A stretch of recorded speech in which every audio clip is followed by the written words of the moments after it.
माननीय मंत्री जी ने विधेयक को पास करने के लिए प्रस्तुत किया है।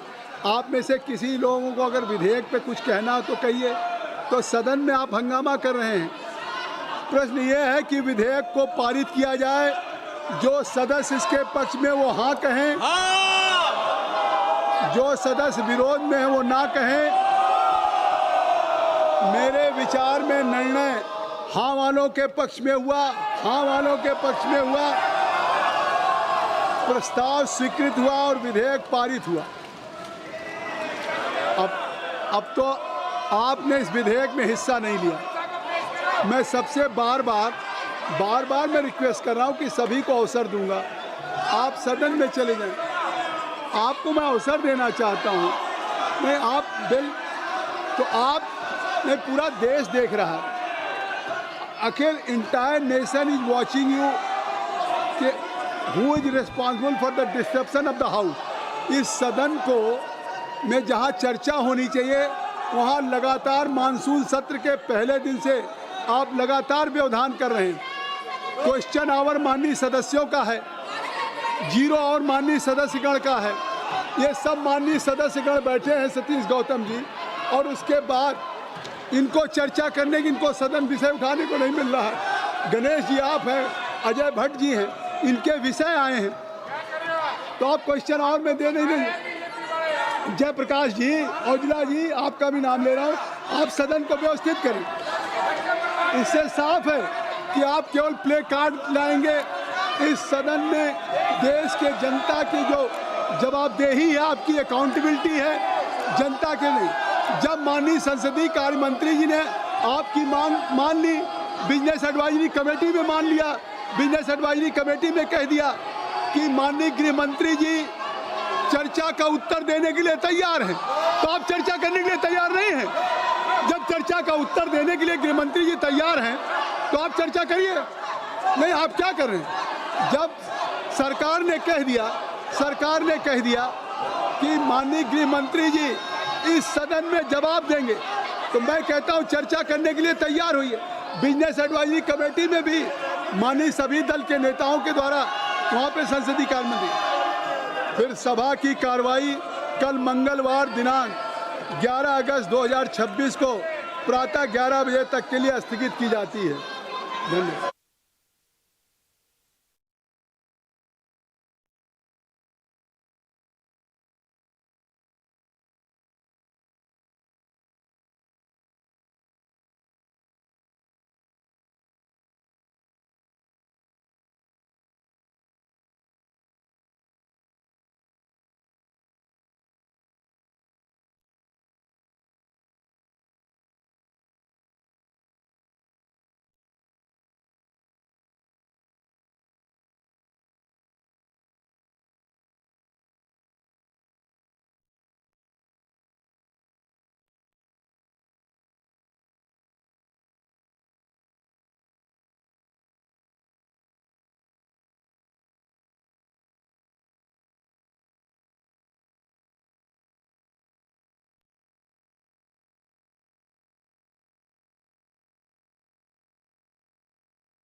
यह होता है फाइनेंशियल इंक्लूजन सर। और उसी प्रकार से यूपीआई को देखें सर, उसने तो क्रांति पूरे देश भर में ले आई।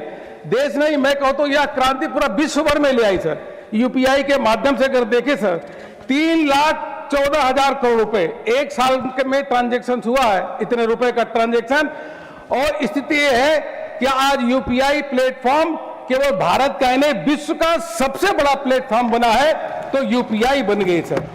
सर, इस बिल के माध्यम से यह कहा गया है कि चाहे इलेक्ट्रॉनिक फॉर्म में हो, चाहे डिजिटल फॉर्म में हो, चाहे वर्चुअल फॉर्म में डाटा हो, क्लाउड बेस्ड फॉर्म में हो, वो सभी को एविडेंस के रूप में रिकॉर्ड किया जाएगा। उसी के साथ साथ 1 मिनट में सर, यह इस बिल के माध्यम से जहां हमने जब बैंकों को बैंक बुक को डिफाइन किया, उसी तरीके से सेंट्रल गवर्नमेंट के पास अधिकार है कि वह बैंकिंग और उससे एलाइड जो अन्य संस्थाएं उनको भी डिफाइन कर सकता है कि यह भी बैंकिंग के जैसा इनके साथ भी बर्ताव होगा। और उसी के साथ साथ सर, जो कानूनी प्रक्रिया है, उस कानूनी प्रक्रिया में भी पहले जो कोर्ट थे, सुप्रीम कोर्ट, हाई कोर्ट, अलग अलग जजमेंट देते थे, इसमें इस बिल के माध्यम से इसका भी सुधारा गया है सर। इस प्रकार से एडमिशन भी जो इलेक्ट्रॉनिक फॉर्म में होगा उसको बाध्य माना जाएगा, चाहे साइबर क्राइम हो चाहे अन्य क्राइम। मैं पुनः आदरणीय वित्त मंत्री जी का हृदय से धन्यवाद देता हूं। यह बहुत ही क्रांतिकारी सुधार लिया गया है। मैं कह सकता हूं कि विकसित भारत के संकल्प में यह एक बहुत बड़ा मील का पत्थर साबित होगा। बहुत बहुत धन्यवाद, इसका समर्थन करता हूं। श्रीमती राजाथी जी प्लीज। வணக்கம் sir.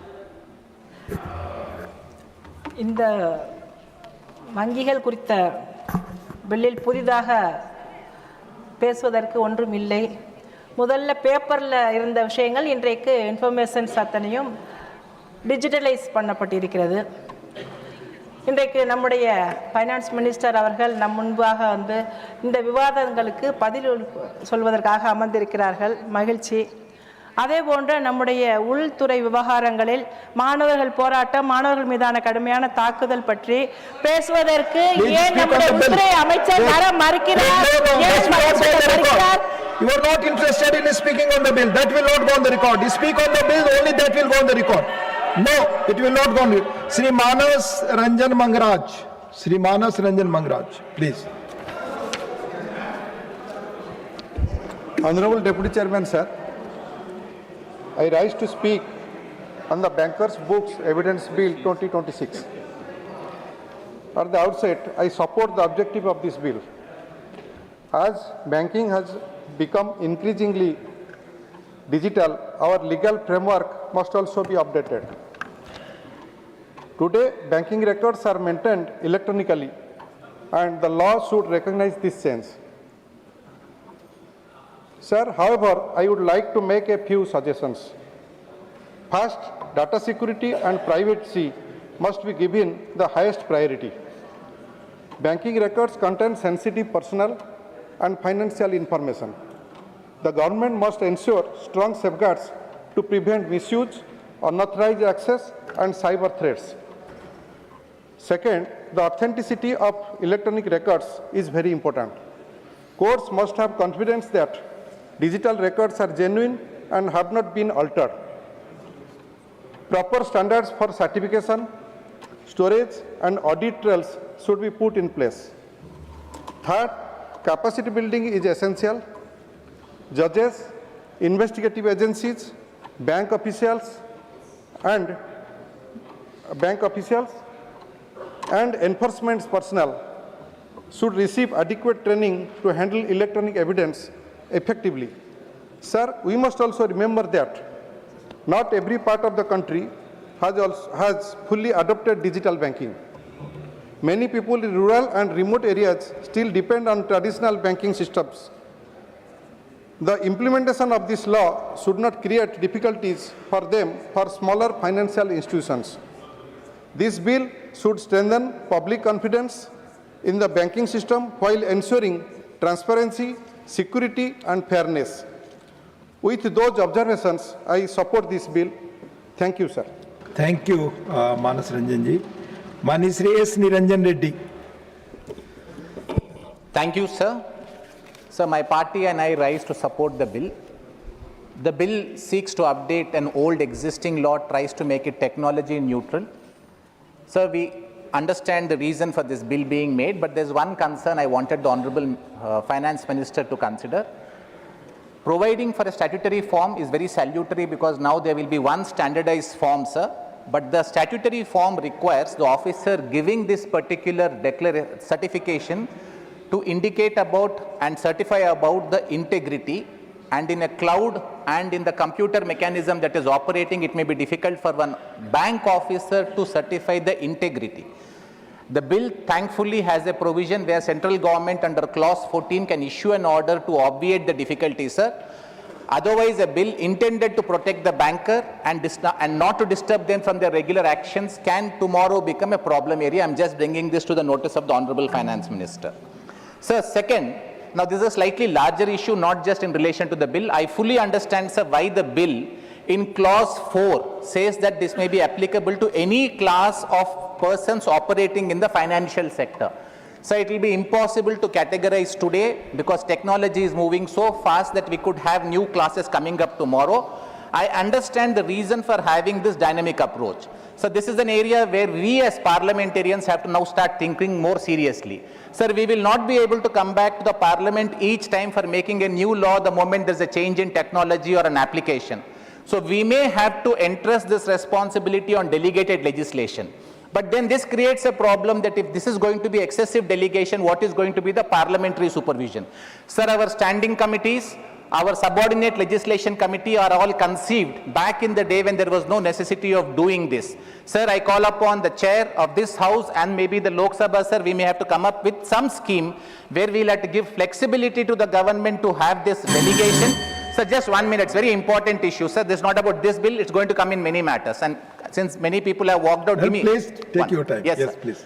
Sir, we may have to come up with a mechanism where we may have to give flexibility and elbow room to the government to ensure that they make these changes very quickly. Otherwise, what happens, sir, is we will not be competitive as a country, we will fall behind. But when we have to do this, we will not be able to come back to parliament to make a law each time. Delegation is necessary, but what is the parliamentary supervision? Sir, the House may have to come up with some mechanism for ensuring that a committee on subordinate legislation works better. Sir, last point, I compliment the government that they have defined just cause, because this is an improvement on the old act, and this is contrary to what I was saying, sir, that this is what the bill needs to provide, because just cause is defined, the courts will not be able to use it at their whim. Thank you so much, sir. Thank you. Dr. M. Thambi Duraiji. Time I have to, what are the time I have? 1 minute, sir. Huh? 1 minute. Sir, Honorable Deputy Chairman, sir. 1 minute. Sir, you are enough capable to tell. I in 1 right minute. to speak on the bankers' Sir. books evidence bill 2026 on behalf of my party, ADMK party, and my leader, Edapadi Palaniswamy.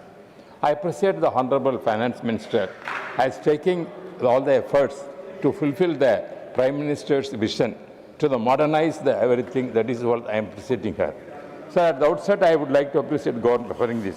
Sir, the bill rightly explained this. Actually, the existing bill is Evidence Act was enacted in 1891. That is the act actually there. Now, the government has come forward by bringing out the new list, whatever the colonial rules are there. The objective of the government is to bring the new rules. I appreciate that. At the same time, the bill rightly expands the meaning of banker's book to cover not only physical records, but also electronic, digital, virtual, wrote, and at the same. Finally, sir, don't want much time. The cyber fraud, identity theft, unauthorized transaction, and manipulations of the digital records emerging challenges. Therefore, I urge the government to continuously strengthen the cyber security framework associated with the records. I also welcome and appreciate the Honorable Minister bringing this. I support this bill, sir. Thank you very much. Thank you, Thambi Duraiji. माननीय श्री राजेंद्र हीरालाल जैन. माननीय सभापति महोदय, मैं इस bill के समर्थन में राष्ट्रवादी Congress party की तरफ से उपस्थित हुआ हूं. कानून तभी जिंदा रहता है जब वो समय के अनुसार अपने को बदलता है. 1881 का कानून 2026 के डिजिटल भारत बैंकिंग व्यवस्था के साथ न्याय नहीं कर सकता. इसलिए आदरणीय वित्त मंत्री महोदय और हमारी सरकार ने इस कानून को लाया है. जिस समय कानून बना था उस समय न कंप्यूटर थे, न इंटरनेट थे, न मोबाइल बैंकिंग थी, न डिजिटल हस्ताक्षर थे। आज स्थिति बिल्कुल बदल चुकी है। भारत दुनिया की सबसे बड़ी रियल टाइम डिजिटल भुगतान प्रणाली यूपीआई का संचालन कर रही है। सरकार के आधिकारिक आंकड़ों के अनुसार वित्त 2024-25 में 221.67 बिलियन से अधिक रिटेल डिजिटल भुगतान लेन देन यूपीआई की हिस्सेदारी 81% रही। ये हमारे देश के लिए गौरव की बात और एक उन्नति की बात है। आज इस विधेयक के माध्यम से जो न्यायालयिक परिस्थितियां हैं, न्यायालय बार बार बैंक के अधिकारियों को न बुला सकेगा, इससे न्यायिक प्रक्रिया अधिक सुव्यवस्थित होगी और बैंक के कर्मचारियों का और ग्राहक का भी समय बचेगा। और जब समय बचेगा तो हमारे देश की जो प्रमुख योजनाएं हैं, जैसे मुद्रा लोन हो, पीएम एम्प्लॉइज गारंटी हो, एआईएफ एग्रीकल्चर इंफ्रास्ट्रक्चर की जो स्कीमें हैं, उन स्कीमों को ज्यादा समय मिलेगा और हम देश की उन्नति प्रगति में भाग ले सकेंगे। माननीय वित्त मंत्री महोदय, इस विधेयक के माध्यम से मैं एक बात को और ध्यान दिलाना चाहता हूं कि आज के समय में हम ग्रामीण क्षेत्र में जो सहकारी बैंक चलाते हैं, वो सहकारी बैंकों के माध्यम से सबसे ज्यादा शासकीय स्कीम, किसानों को लोन और शासकीय स्कीम के माध्यम से हम भी हमारी जो सहकारी बैंक है ग्रामीण क्षेत्र की, उनका भी हम आधुनिकीकरण कर रहे हैं। लेकिन सरकार की तरफ से आप अगर उनको व्यवस्था देंगे तो साहब आधा मिनट जरूर आज दे सकते आप, जरूर हमारी बैंकें मजबूत होगी। और बैंक, यह विधेयक केवल बैंक का रिकॉर्ड का कानून नहीं, यह डिजिटल भारत, पारदर्शी न्याय व्यवस्था और आधुनिक वित्तीय तंत्र का कानून है। मैं सरकार को इस समयानुकूल पहल के लिए बधाई देता हूं और पूरे विश्वास के साथ इस विधेयक को समर्थन करते हुए सदन में इसे पारित करने का आग्रह करता हूं। धन्यवाद। माननीय श्री भाष्यम रामाकृष्णा जी।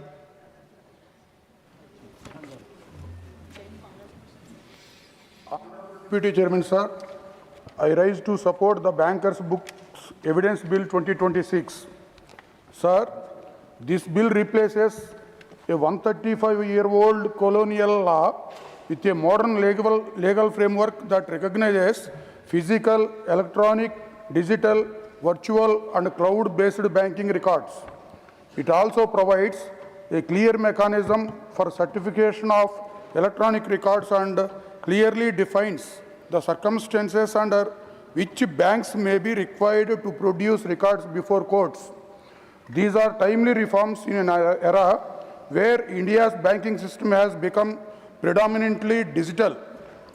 కాలానుగుణంగా చట్టాలు మారాలి, కానీ ప్రజల విశ్వాసం కూడా అంతే బలంగా నిలవాలి. As we digitize banking, we must also strengthen cyber security, data privacy, and the protection of customers' financial information. Technology should make banking easier, but it should never make citizens more vulnerable to cyber frauds. Sir, Andhra Pradesh దృష్టికోణంలో ఒక విషయం ప్రత్యేకంగా ప్రస్తావిస్తున్నాను. మా ముఖ్యమంత్రి నారా చంద్రబాబు నాయుడు గారి ఆధ్వర్యంలో ఆంధ్రప్రదేశ్లో రైతులు, మహిళా స్వయం సహాయక సంఘాలు, మత్స్యకారులు, చిన్న వ్యాపారులు, యువ పారిశ్రామికవేత్తలు పెద్ద ఎత్తున డిజిటల్ బ్యాంకింగ్ సేవలను వినియోగిస్తున్నారు. విశాఖపట్నాన్ని ఫిన్టెక్ హబ్గా అభివృద్ధి చేయడానికి రాష్ట్ర ప్రభుత్వం కూడా చర్యలు తీసుకుంటుంది. ఈ నేపథ్యంలో డిజిటల్ లావాదేవీల భద్రత, ప్రజల వ్యక్తిగత ఆర్థిక సమాచార రక్షణ, సైబర్ మోసాల నివారణకు మరింత బలమైన వ్యవస్థను కేంద్ర ప్రభుత్వం ఏర్పాటు చేయాలి. అలాగే డిజిటల్ బ్యాంకింగ్ మోసాలకు గురైన సాధారణ ప్రజలకు త్వరితగతిన న్యాయం అందేలా ఫిర్యాదుల పరిష్కారానికి కాలపరిమితితో కూడిన వ్యవస్థను ఏర్పాటు చేయాలని ప్రభుత్వాన్ని కోరుతున్నాను. గ్రామీణ ప్రాంతాల్లో డిజిటల్ ఆర్థిక అక్షరాస్యత అత్యంత అవసరం. On behalf of Telugu Party, I extend my wholehearted support to the bill, sir. Thank you, sir. माननीय श्री संजय सिंह, not present. माननीय Shri Ravichander Baddi Raju. Thank you, sir. This Bankers Book Evidence Bill 2026. Sir, today I am going to speak about bill, sir. I am supporting this bill. Banking has changed a lot in recent years. Today, most banking work is done through computers and digital systems, sir. Bank keep important information in electronic form, such as bank statements, transaction details, and others, sir. This Banker Book Evidence Bill 2026 aim to update the old law related to bank records. The old law was made in 1891 when banking was mainly based on paper records. This bill is designed to recognize modern electronic bank records in legal proceedings, sir. Sir, this is important because digital records are now normal part of our daily banking. If a bank record is needed in a court case, sir, electronic records can help provide information quickly and easily, sir. So this bill can also reduce paperwork and save time. It can make the legal process more convenient and suitable for today's digital banking system, sir. However, digital records must be kept safe, and banks should protect customer information from hacking, fraud, and other unauthorized access, sir. The accuracy and security of these records are very important, sir. In conclusion, sir, this Bankers Book Evidence Bill 2026 is an important step towards modernizing our banking and legal systems. It helps our laws keep pace with new technology, sir. Modern banking needs modern laws and strong security and public trust, sir. We are supporting this bill, sir. Thank you very much. Thank you, Dr. Vaddi Raju ji, Sri Vaddi Raju ji. Manni Dr. V. Shivadasan, not present. Manni Sri L.K. Sudhesh.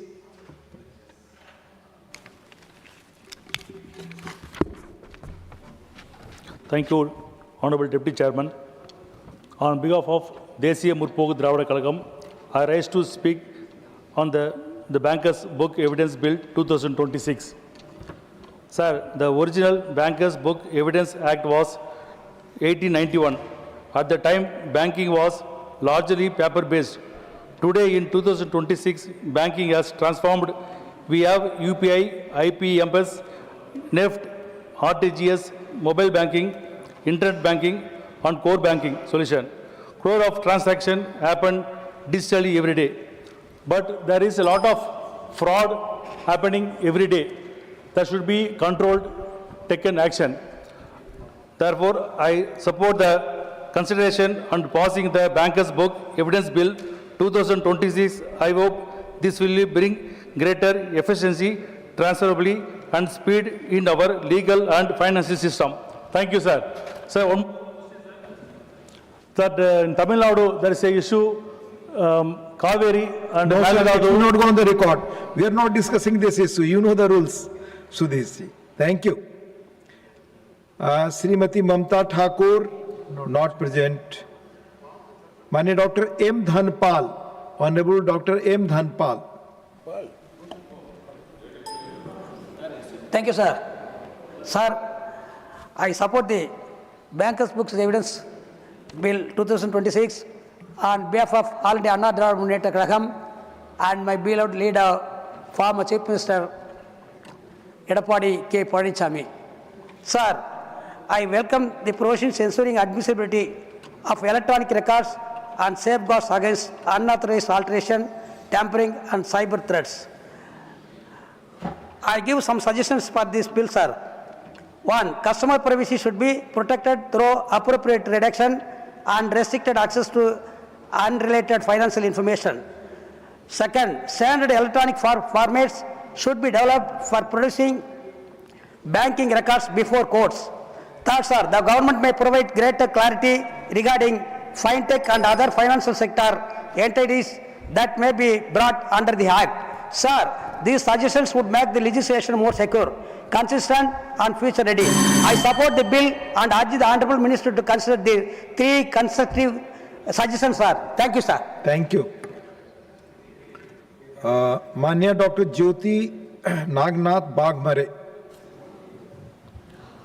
Honorable Deputy Chairman, sir, thank you for giving me this opportunity to express my views on Bankers Books Evidence Bill 2026.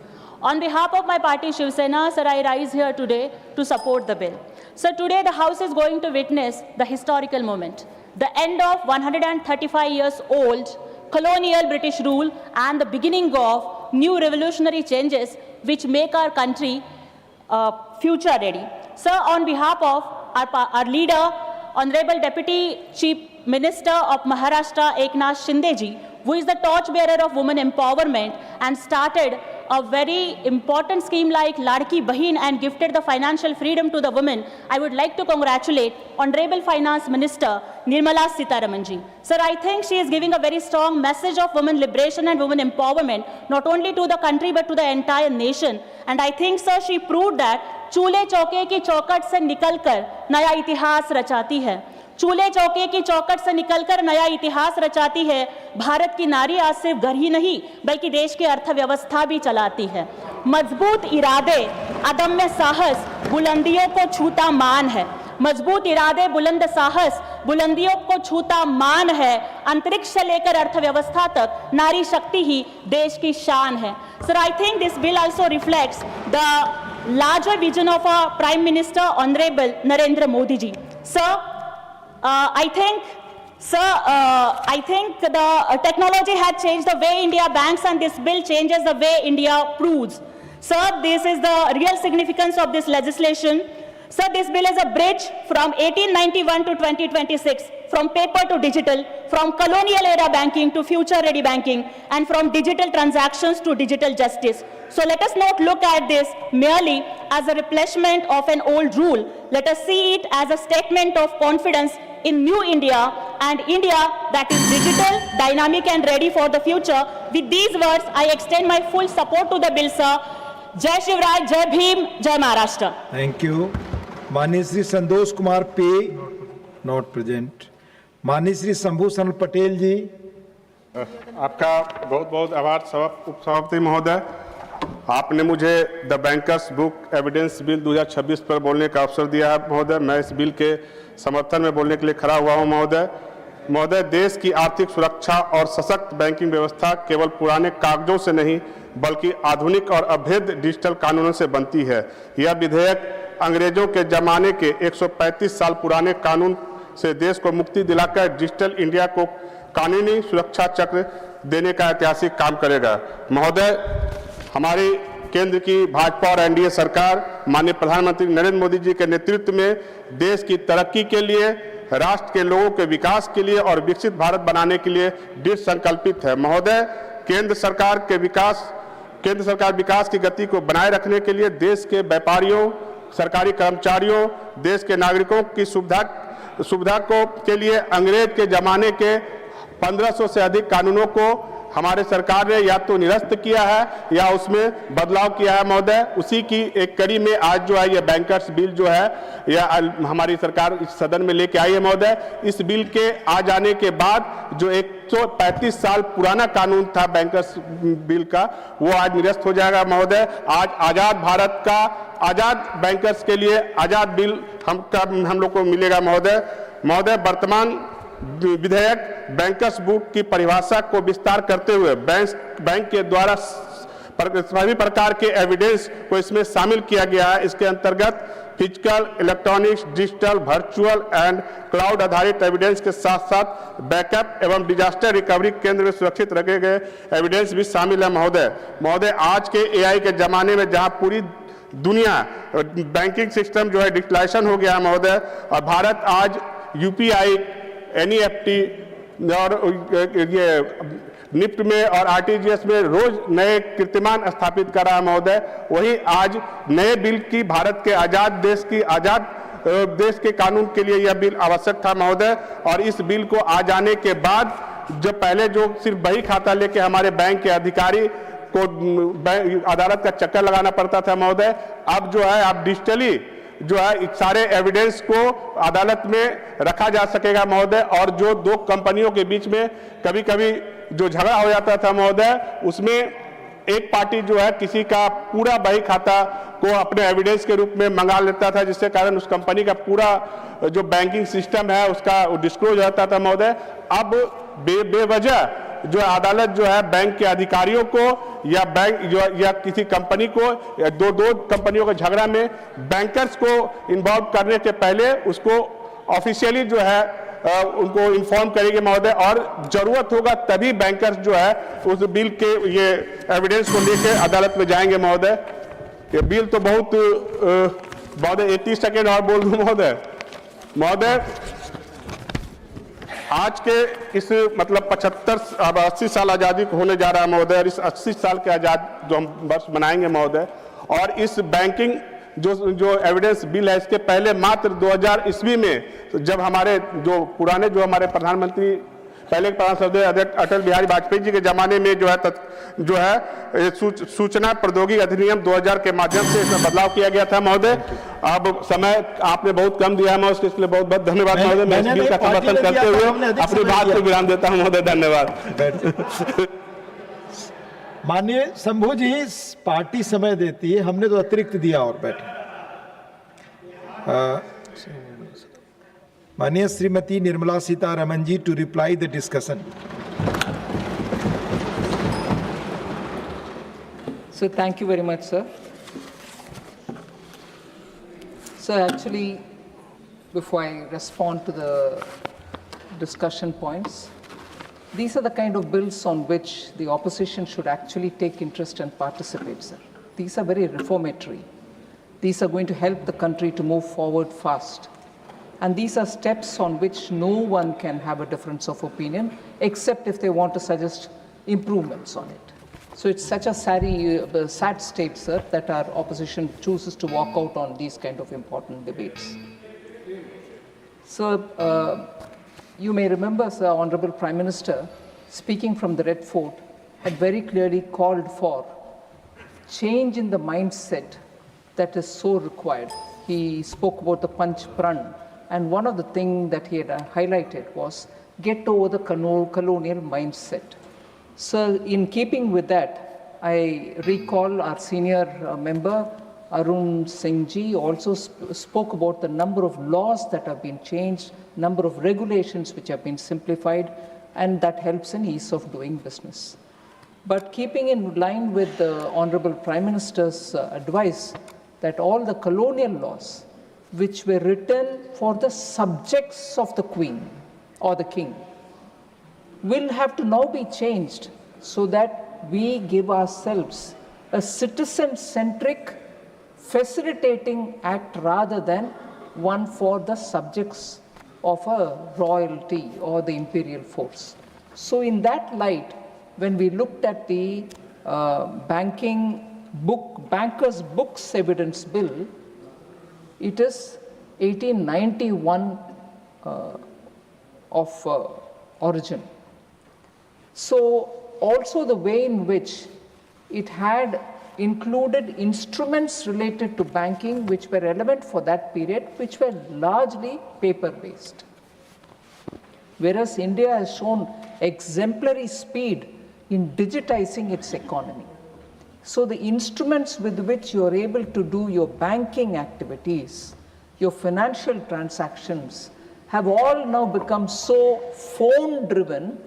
Each customer or each bank business holder is in a position to do everything that they want to do with a simple button pressing in the phone itself.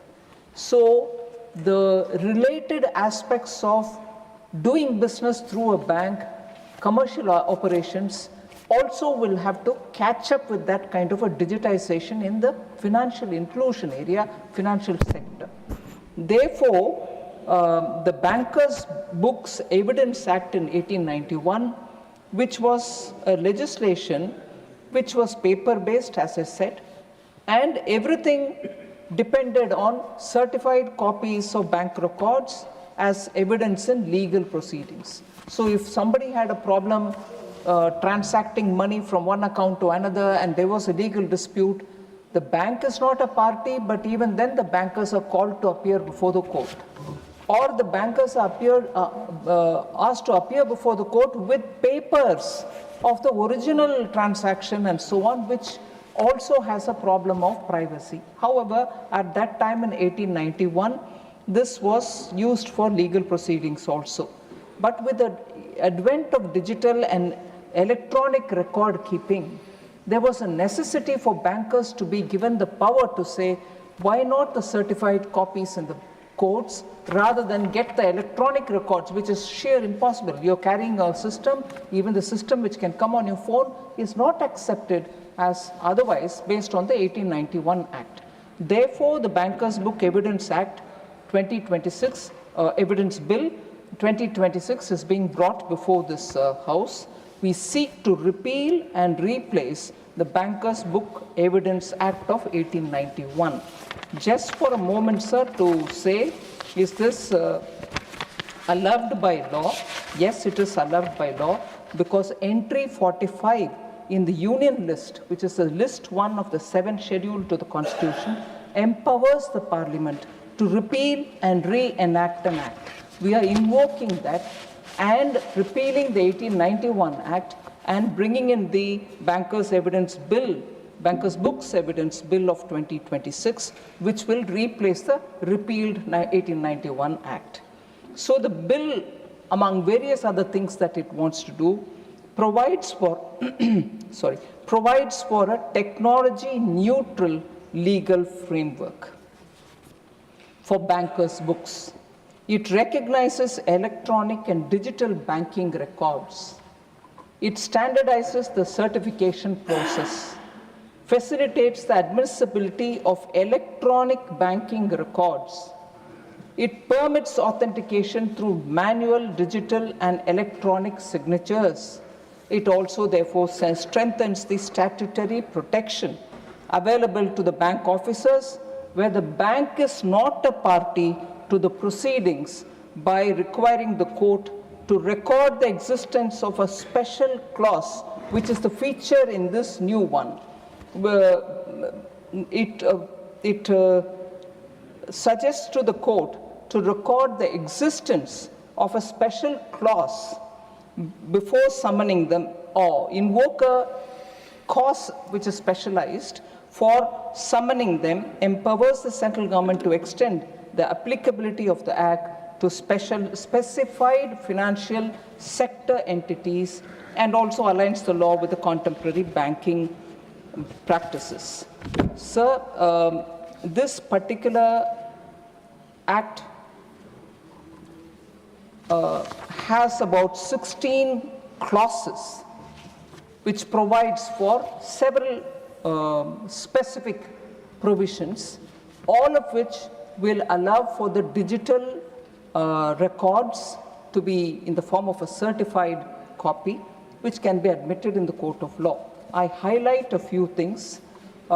Explicit legal recognition is going to be provided if this House passes this passes this bill as an act. So explicit legal recognition of electronic records. So this provides, this particular clause provides that electronic or digital records of bankers' books shall be admissible, it shall be valid and legally enforceable as evidence, subject to the conditions specified under the Act. So clauses 6 and 7 relate to that. Expanded definition of bankers' books is being brought in now. It expands the definition of bankers' books to include records maintained in written or physical form, or stored in electronic or digital form, or otherwise, either on-site or at off-site or virtual or cloud location, including backup or disaster recovery site. So that is the clause 2(1)(b), which we are bringing in now. Conditions for admissibility of electronic or digital records prescribes, this Act will prescribe, once passed, the conditions to be satisfied for the admissibility, validity, enforceability of electronic and digital records of bankers' books as evidence, with an enabling provision for the central government to notify such other conditions. Standardized certificates can also be prescribed. So this Act prescribes separate certificate formats for certified copies of bankers' books maintained in written or physical form, or in electronic or digital form, as specified in the first schedule and the second schedule respectively. So again, the central government may by notification modify the certificates and specify it in the rules. This is clause 3 and clause 12 read with the first schedule and the second schedule of the Act, sir. So defines, this Act also will define the expression special cause, which I mentioned when I opened up the remarks. The special costs will be a part of this bill if passed as an act. It will give the basis for summoning a bank officer to produce bankers' books or appear as a witness in legal proceedings to which the bank is not a party. There can be a case where two people are fighting, commercial case, the bank is not even a party. Today they are all being asked to come and stand before the court, which is their duty, they will do it. But is there a reason why they should be called in a dispute which is not involving the bank at all? So we are now giving a clause through which a special cause can be invoked by the courts, whereupon they can ask the bank to come and appear, even if it's not a party. And therefore, the evidence and everything, even if they are electronic, can be taken and that can be made applicable. Sir, so the special cause can be invoked.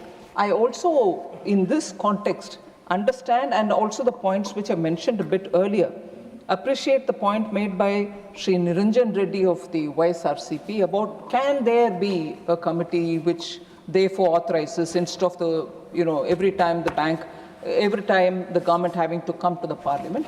Whilst I appreciate the point made, more than the ease which provides it for the government will not hesitate to come before the House to seek their approval and be accountable to the House. So the point which you have made is well taken, Honourable Member, but I would like to assure that the government will be happy to come and stand before the House to explain. So I think, sir, largely every member has spoken, understanding the importance of this act, which is being brought in this context. I particularly thank Sri Rajendra Jain of the NCP, who appreciated the digitization efforts which are being undertaken, and therefore an act of this nature is important, and also for his extending his party's support. Similarly, Sri Vaddiraju Garu from the BRS for supporting this bill. I also thank DMDK's member Sudesh also extending the support, and Shiv Sena's Jyoti Vagmareji for also extending her support for this bill. I particularly thank senior member Sri Thambiduraiji for taking this whole thing in a very positive context to see the importance of such amendments which are continuously being undertaken by our government. So I thank Sri Thambiduraiji, particularly when he speaks about the cyber security related aspects, and TDP's Bhashyam Ramakrishna ji, who's a new member, but who has spoken about the importance of digital amendments which are coming through. Sir, there is just one point which I want to highlight. Member Dhanapal of AIADMK seeks clarification on clause 4 to extend the provision to other financial sector entities. So the banking and financial sector has evolved significantly in this country over the past few decades, with the emergence of NBFCs, payment aggregators, fintech companies, and other service providers having a pan-India presence. These entities perform an important role, sir, in fulfilling the banking and financial needs of the common people. So it is therefore necessary that whenever and wherever required, they are provided a similar evidential framework. This, therefore, clause 4 enables the central government to act and to extend the act to other regulated financial entities through notification, ensuring that uniform evidentiary framework across all the financial sector is available. So, Sri Manas Ranjan ji from BJD also spoke of data security, privacy to be given highest priority, also spoke about authenticity of electronic records for courts, and that we should strengthen public confidence. So the bill permits banking records to be produced either in physical or electronic form, as the case may be. So that is already being enabled through this new bill which is coming. The bill actually strengthens public confidence by providing a clear secure and transparent legal framework for the use of banking records in legal proceedings, while fully safeguarding the privacy and the confidentiality of customers.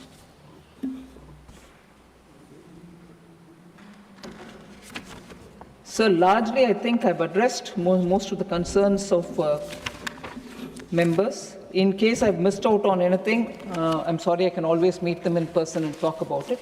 So I'm grateful that you've given me an opportunity to reply for the debate. Honorable members, the question is that the Bankers Books Evidence Bill 2026 as passed by Lok Sabha be taken into consideration. Those in favor will please say aye. Aye. Those against will please say no. I think the ayes have it, the ayes have it, the ayes have it. The motion is adopted. We shall now take up clause by clause consideration of the bill. Clause 2 stands part of the bill. Those in favor will please say aye. Aye. Those against will please say no. I think the ayes have it, the ayes have it, the ayes have it. Clause 2 is adopted. Clause 3 stands part of the bill. There is one amendment. Number 6 by Dr. V. Shivadasan. Dr. V. Shivadasan, not present. I shall now put clause 3 to vote. Those in favor will please say aye. Aye. Those against will please say no. I think the ayes have it, the ayes have it, the ayes have it. Clause 3 is adopted. Clause 4 stands part of the bill. There are two amendments. Number 1 by Dr. John Britas. Are you moving the amendment? No, sir. Moving? No. Not moving. Understand that, yeah. Not moving. Dr. V. Sivadasan. Number 7 by Dr. V. Sivadasan. Not present. Amendments? Not moved. I shall now put clause 4 to vote. Those in favor will please say aye. Aye. Those against will please say no. I think the ayes have it, the ayes have it, the ayes have it. Clause 4 is adopted. Clause 5 stands part of the bill. There is one amendment. Number 8 by Dr. V. Shivadasan. Not present. I shall now put clause 5 to vote. Those in favor will please say aye. Aye. Those against will please say no. I think the ayes have it, the ayes have it, the ayes have it. Clause 5 is adopted. Clause 6 stands part of the bill. Those in favor will please say aye. Aye. Those against will please say no. I think the ayes have it, the ayes have it, the ayes have it. Clause 6 is adopted. Clause 7 stands part of the bill. There are two amendments. Number 2 by Sriman A. Rahim. Not present. Number 9 by Dr. V. Shivadasan. Not present.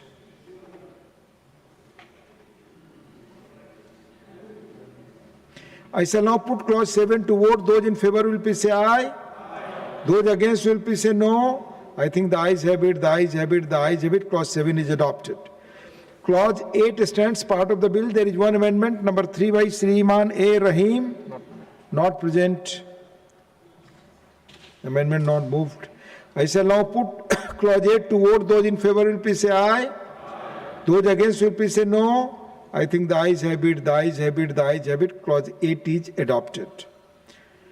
Clause 9 stands part of the bill. There is one amendment. Number 10 by Dr. V. Shivadasan. Not present. Amendment not moved. I shall now put clause 9 to vote. Those in favor will please say aye. Aye. Those against will please say no. I think the ayes have it, the ayes have it, the ayes have it. Clause 9 is adopted. Clause 10 stands part of the bill. Those in favor will please say aye. Those against will please say no. I think the ayes have it, the ayes have it, the ayes have it. Clause 10 is adopted. Clause 11 stands part of the bill. There is one amendment. Number 4 by Sriman A. Rahim. Not present. Amendment not moved.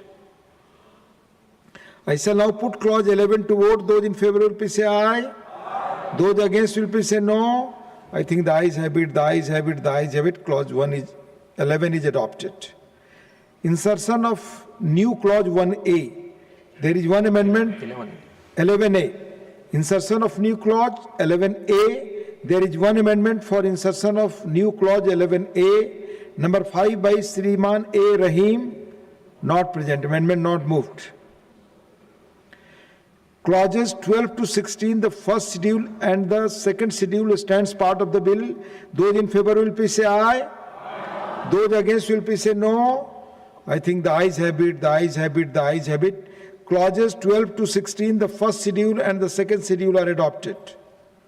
Clause 1, the enacting formula and the title stand part of the bill. Those in favor will please say aye. Aye. Those against will please say no. I think the ayes have it, the ayes have it, the ayes have it. Clause 1, the enacting formula and the title are adopted. Srimati Nirmala Sitharamanji to move that the bill be passed. Sir, I rise to move that the bill be passed. Motion moved that the bill be passed. The question is that the bill be passed.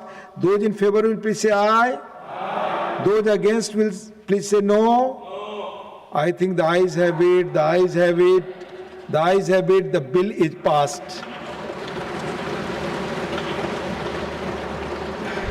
Honorable members, now next business, statutory resolution and the taxation and other laws amendment bill 2026.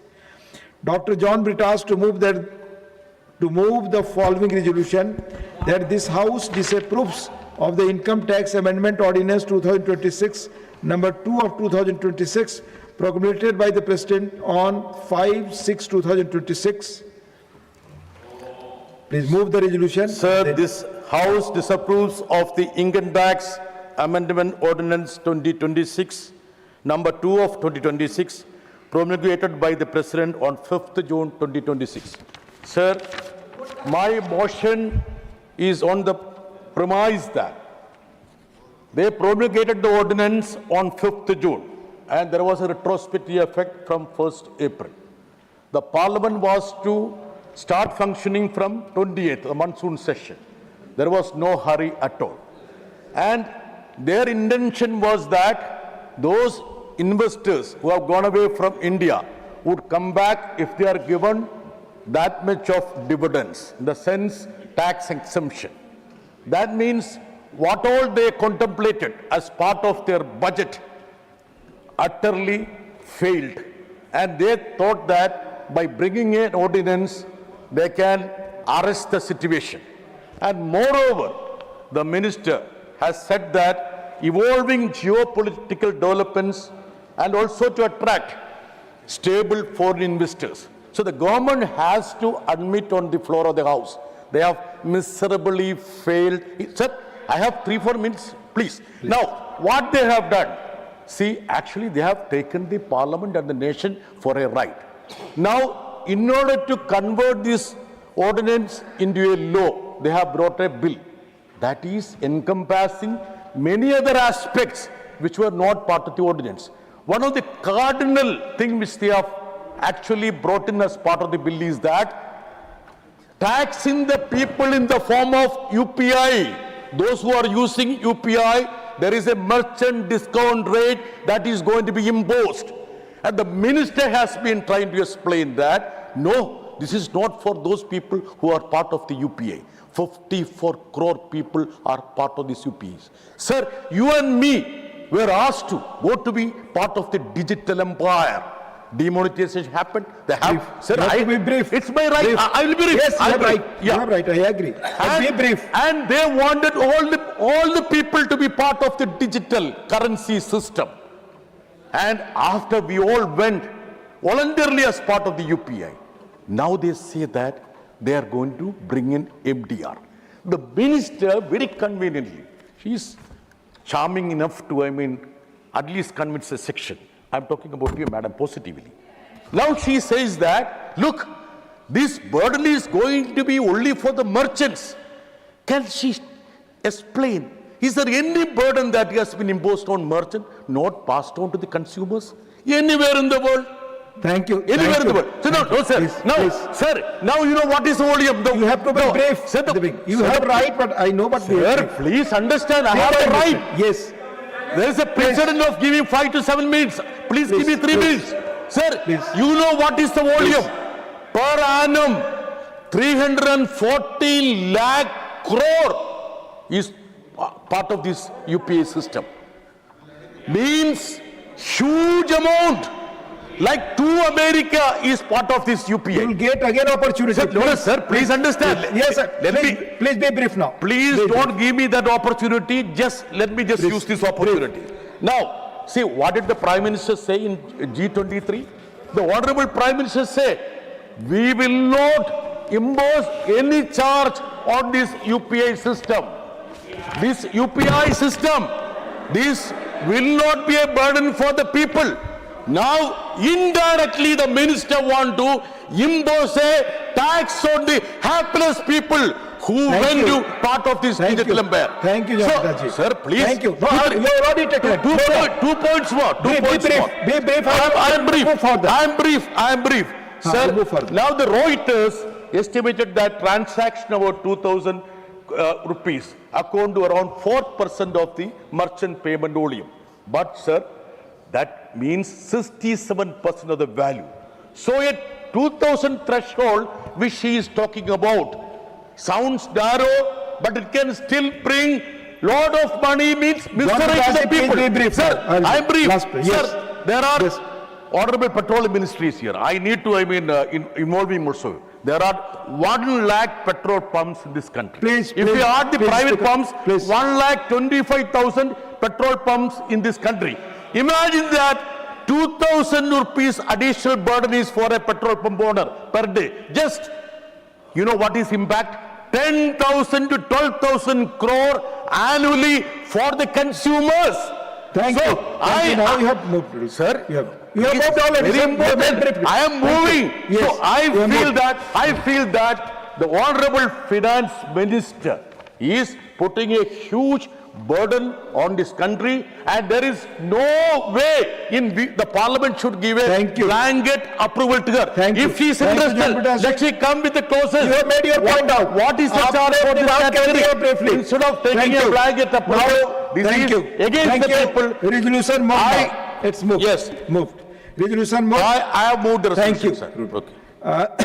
Srimati Nirmala Sitharaman ji, to move a motion for consideration of the Taxation and Other Laws Amendment Bill 2026. Please. Sir, with your permission, I rise to move that the bill further to amend the Payment and Settlement Systems Act 2007 and the Income Tax Act 2025 and to amend the Finance Act 2026 as passed by the Lok Sabha be taken into consideration. आप बोलना चाहेंगे इस विषय or later on? So later on will be better. So motion moved. Honorable members, the statutory resolution and motion for consideration of the bills are now open for discussion. I now call upon the members whose names have been received for participation in the discussion.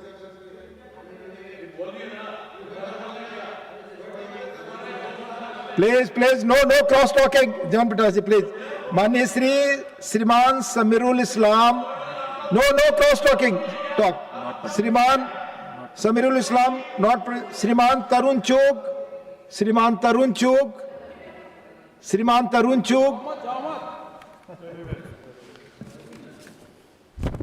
माननीय सभापति जी, मैं इस bill की support के लिए खड़ा हुआ हूं। जो राष्ट्र समय की चुनौतियों को पहचानकर अपनी नीतियों को समय के साथ आगे बढ़ाता है, वही राष्ट्र आने वाले कल की दिशा तय करता है। माननीय सभापति महोदय, मैं माननीय वित्त मंत्री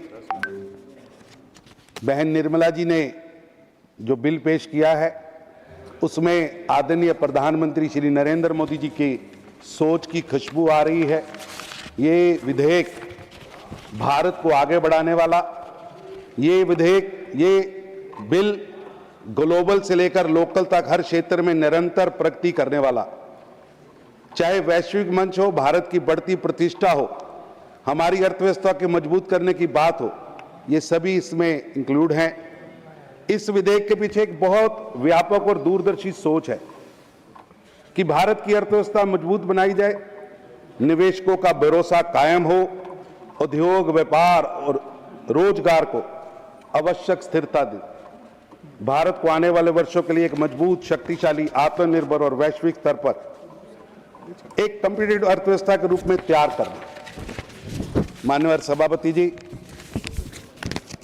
मैं आज जो दुनिया के अंदर इस समय जो परिस्थितियां हैं उसके अंदर ये केवल सरकार के लिए एक राजस्व जुटाने का माध्यम नहीं है, इसे अर्थव्यवस्था के महत्वपूर्ण क्षेत्रों को स्थिरता और आवश्यक समर्थन भी देना होगा।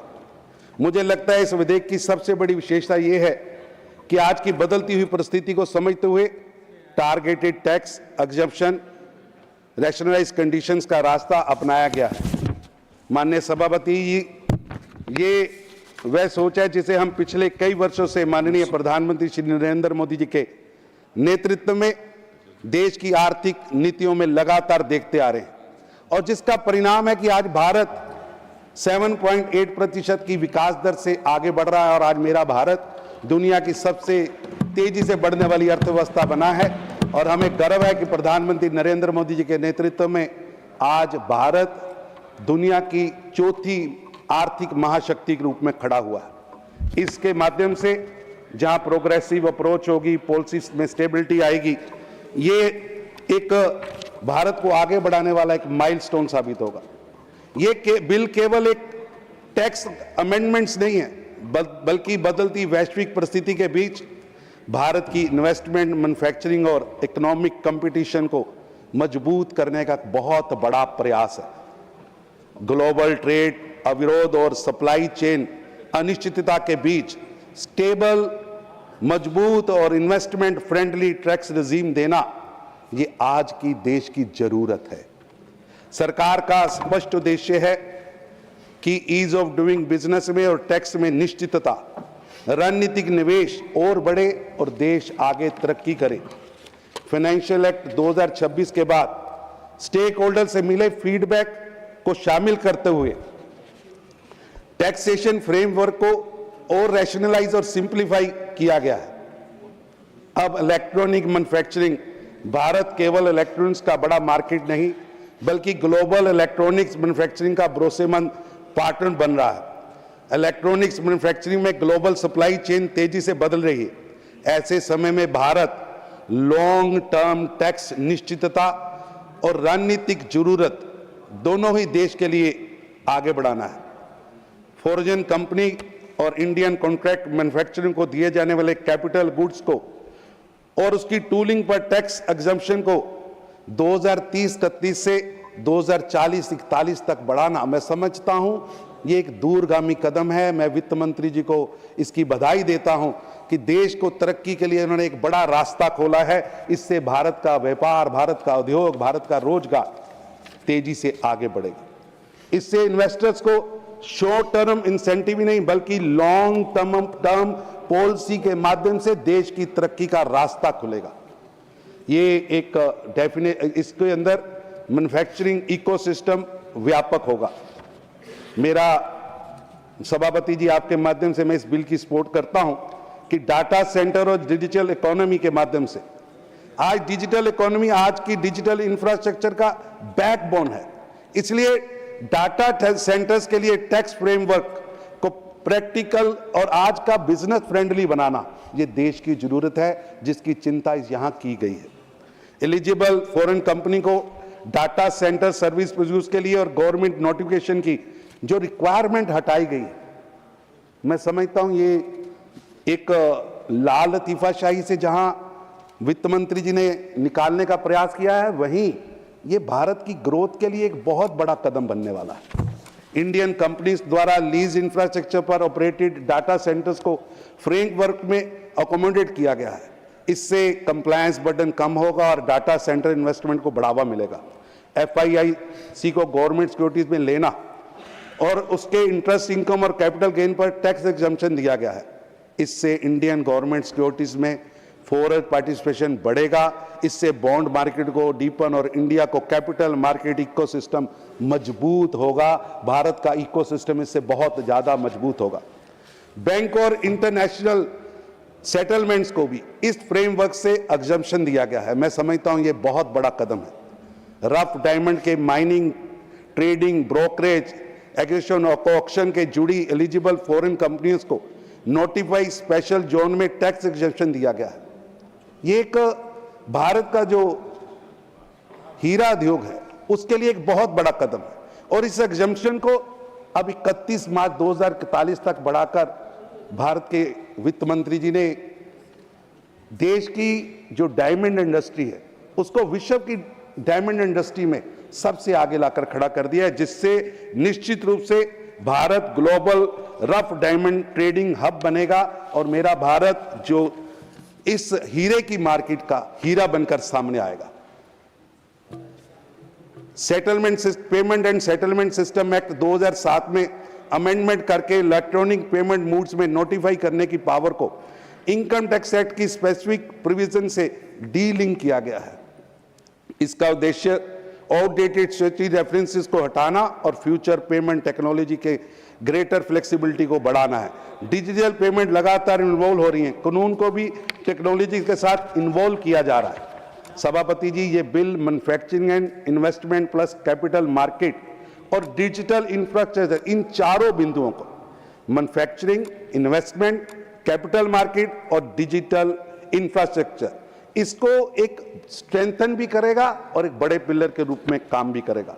टैक्स पॉलिसी को केवल रेवेन्यू कलेक्शन का इंस्ट्रूमेंट ना मानकर इकोनॉमिक ग्रोथ और आज की दुनिया के अंदर भारत को किस तरह आगे बढ़ना है उसकी ओर जोड़ना, मैं समझता हूं ये ऐतिहासिक फैसला है।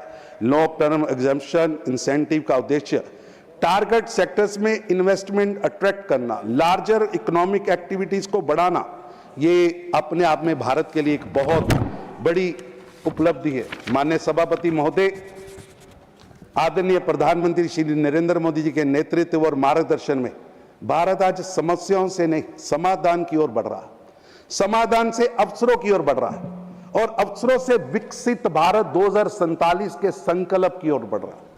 विकसित भारत 2047 का संकल्प अब केवल सरकार का संकल्प नहीं है, यह संकल्प अब केवल किसी नेता का संकल्प नहीं है, ये आज संकल्प पूरे भारत का संकल्प बना है। आज 140 करोड़ भारतीय विकसित भारत 2047 के लिए लगातार प्रयास कर रहे हैं और हर देश का युवा उस 2047 के विकसित भारत के प्रधानमंत्री के विजन को अपना विजन मानकर कदम दर कदम आगे बढ़ रहा है।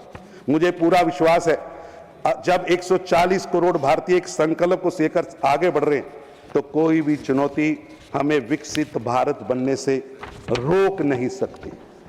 विकसित भारत 2047 केवल लक्ष्य नहीं बल्कि आने वाली पीढ़ियों के लिए भारत के उज्जवल भविष्य के लिए प्रधानमंत्री श्री नरेंद्र मोदी जी द्वारा रखी गई एक आधारशिला है। भारत अब केवल भविष्य का इंतजार करने वाला देश नहीं है, भारत अपने भविष्य का निर्माण करने वाला देश है।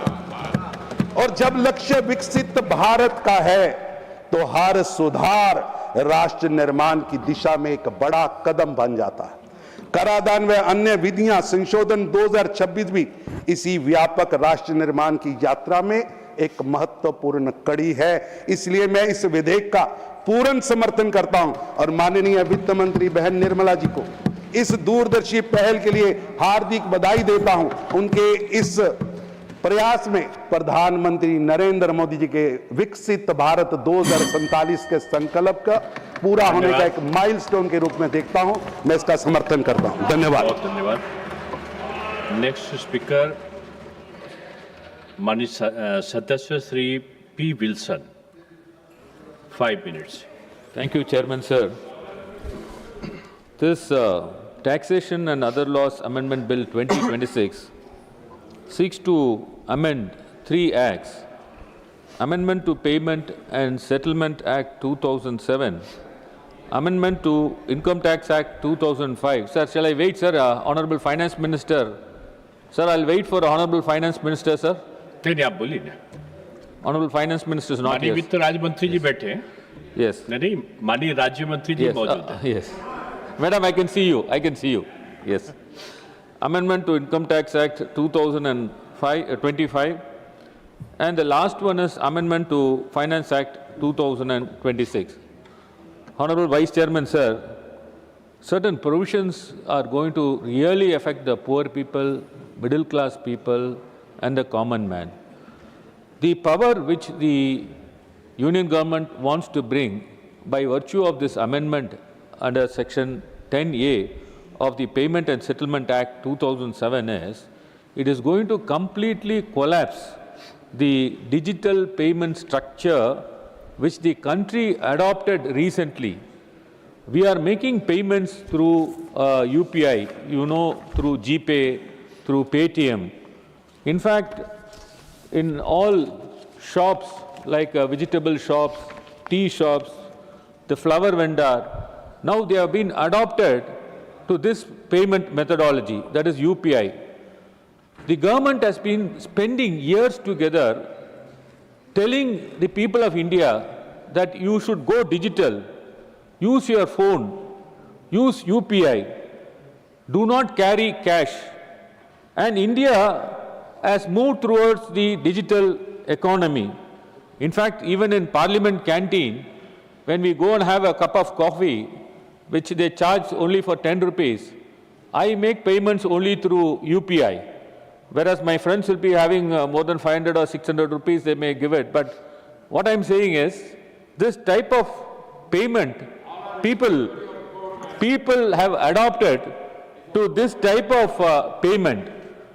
Now, the vegetable, as I said, the vegetable vendors accepted UPI, tea shop accepts UPI, small hotels accepts UPI, auto driver accepts UPI, and now all of a sudden, when UPI has become a part of Indians, you bring this amendment and now you are going to levy tax for the usage of UPI. Now, what will be the tax which you are going to levy? We do not know. Honorable Finance Minister has to tell this August House that this provision is not going to be used against the common man, the poor man, who is going to use it for a small amounts, this payment of electronic methods, and they should not be unnecessarily charged through this payment. Tomorrow what will happen? All along you brought them through this payment digital methods. Now we are reversing back to the cash methods. They will avoid this digital payments. So therefore, Honorable Finance Minister who has come to this house has to tell that how far they are going to use it against the common man. The next one, no doubt we are not going to oppose against the foreign contribution or foreign investment in India. But the Honorable Finance Minister has to say that how far this foreign investment which you are going to give an exemption to the tax, how it will create jobs to the persons in India, how far they are going to make a value additions, and how far the public money which is going to be given as an exemption is going to be benefited for the people of this country. So to that extent, and how far it will affect the employment also in our country, to that extent the Honorable Finance Minister has to tell us. Now the Honorable Finance Minister has come here. I would only say that Tamil Nadu is contributing about 9% to the national GDP. So our population accounts for about 6% of total population. In fact, for every investment of 1 rupee, we are getting only 26 paise. But what is the problem today Tamil Nadu is facing? Sir, the Karnataka government is going to construct a Meghalaya dam. Sir, in fact, the then Chief Minister, Mr. M.K. Stalin, he wrote a letter on 4th of March 2026 requesting Karnataka government that not to construct the Meghalaya dam and ask for, I'll finish it, sir, I'll finish it. I'm coming in the point of tax only, sir. 30 minutes. Sir, I will conclude, sir, with respect to the tax. Sir, he has written letter and he has asked for a constitution of a tribunal. Sir, till today, the tribunal has not been constituted. Sir, when Tamil Nadu people are paying taxes to the union government, what is the difficulty in constituting a tribunal, sir? After all, they are asking for a constitution of a tribunal to solve this Meghalaya issues. When this tribunal is constituted... Next speaker, Mani Sadasya Sri Subhasis Khuntia. Sir, mic, sir.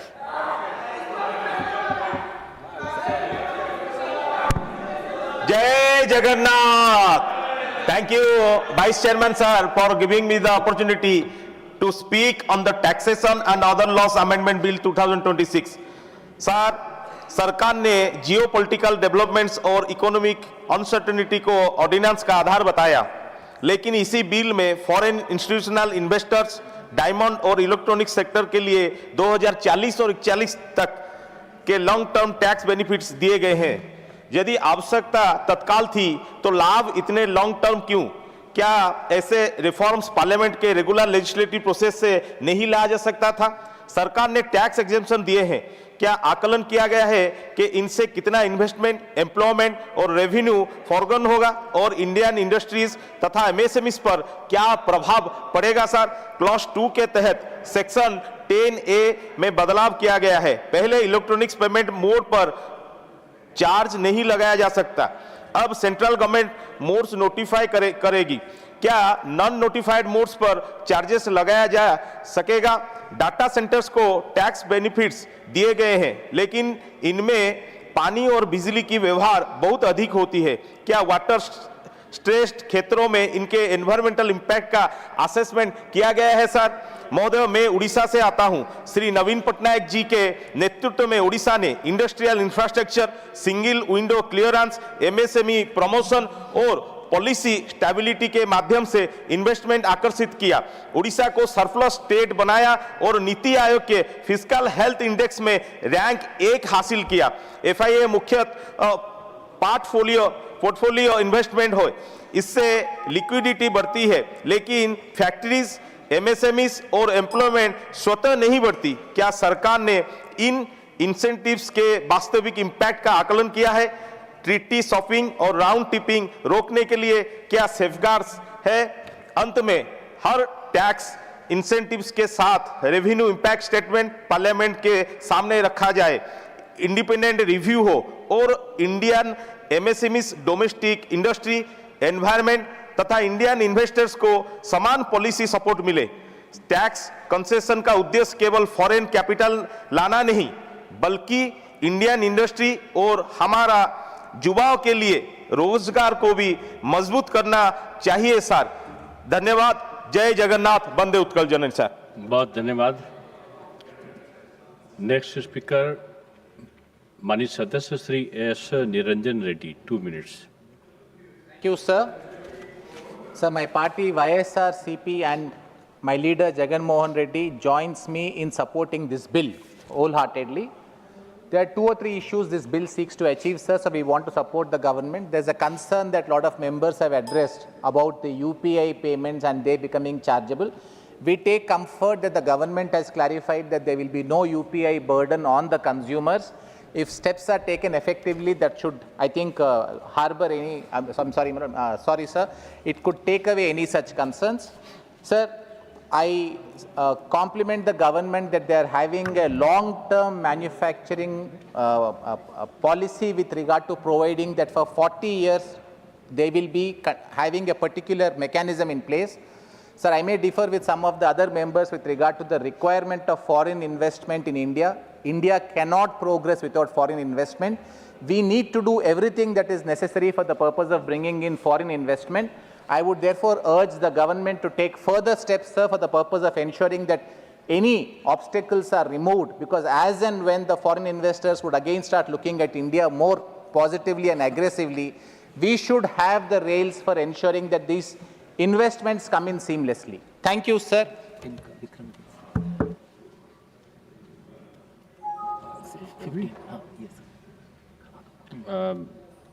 Next is सदस्य माननीय doctor Vikramjit Singh Sahni.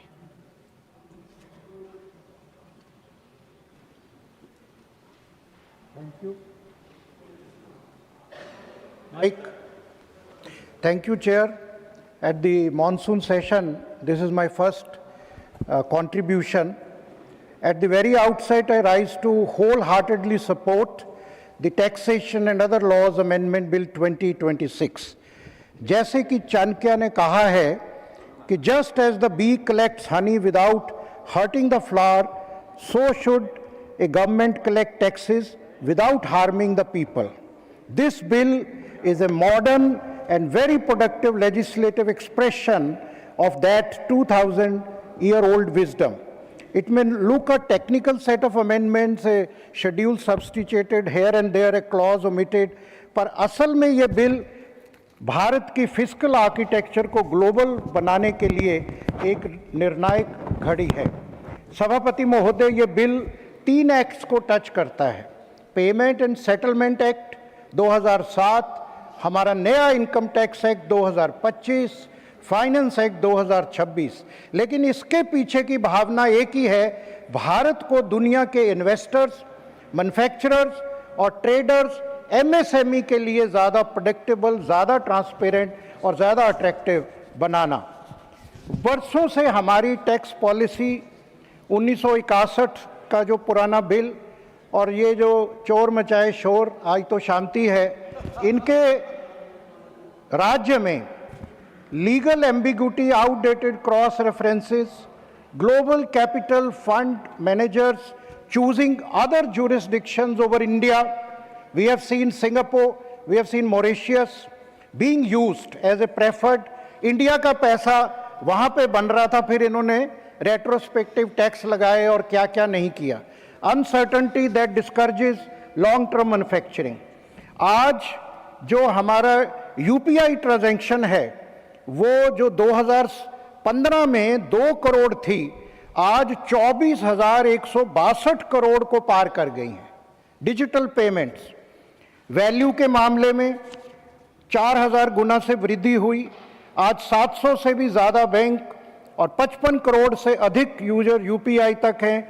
Government को हर नए इस amendment में हर नए digital payment mode को तुरंत मान्यता देने की ये शक्ति देता है ताकि कोई भी अगली क्रांति को कोई भी पुराना कानून रोक ना सके। मैं इसलिए वित्त मंत्री जी को बधाई देता हूं। दूसरा, ये बिल दुनिया के फंड मैनेजर्स को भारत में बुलाता है। जैसा कि मैंने कहा कि ये पहले सारा बिजनेस सिंगापुर, मॉरिशस, दुबई चला जाता था, अब नए शेड्यूल से ये साफ नियम देता है कि भारत से काम करो और बेफिक्र रहो। तीसरा, ये बिल हमारे मैन्युफैक्चरिंग और डायमंड ट्रेडर्स को एक दशक का भरोसा देता है। मोबाइल मैन्युफैक्चरिंग की छूट अब 2040-41 तक और रफ डायमंड्स की सेल जो एक इकोनॉमिक जोन में है उसको 2000 कर पे छूट 2041 तक दी गई है, क्योंकि कोई भी बड़ी कंपनी 1-2 साल के भरोसे पर अरबों का निवेश नहीं कर सकती। Chairman sir, tax laws alone cannot build an economy, vision does. Over the last 11 years, 12 years, under the leadership of Honorable Prime Minister Modi, India's tax and fiscal architecture have been transformed from an instrument of fear to instrument of growth.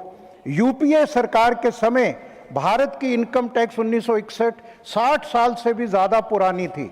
819 section थे, 47 chapter थे, 5,12,000 शब्द थे, 1200 provision थे। अब क्या है, खाली 536 section हैं।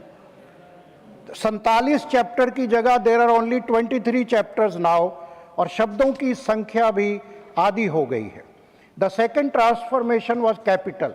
यूपीए सरकार के समय फंड मैनेजर्स भारत आने से डरते थे और सिंगापुर, मॉरिशस जैसे देशों में फंड मैनेजमेंट बिजनेस का फ़ायदा उठाते रहे।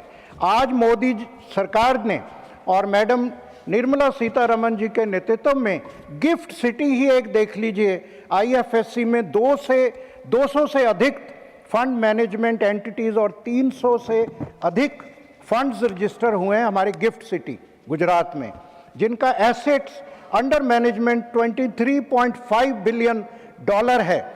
और उद्योग जगत का अनुमान है कि ये आंकड़ा 2030 तक $100 बिलियन तक जाएगा। This is the foresightedness and leadership. Third, UPA सरकार के दौरान भारत का गवर्नमेंट बॉन्ड मार्केट दुनिया के सबसे बड़े सॉवरेन डेट मार्केट में होकर भी वर्षों तक ग्लोबल बॉन्ड इंडिसेस में नहीं आया। ग्लोबल बॉन्ड इंडिसेस में हमारा बॉन्ड नहीं आता था।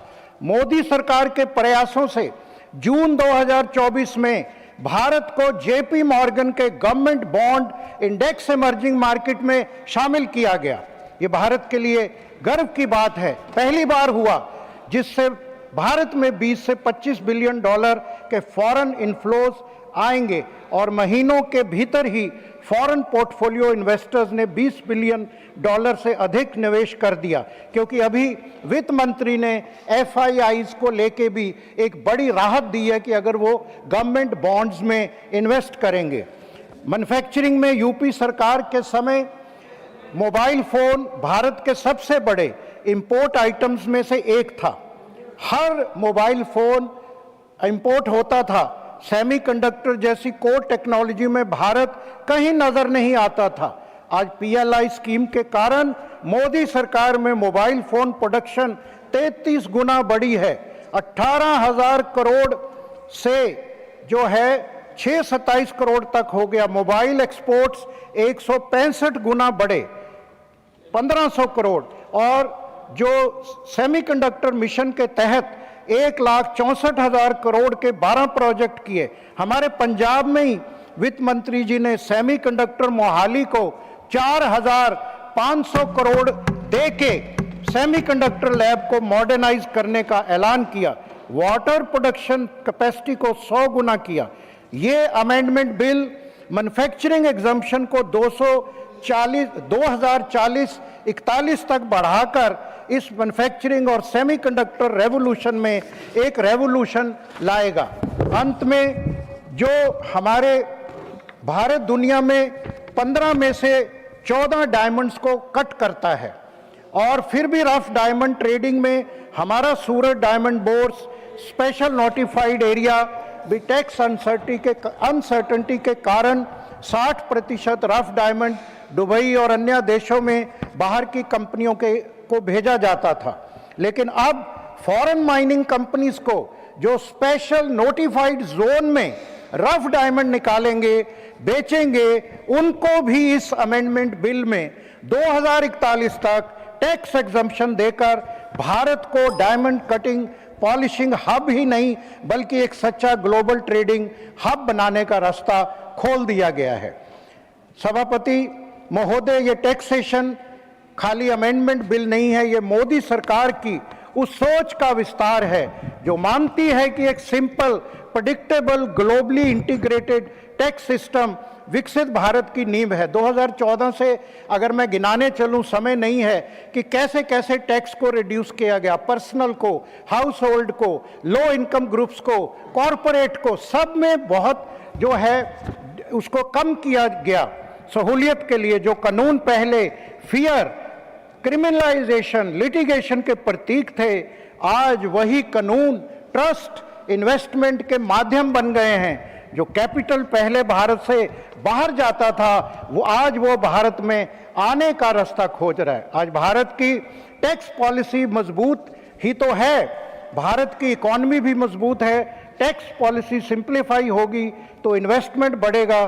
सो today we are not just amending this historical income tax laws and various benefits inter alia available to our business and industry. We are building the fiscal foundation of Fixed Bharat. Jai Hind. Thank you. धन्यवाद।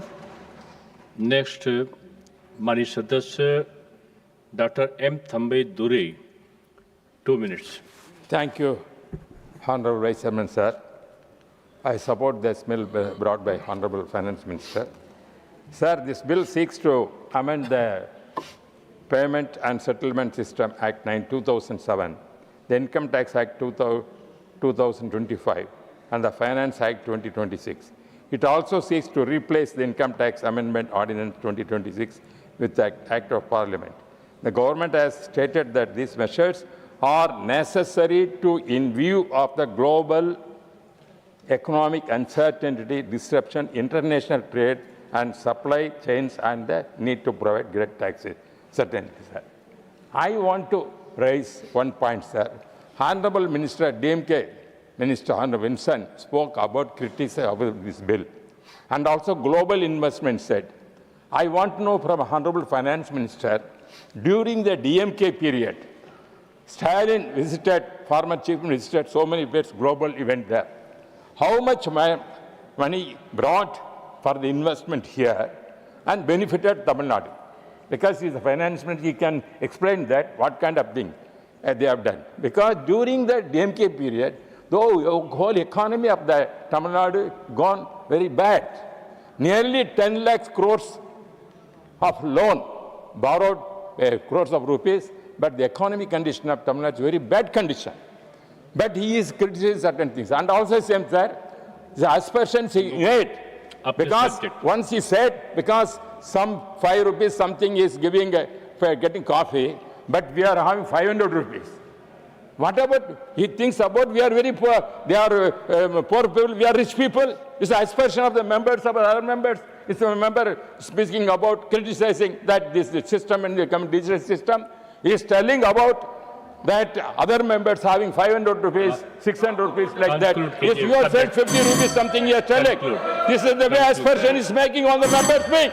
Said it's a privilege I'm telling. You must not criticize the other members. You may be poor or rich, but how can you criticize other members? You are having so much of money, but he is having giving a small amount. This is the bill. You spoke about that. That is why I'm speaking. How can you put aspersion on other members?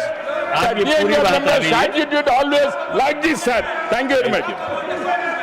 धन्यवाद. माननीय सदस्य Shri Sanjay Singh ji, 2 minutes. धन्यवाद मान्यवर, आपने इस महत्वपूर्ण bill pay मुझे अपनी बात कहने का मौका दिया. मान्यवर, मैं इस बिल के विरोध में अपनी बात कहने के लिए खड़ा हुआ हूं और इस बिल का विरोध इसलिए कर रहा हूं कि आप इस बिल को अगर एक लाइन में कहना चाहें तो लौट के बुद्धू घर को आए वाला बिल है ये. मान्यवर, पहले आपने कहा डिजिटल इंडिया होना चाहिए, सारा व्यापार डिजिटली करिए, छोटे छोटे पेमेंट आप डिजिटली करिए. प्रधानमंत्री जी गर्व से कहते हैं वो चाय वाले हैं, लेकिन इस बिल के माध्यम से चाय वाला, सब्जी वाला, समोसे वाला, ठेले वाला, ऑटो वाला, टैक्सी वाला, रिक्शा वाला, सबका व्यापार आप चौपट कर रहे हैं. क्या कह रहे हैं आप इस बिल के अंदर? आप इस बिल में कह रहे हैं कि यूपीआई से जब आप पेमेंट करेंगे तो जो व्यापारी होगा, जो व्यापार कर रहा होगा, जिसके खाते में आप पैसा डालेंगे, उसके ऊपर हम टैक्स लगाएंगे. क्यों लगाएंगे आप टैक्स? छोटे छोटे व्यापार, सब्जी वाले पे, चाय वाले पे आप अतिरिक्त भार डालने जा रहे हैं. और देश के अगर मान लीजिए आप उनके ऊपर भार डालने जा रहे हैं, वो किसी उपभोक्ता का रिश्तेदार तो है नहीं मान्यवर. घुमा फिरा के वो अपने सामानों का दाम बढ़ाएगा, जिसका खामियाजा लोगों को भुगतना पड़ेगा, जिनके ऊपर टैक्स के बढ़ने के कारण महंगाई बढ़ेगी. तो ये दो तरह से मार करने वाला टैक्स है, नंबर एक. दूसरी बात, ये बिल लाया किन परिस्थितियों में गया है, ये देश को जानना जरूरी है. 31 मार्च 2026 को जो यूनाइटेड स्टेट्स ट्रेड रिप्रेजेंटेटिव्स है, यूएस వాళ్ళ నాన్న వెంకటేష్ అని ఆయన మీడియాతో మాట్లాడారు. हिंदुस्तान में यूपीआई మీడియాతో మాట్లాడిన కూడా వచ్చాయి. అసలు ఎవరికి మానవత్వం లేదా? ఇంత జరుగుతుంటే వెంటనే ఎందుకు రంగంలోకి రాలేదు? ఎందుకు ఆదుకోవడానికి తరలి?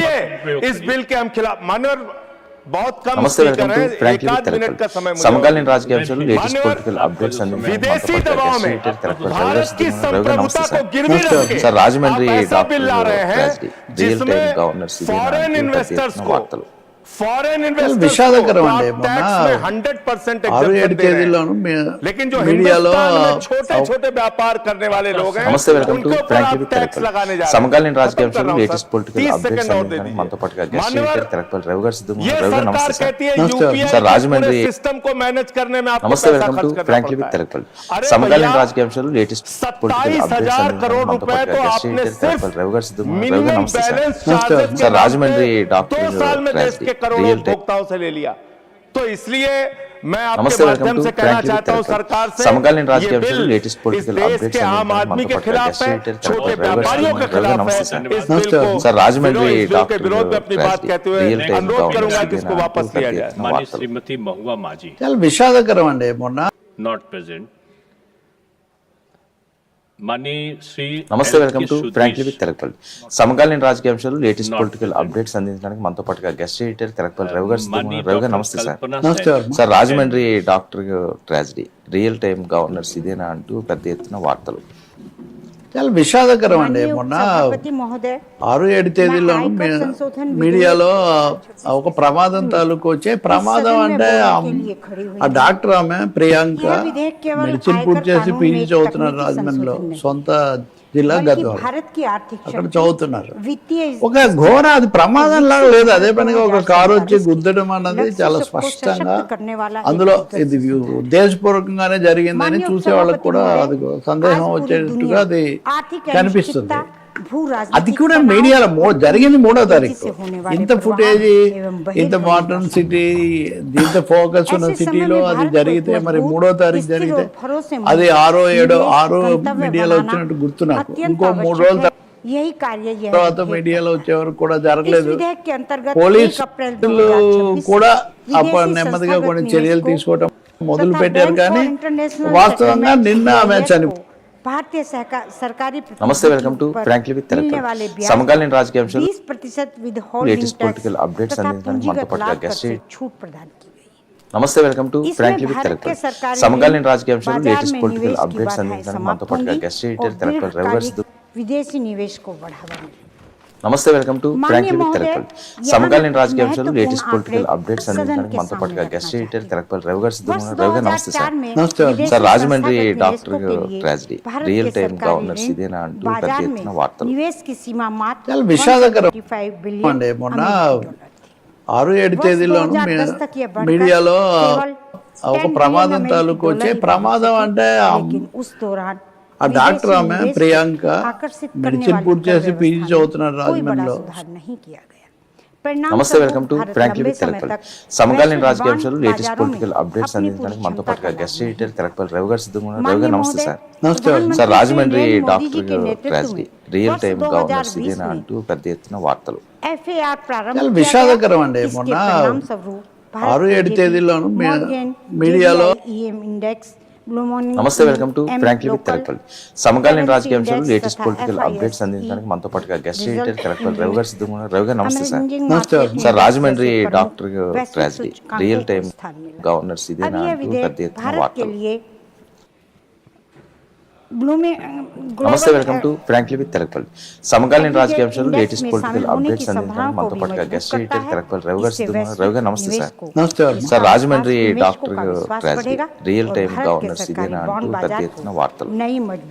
చాలా విషాదకరం అండి. మొన్న 6-7 తేదీల్లోనూ మీడియాలో ఒక ప్రమాదం తాలూకు వచ్చే ప్రమాదం అంటే ఆ డాక్టర్ ఆమె ప్రియాంక మెడిసిన్ పూర్తి చేసి పీజీ చదువుతున్నారు రాజమండ్రిలో, సొంత జిల్లా గద్వాల, అక్కడ చదువుతున్నారు. ఒక ఘోర అది ప్రమాదం లాగా లేదు, అదే పనిగా ఒక కారు వచ్చి గుద్దడం అన్నది చాలా స్పష్టంగా అందులో ఇది ఉద్దేశపూర్వకంగానే జరిగిందని చూసే వాళ్ళకి కూడా అది సందేహం వచ్చేట్టుగా అది కనిపిస్తుంది. అది కూడా మీడియాలో జరిగింది 3వ తారీఖు. ఇంత ఫుటేజ్, ఇంత మోడర్న్ సిటీ, ఇంత ఫోకస్ ఉన్న సిటీలో అది జరిగితే మరి 3వ తారీఖు జరిగితే అది 6 మీడియాలో వచ్చినట్టు గుర్తు నాకు. ఇంకో 3 రోజుల తర్వాత మీడియాలో వచ్చేవరకు కూడా జరగలేదు. పోలీసులు కూడా అప్పుడు నెమ్మదిగా కొన్ని చర్యలు తీసుకోవడం మొదలు పెట్టారు, కానీ వాస్తవంగా నిన్న ఆమె చనిపోయారు.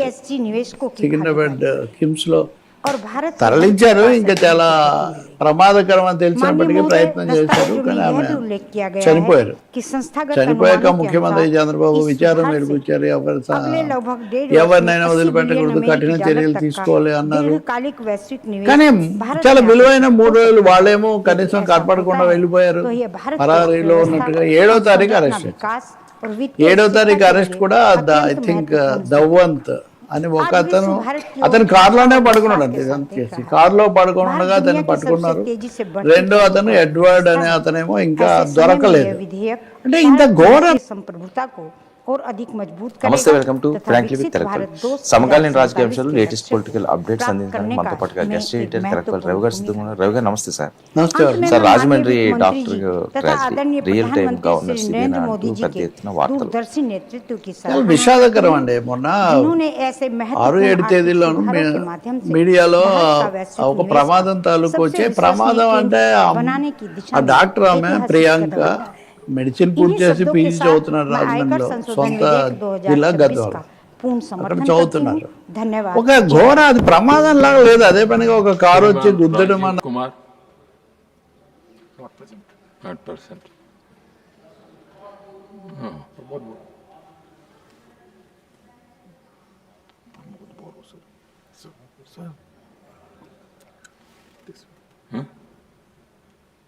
Sriman Pramod Boro. Sriman Prabhat Mori. Thank you sir. Sir इस विधेयक में मेरा कुछ सुझाव है। मेरे पार्टी यूपीपीएल की तरफ से मैं ये बिल को समर्थन करता हूँ। ये वो बिल भारत के एक परिवर्तन लाने वाले बिल है सर, आर्थिक स्थिति में आने वाले समय में। मेरा कुछ ही सुझाव है सर इस बिल में। I support the decision to provide exemption to foreign institutional investors and the Bank for International Settlements from taxes on interest as well as capital gain from investment in government securities, which at present is the tax at 20% and 12.5% respectively. However, I would like to urge the government of India to work towards simplifying the complex compliances frameworks faced by such investors from regulators. Sir, दूसरा point है sir, easing conditions for foreign cloud service providers.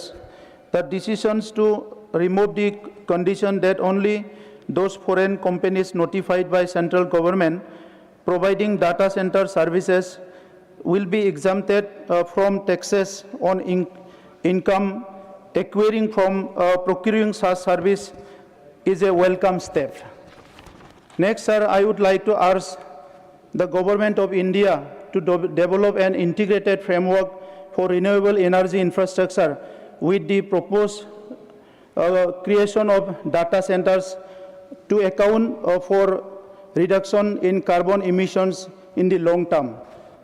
Sir, my next point is providing tax exemption for key industries.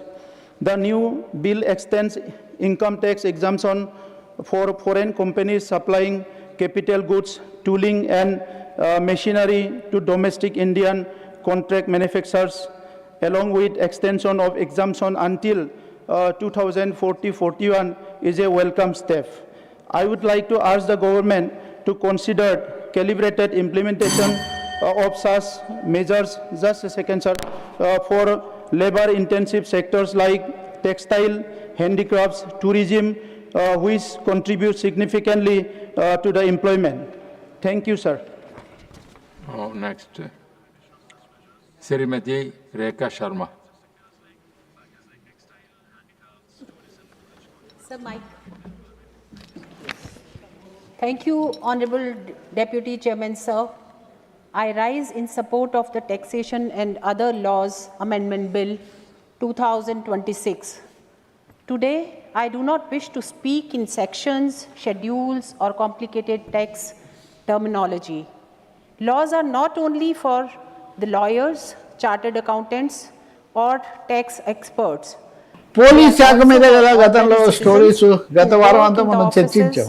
Andhra Pradesh పోలీసులు ప్రభావితం చేస్తున్నారు, కొంతమంది కావాలని చేస్తున్నారు, ఇట్లాంటివి. నిన్న మనం ఒక ఆసక్తికరమైనది చూస్తాం తెలంగాణ పోలీసుల మీద కూడా ఇలాంటి కథలు వస్తున్నాయి.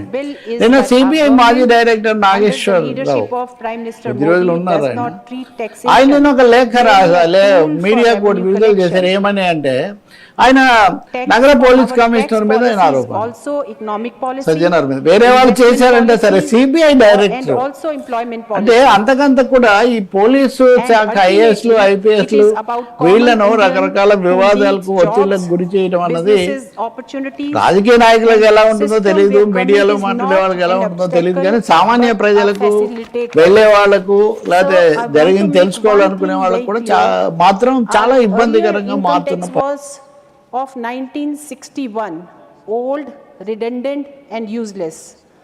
The decades, the governance and taxation system carried an old administrative mindset, complicated laws, difficult language, too many conditions, too many approvals, and unnecessarily friction between taxpayer and the state.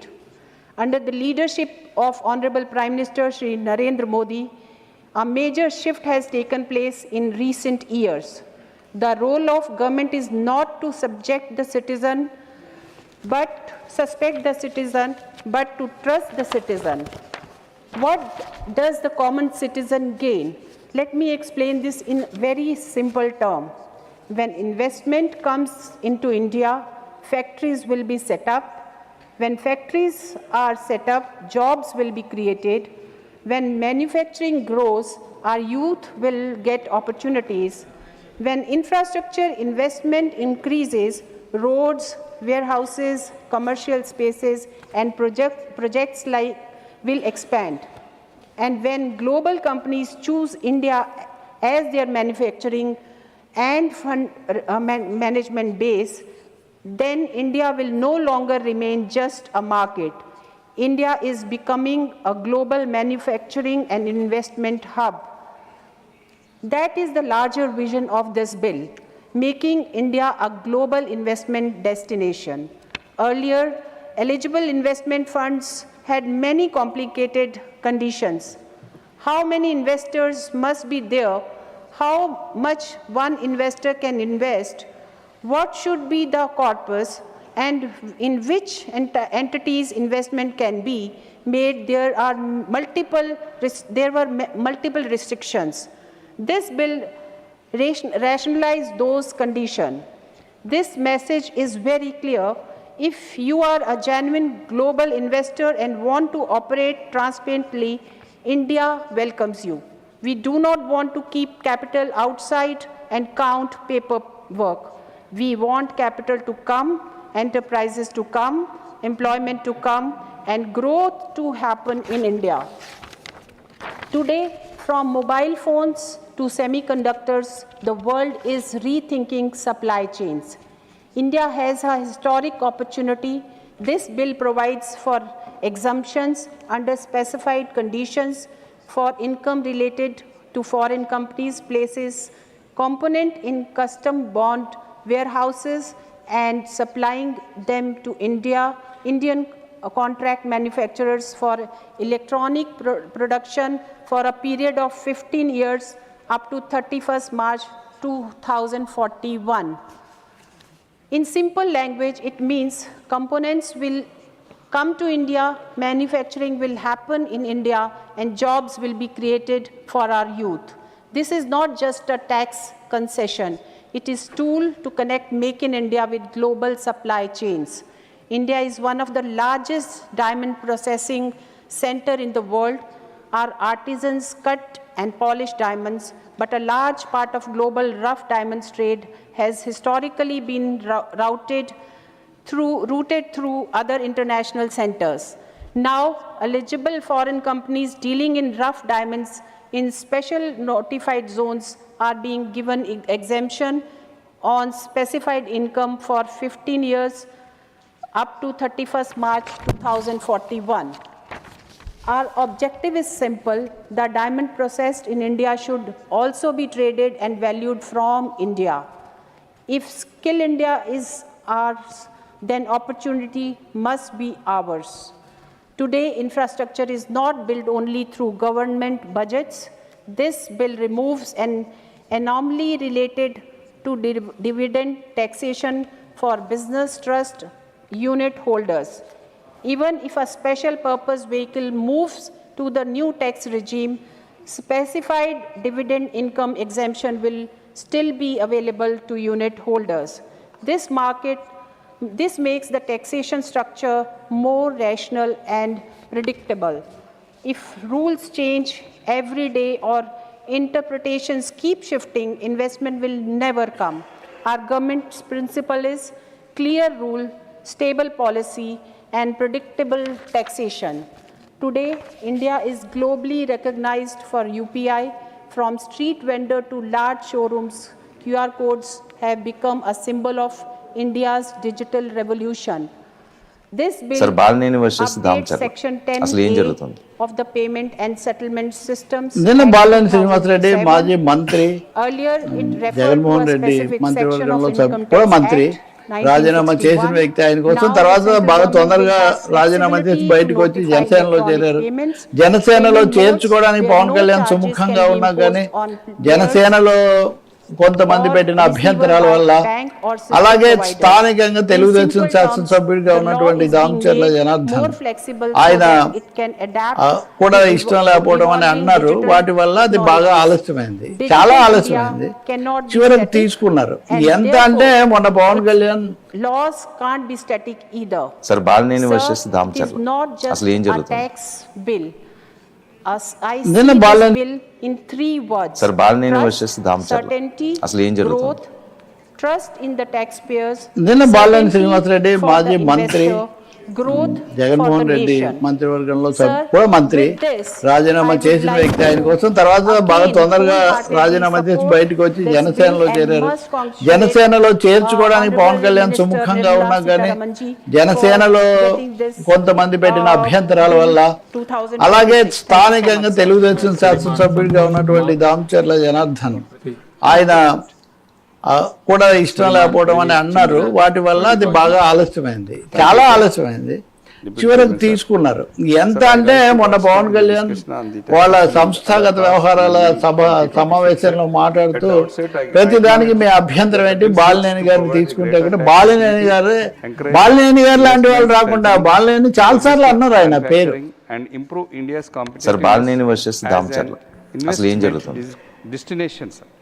The proposed amendments నిన్న బాలినేని శ్రీనివాస్ రెడ్డి మాజీ మంత్రి manufacturing and the Jaganmohan taxation Reddy framework for మంత్రివర్గంలో REITs కూడా and మంత్రి IMIT రాజీనామా చేసిన వ్యక్తి ఆయన కోసం తర్వాత intended to remove ambiguities and improve Sir, the Balineni ease of versus doing Damchar. business. అసలు ఏం However, జరుగుతుంది? while promoting investment is important, Parliament నిన్న బాలినేని శ్రీనివాస్ రెడ్డి మాజీ మంత్రి also ensure that tax reforms are Jaganmohan Reddy equitable, మంత్రివర్గంలో transparent and కూడా మంత్రి రాజీనామా చేసిన వ్యక్తి ఆయన కోసం తర్వాత బాగా తొందరగా రాజీనామా చేసి బయటకు వచ్చి జనసేనలో చేరారు. జనసేనలో చేర్చుకోవడానికి పవన్ కళ్యాణ్ సుముఖంగా ఉన్నా కానీ జనసేనలో కొంతమంది పెట్టిన అభ్యంతరాల వల్ల అలాగే స్థానికంగా Telugu Desam Sir, Balineni versus Damchar.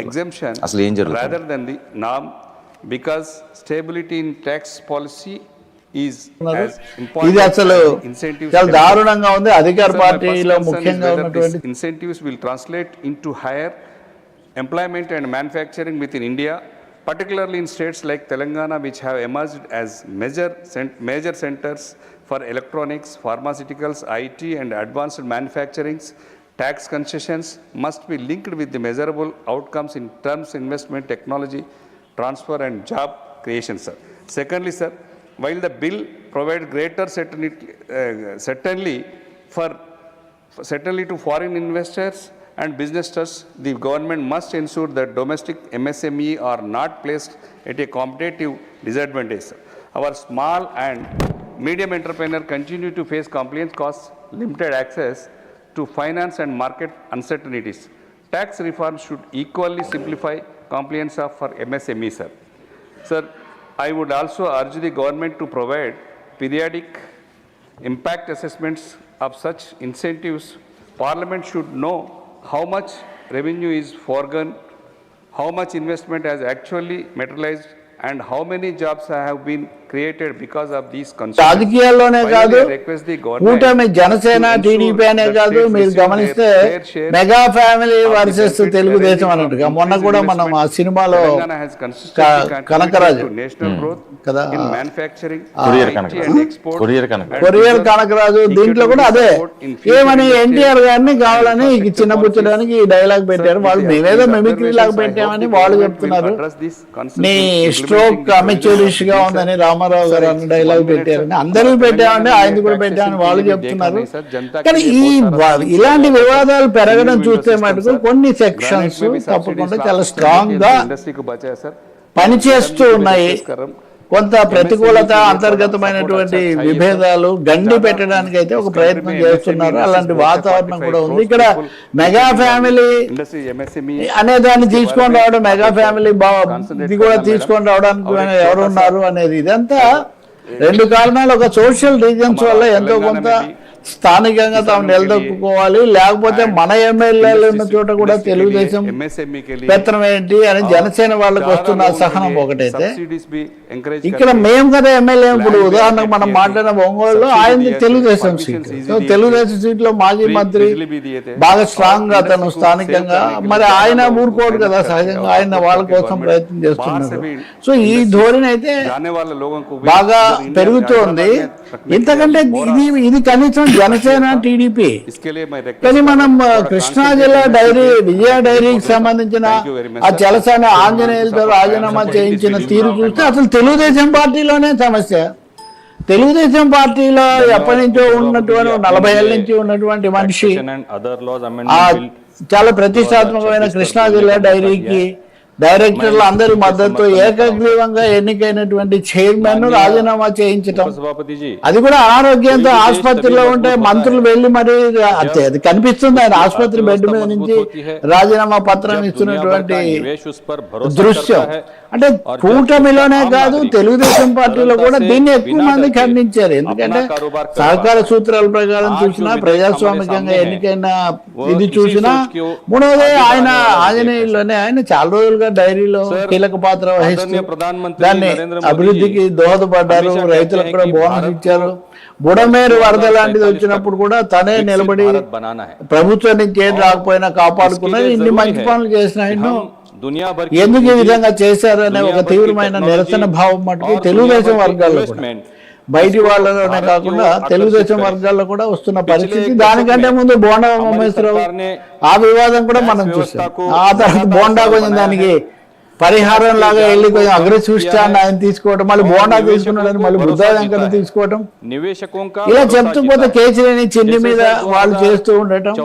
So ఒక వరుస, ఒక పరంపరగా ఇలాంటి ఘటనలు అన్నవి కనపడడం కూటమికి అసౌకర్యంగా, కొంచెం అనైక్యత పెరుగుతుంది. లేకపోతే వినడం లేదు, ఒకరి మాట ఒకరు అధిష్టానం చెప్పినా వినడం లేదు. ఇంకా చాలా ఉదాహరణలు ఇట్లాంటివి ఉన్నాయి. కానీ ఇవి స్థానిక ఎన్నికల నేపథ్యంలో ఇవి తగ్గించుకోకపోతే మటుకు ఏమాత్రం సరికాదు. రెండవది మీలో మీరు ఏం సర్దుకుంటారో వేరే విషయం, కానీ ప్రజలకు సంబంధించిన ప్రజల ఇది కనీసం జనసేన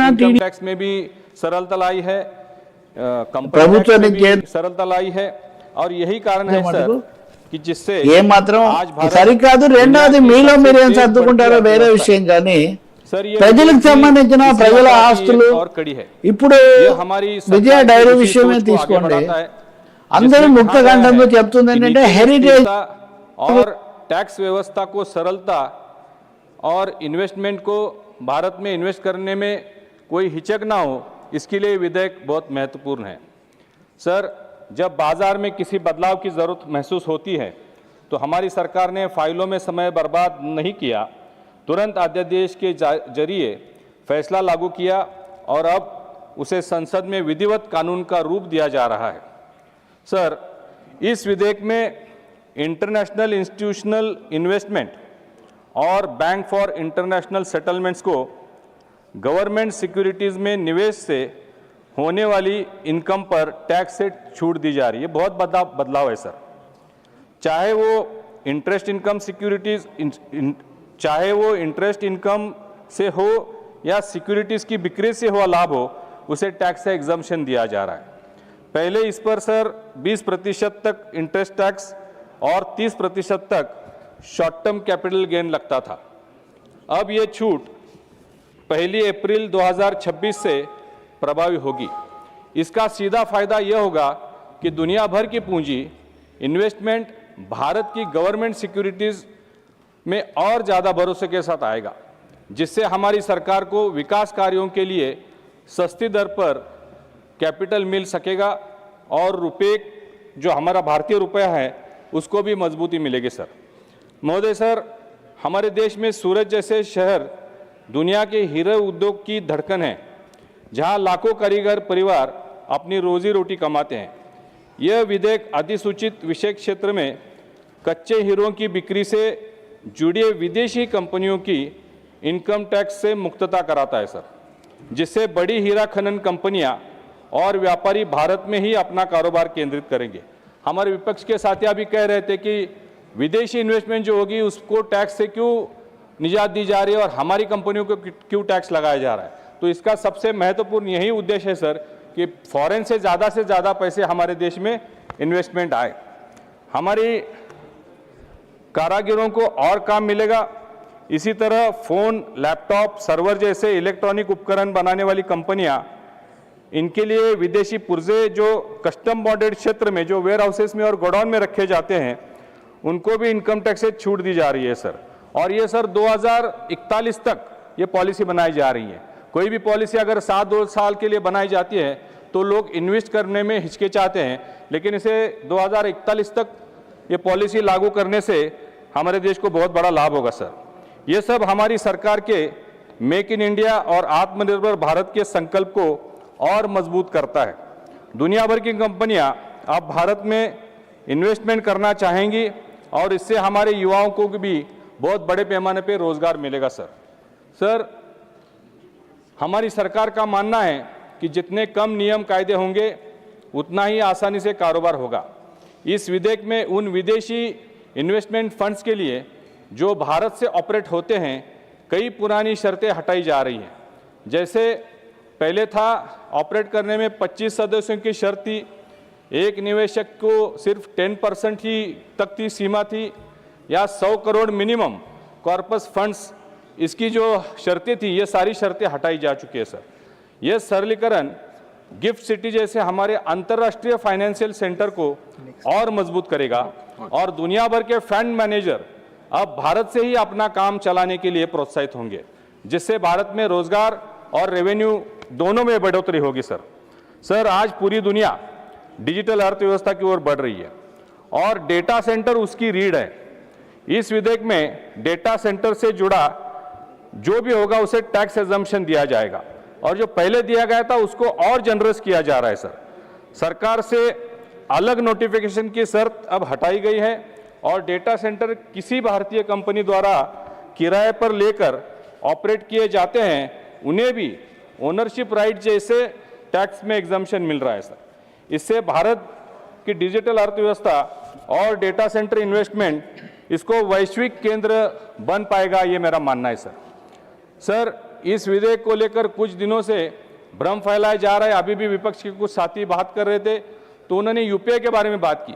सर, जब ये यूपीआई टेक्नोलॉजी यहाँ पे लॉन्च हुई थी तब हमारे कांग्रेस के पूर्व मंत्री, वित्त मंत्री, इन्होंने इसका मजाक उड़ाया था सर। उन्होंने कहा था कि भारत एक गरीब देश है, यहाँ पे ये टेक्नोलॉजी कैसे चलेगी, यहाँ पे लोगों के पास मोबाइल नहीं है, लोगों के पास गांव-गांव में इंटरनेट नहीं है, छोटे रेडी वाले, पटरी वाले या छोटे छोटे सब्जी बेचने वाले, ये लोग इसको समझ नहीं पाएंगे। लेकिन आज सर हमारे देश में तकरीबन 48 करोड़ लोग यूपीआई का यूज़ कर रहे हैं, 6.5 करोड़ व्यापारी इसका यूज़ कर रहे हैं, लगभग रोज 1 लाख करोड़ का ट्रांजैक्शन यूपीआई से हो रहा है सर। इससे ये कानून और ये बदलाव और ये यूपी टेक्नोलॉजी कितनी महत्वपूर्ण है हम समझ सकते हैं। लेकिन आज हमेशा की तरह विपक्ष के कई साथी संसद के अंदर भी और बाहर भी ये भ्रम फैलाने की कोशिश कर रहे हैं कि इस पर यूपीआई पर कुछ चार्ज लगने वाला है। मैं पूरी तरह जिम्मेदारी के साथ यह कहना चाहता हूं कि ये पूरी तरह गलत है, सफेद झूठ है। यूपीआई पे आम नागरिक के लिए कोई भी चार्ज नहीं लगेगा, ये पूरी तरह मुफ्त है सर। महोदय, पहली की सरकारों में समय में टैक्स इतना उलझा हुआ था कि निवेशक भारत आने से पहले 10 बार सोचता था। आज उसको compelled laws, unstable policies, uncertain environment यहाँ पे भारत में नजर नहीं आ रहा है। पुरानी जो पहचान थी इसके विपरीत हमारी सरकार ने टैक्स व्यवस्था को लगातार सरल बनाया है, स्थिरता दी है और इन्वेस्टर्स को भरोसा दिया है कि भारत में नीति बदलेगी नहीं बल्कि समय के साथ बेहतर होगी। महोदय, यही भरोसा है जिसके कारण आज दुनिया भर की कंपनियां भारत की ओर देख रही हैं। आदरणीय सभापति जी, उपसभापति जी, यह विधेयक इन्वेस्टमेंट को प्रमोट करता है, हमारे मैन्युफैक्चरिंग क्षेत्र को मजबूत करता है, डिजिटल अर्थव्यवस्था को गति देता है और साथ ही आम नागरिक के हित की रक्षा भी करता है। यह प्रधानमंत्री मोदी जी के उस विजन का हिस्सा है जिसमें भारत आत्मनिर्भर भी बनेगा और दुनिया के लिए निवेश का पसंदीदा ठिकाना भी बनेगा। मैं इस सदन के सभी माननीय सदस्यों से अनुरोध करता हूं कि इस विधेयक का समर्थन करें ताकि भारत की अर्थव्यवस्था और मजबूत हो, हमारे युवाओं को रोजगार मिले और विकसित भारत का सपना जो हमारे प्रधानमंत्री आदरणीय मोदी जी ने देखा है उसे हम जल्द साकार कर सके। इन्हीं शब्दों के साथ मैं इस बिल का पूरी तरह समर्थन करते हुए अपनी बात समाप्त करता हूं। धन्यवाद। जय हिंद, जय Maharashtra. Secretary General, message from Lok Sabha, Secretary General. Sir, with your kind permission, I rise to report that the Lok Sabha at its sitting held on the 10th of August 2026 passed the Tribunals Reforms Bill 2026. I lay a copy of the said bill on the table. Thank you. Sriman Vijay Sindhe Kahyala.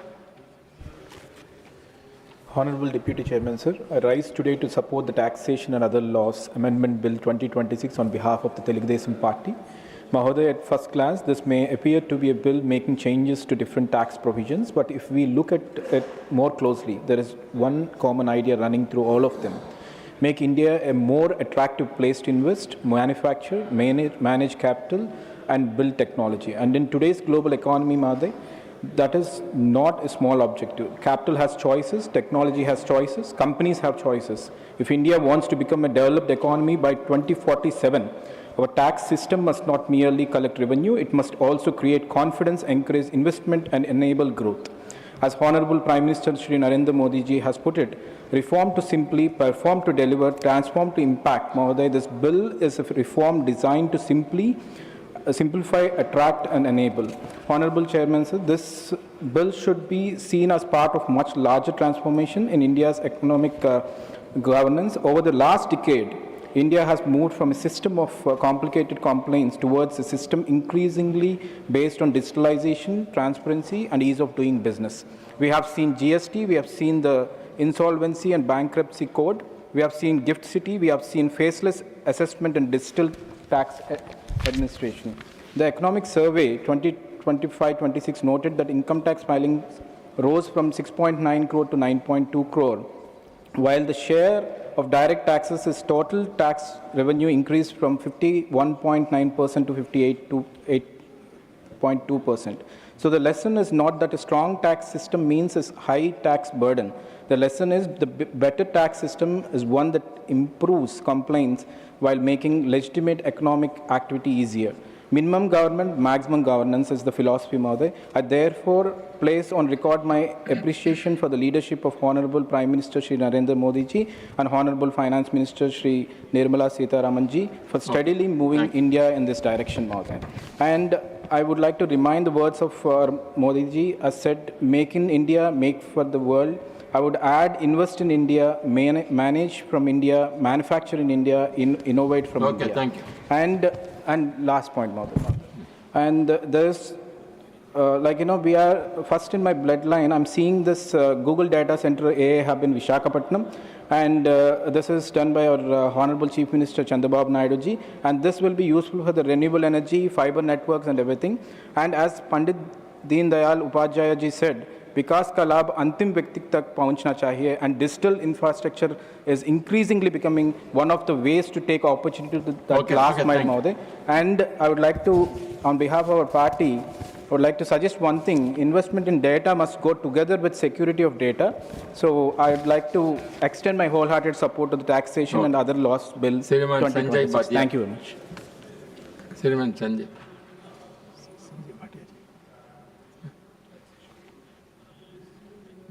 Not present. Sriman Baburam Nishat.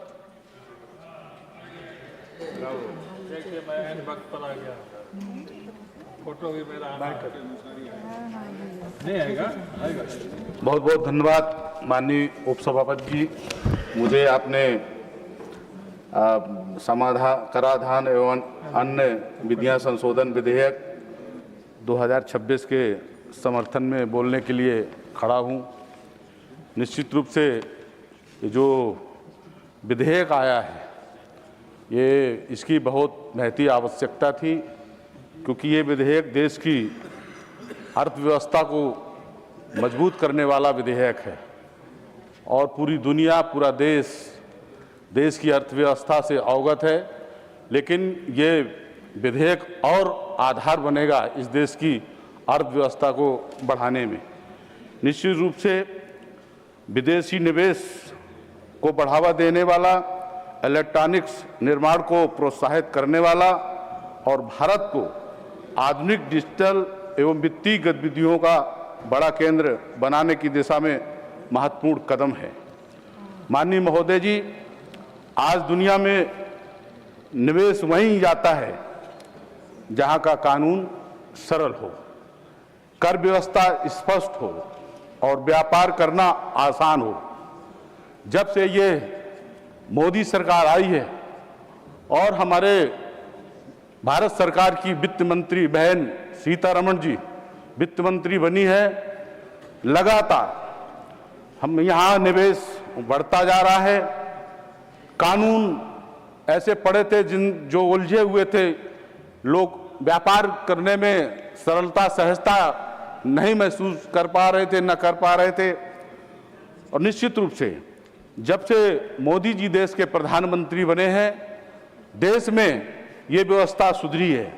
आज दुनिया में हमारी सरकार का प्रयास है कि भारत में विदेशी निवेश आए, नई कंपनियां आएं, कारखाने लगें और युवाओं के लिए रोजगार के नए अवसर पैदा हों। ये संभव हुआ है जब हम सरकार के नाते कारखाने लगवाने के लिए व्यवस्था सरल की है और युवाओं को विभिन्न क्षेत्रों पर रोजगार सृजन हुए हैं। 140 करोड़ का ये हमारा देश है। जब तक यहाँ की व्यवस्था ठीक नहीं होगी तब तक आम जनमानस सहज रूप से काम करने में सक्षम नहीं हो पाएगा। ये विधेयक इसी दिशा में महत्वपूर्ण बदलाव करता है। पहला, विदेशी निवेश को बढ़ावा। सरकारी प्रौद्योगिकियों में निवेश करने वाला मात्र विदेशी संस्थागत निवेशकों और बैंक फॉर इंटरनेशनल सेटलमेंट को मिलने वाले ब्याज और पूंजीगत लाभ पर छूट का प्रावधान किया गया है। इससे विदेशी निवेशकों के लिए भारत के सरकारी प्रतिभूति बाजार में निवेश करना अधिक आकर्षक हो सकता है। इसका लाभ हमारे वित्तीय बाजार को मिलेगा और भारत में विदेशी पूंजी का प्रवाह बढ़ेगा।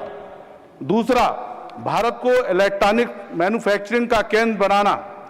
आज मोबाइल फोन हो, लैपटॉप हो, सर्वर और दूसरे इलेक्ट्रॉनिक सामान हमारी रोजमर्रा की जरूरत बन चुके हैं। निश्चित रूप से इस कानून के माध्यम से और इसके पहले भी इनको सरल किया गया है। लैपटॉप बन रहे हैं, फोन बन रहे हैं, सर्वर बन रहे हैं, लेकिन इस विधेयक के आने से और उपलब्धि हासिल होगी। मैं बधाई दूंगा सरकार को, बहन सीतारमण जी को। भारत चाहता है कि इन उत्पादों का निर्माण केवल विदेशों में ना हो बल्कि बड़ी मात्रा में भारत में हो। इस विधेयक में इलेक्ट्रॉनिक्स के क्षेत्र में काम करने वाली पात्र विदेशी कंपनियों को कर प्रोत्साहन दिया गया और इस सुविधा को आगे बढ़ाया गया। इससे कंपनियों को भारत में उत्पादन इकाइयां लगाने के लिए प्रोत्साहन मिलेगा। माननीय अध्यक्ष महोदय, निवेश आएगा, उत्पादन बढ़ेगा, रोजगार के अवसर बढ़ेंगे। यही तो मेक इंडिया की भावना है।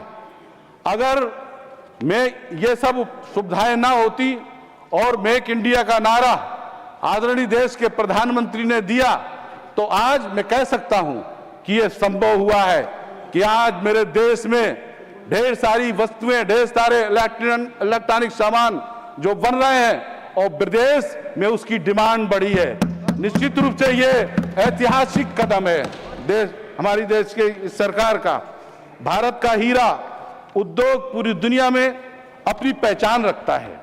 विधेयक में मात्र विदेशी हीरा कंपनियों को कच्चे हीरे की बिक्री से जुड़े कुछ आय पर कर छूट देने का प्रावधान किया गया है। इससे भारत में हीरा व्यापार और उससे जुड़ी आर्थिक गतिविधियों को बढ़ावा मिल सकता है। आदरणीय चेयरमैन सर, सिर्फ आधा minute.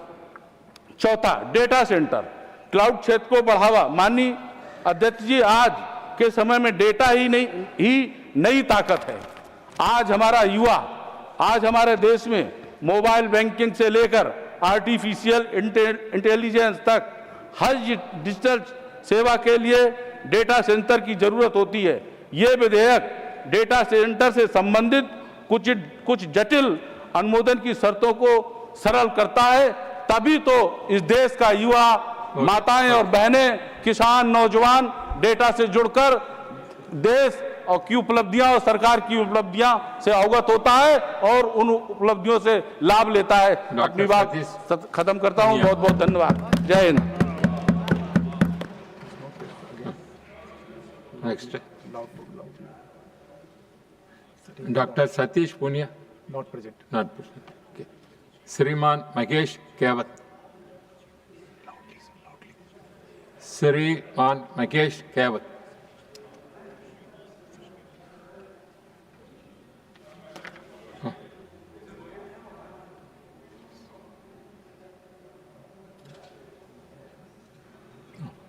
I can't see this one. Madam Srimati Nirmala Sitharaman.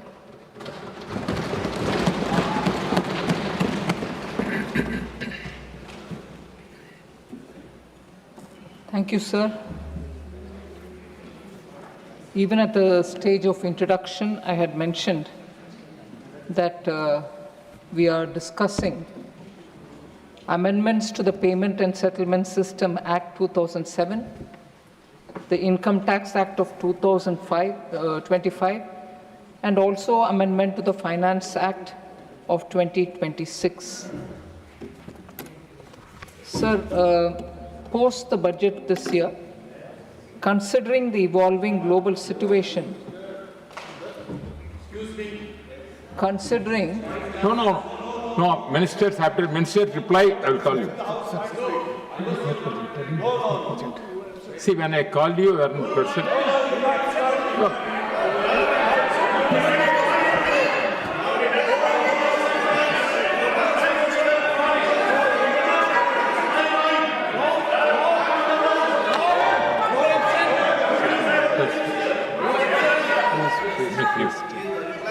Please take your seat. Just for a minute. क्या हुआ? Nothing. Oh, नहीं. Please. Before calling Honorable Minister, there is a for Dr. John Britas to briefly put his points. Then I'll call him. For 2 minutes. It's for 2 minutes. And you are not here. I am here, sir. I am here, sir.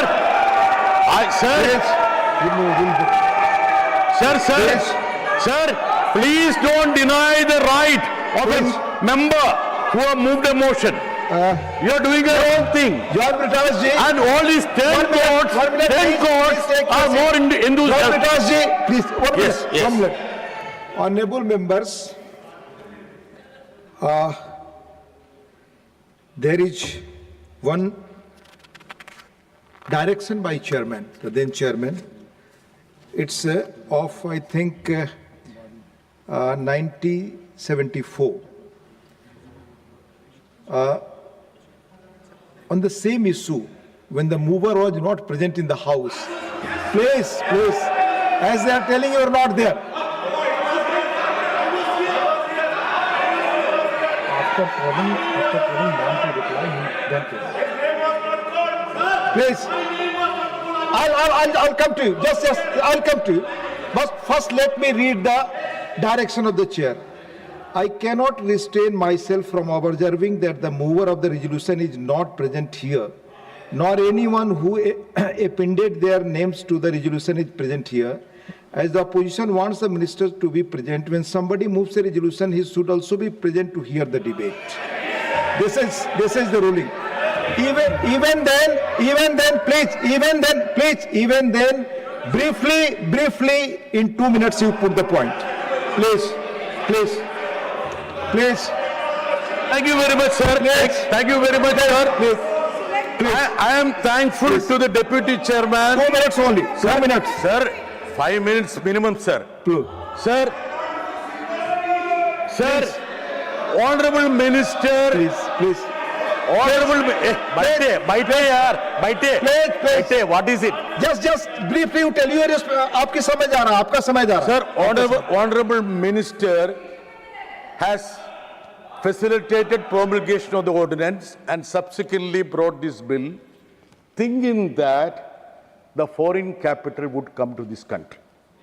And she is much more relying on the promises of the foreign countries. There have been insistence on the part of US Trade Representative that you need to charge UPI. The same pressure was exerted on Brazil. They didn't heed them. Now, the policy of the government is completely being upended, and she has cleverly brought in the UPI component in this piece of legislation. Madam, see what was the statement of the Honorable Prime Minister. I am quoting, sir. Prime Minister Modi told first G20 finance ministers and central bank governors in February 2023 that India's digital payment ecosystem had been developed as a free public good. Thus, the current bill goes against the principle of India. The government policy from 2017 to 2025 was to keep digital payment charges away from merchants and consumers. Thus, the current bill which she wants this House to pass is violation of the solemn assurance of the Honorable Prime Minister. And Madam Finance Minister knows that this NBCI have been formed by 50-55 stakeholders, including our banks and financial institutions. And she all of a sudden says that, sir, what is it, sir? Time is over, Sir, they are eager. No, Sir, at least the finance, at least the finance minister should know what I am trying to say. You have already spoken. Sir, I will tell you one thing. Please. This government has to concentrate on the basic issues of this nation. Thank you. Sir, what is it, No, sir? time is over. What sir. time, sir? I just I wanted was given 2 minutes. Then I will not speak, sir. Give me 3 minutes. You have already spoken. Give me Finish. Sir, what did they talk about the depreciating rupee? 2013, what was the statement of the Honorable Prime Minister? The rupee is in ICU. There is deep corruption in Delhi. That's why the rupee is plummeting. Sir, what is the rupee value now, sir? What is the rupee value? Please. How much rupee you have to pay to get a dollar? Sir, I can tell you, there is a foreign capital flight that we are suffering. Thank you. Sir, over. Sir, Now the- 3 minutes over. No. Thank Sir, you. No. sir.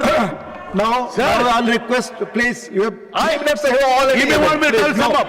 No, please. I request the Honorable Finance Minister, Honorable and explain Finance to the Minister Srimati nation Nirmala why Sitharaman to they... reply the discussion.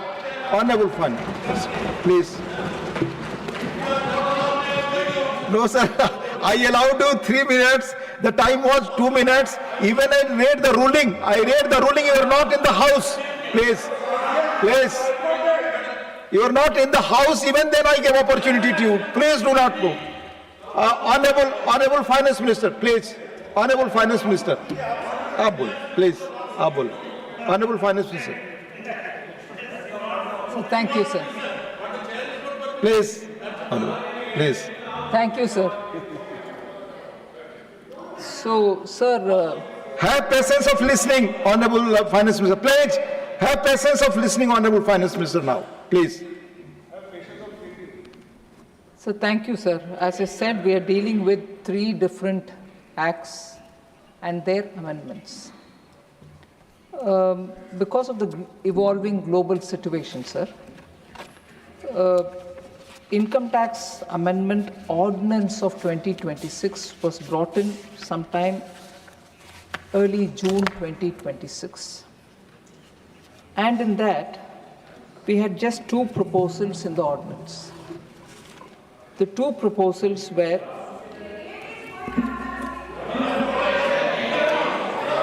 Please. Once, please, up, please. Please.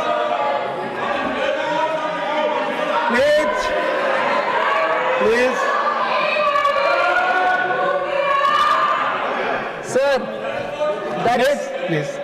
John Brittas can please stay here if he wants to hear one line, sir. Yes, That's I a told you, typical Chair. communist style.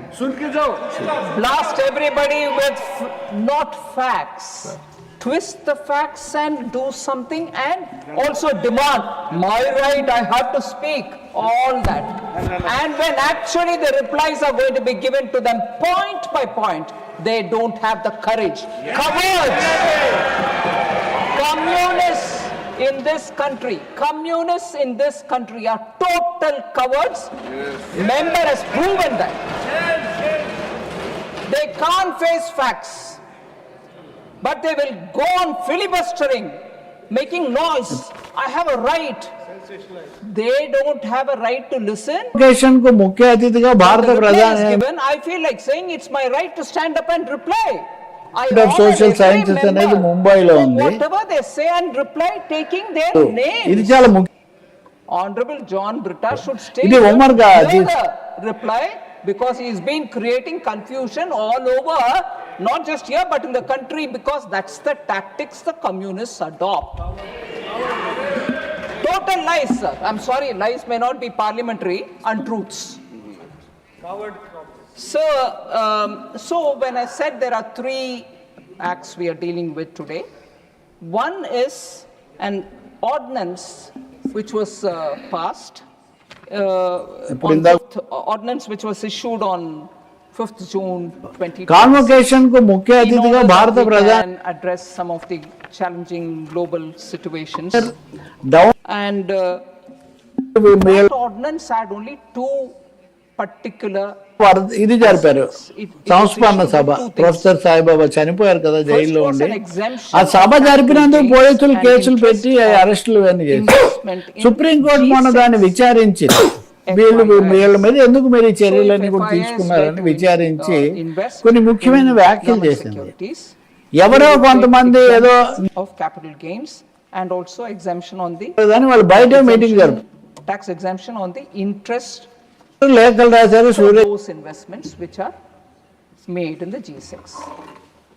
So that was one thing on which that ordinance. వాళ్ళు ఏదో శిక్షార్హులు లేదా నిందితులు అయిపోరని చెప్పింది. అదే ఇంకో 2 విద్యార్థులు మటుకు arrest చేశారు. ఇది ఉమ్మడిగా సాయిబాబా సంస్మరణ సభ విషయంలో టిస్ లాంటి ప్రతిష్టాత్మక సంస్థ ఎదుర్కొన్న పరిస్థితి. నేను మీకు 3 ఉదాహరణలు చెప్పాను. కాశ్మీర్లో కూడా ఇదే పరిస్థితి. సో ఏబి వెంకటేశ్వరరావు గారు వీటిని రెఫర్ చేస్తున్నారు. ఇవి మామూలుగా ఈ fascist issues, and now that ordinance will have to be made into a law or made part of the law. So we are coming with those 2, but we are not coming with just those 2. We are bringing in newer things as well in addition to this. So what are those newer things, sir? Again, keeping the global పెద్ద సంఖ్యలో ఓటర్లు క్యూలో నిలబడి we have come up with a few more additional points which relate to taxation and other laws. So the first one, I'll be very brief about what are the additional things which are coming in.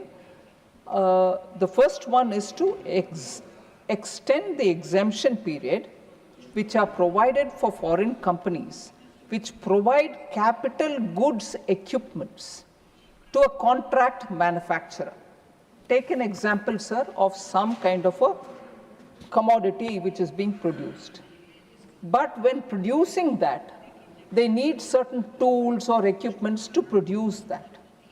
Those tools and equipments are not manufactured in this country, but they need that here. They may bring it here, use it here, and once the production is over, it may go back or it may be left behind, because they are specifically made and designed for the production of these kind of tools. So for them, the exemption of tax, the exemption from tax for those equipments which are uniquely for the manufacture of certain things that are produced in this country. So that with some conditions we are allowing that exemption. The conditions, I will just say one or two conditions which have to be satisfied for becoming eligible for those exemption is the ownership of such capital goods or equipment or tools remains with the foreign company. It cannot be transferred to the local company. Such capital goods and equipment or tools is under the control and the direction of the contract manufacturer who's manufacturing in this country. Third, the contract manufacturer should be company resident in India and located in a custom bonded area. And finally, the contract manufacturer produces electronic goods on behalf of a foreign company for a consideration. If he fulfills these conditions, they will be eligible for the tax exemption for those tools, for those machines which come uniquely for manufacturing those items. So what would this do? For instance, some of the items are laptops, all-in-one personal computers and tablets, servers, ultra-small form factor USFF, as they say, sub-assemblies to the finished goods, and so on, sir. So this is aimed at getting larger ecosystem to come into the country, so that a specific manufacturing which is now giving good results for India can now get the entire ecosystem to India, so that that process of manufacturing is not a one-off item. So many other investments will come for providing additional support to that ecosystem itself and create employment, bring in newer investments, and so on. So a larger ecosystem for enabling contract manufacturing for, not limited to, for mobile phones, laptops, personal computers, servers, and related equipments which can be done in India. So that is one of the additional thing over and above the two ordinance-related matter. The amendments are for this. The second one, sir, amendment of conditions of provisions providing exemption to a foreign company procuring data services from a specified data center. So this also comes with a lot of, and this exemption is provided up to the year ending 31st March 2047. Long-term certainty so that investments come. These are big ticket investments. They have to come with a certain certainty which can be provided to them. They also have a lot of such conditions. Now, what is the outcome that we're expecting by bringing this? The outcome that I'm expecting is to provide ease of doing business for companies, providing cloud services by way of procuring data center services in India. The amendment is also expected to enable much larger ecosystem, again, of Indian data centers, providing data center services to a foreign company. The reform will enable AI data cities in India and is expected to bring in significant investments for AI data cities in India. Sir, I want to add beyond the language of the Act itself, which I've partly narrated, that there is an apprehension that this is only for foreign companies. These kind of exemptions are not going to be available for Indian companies. It's not true at all, sir. I want to explain how.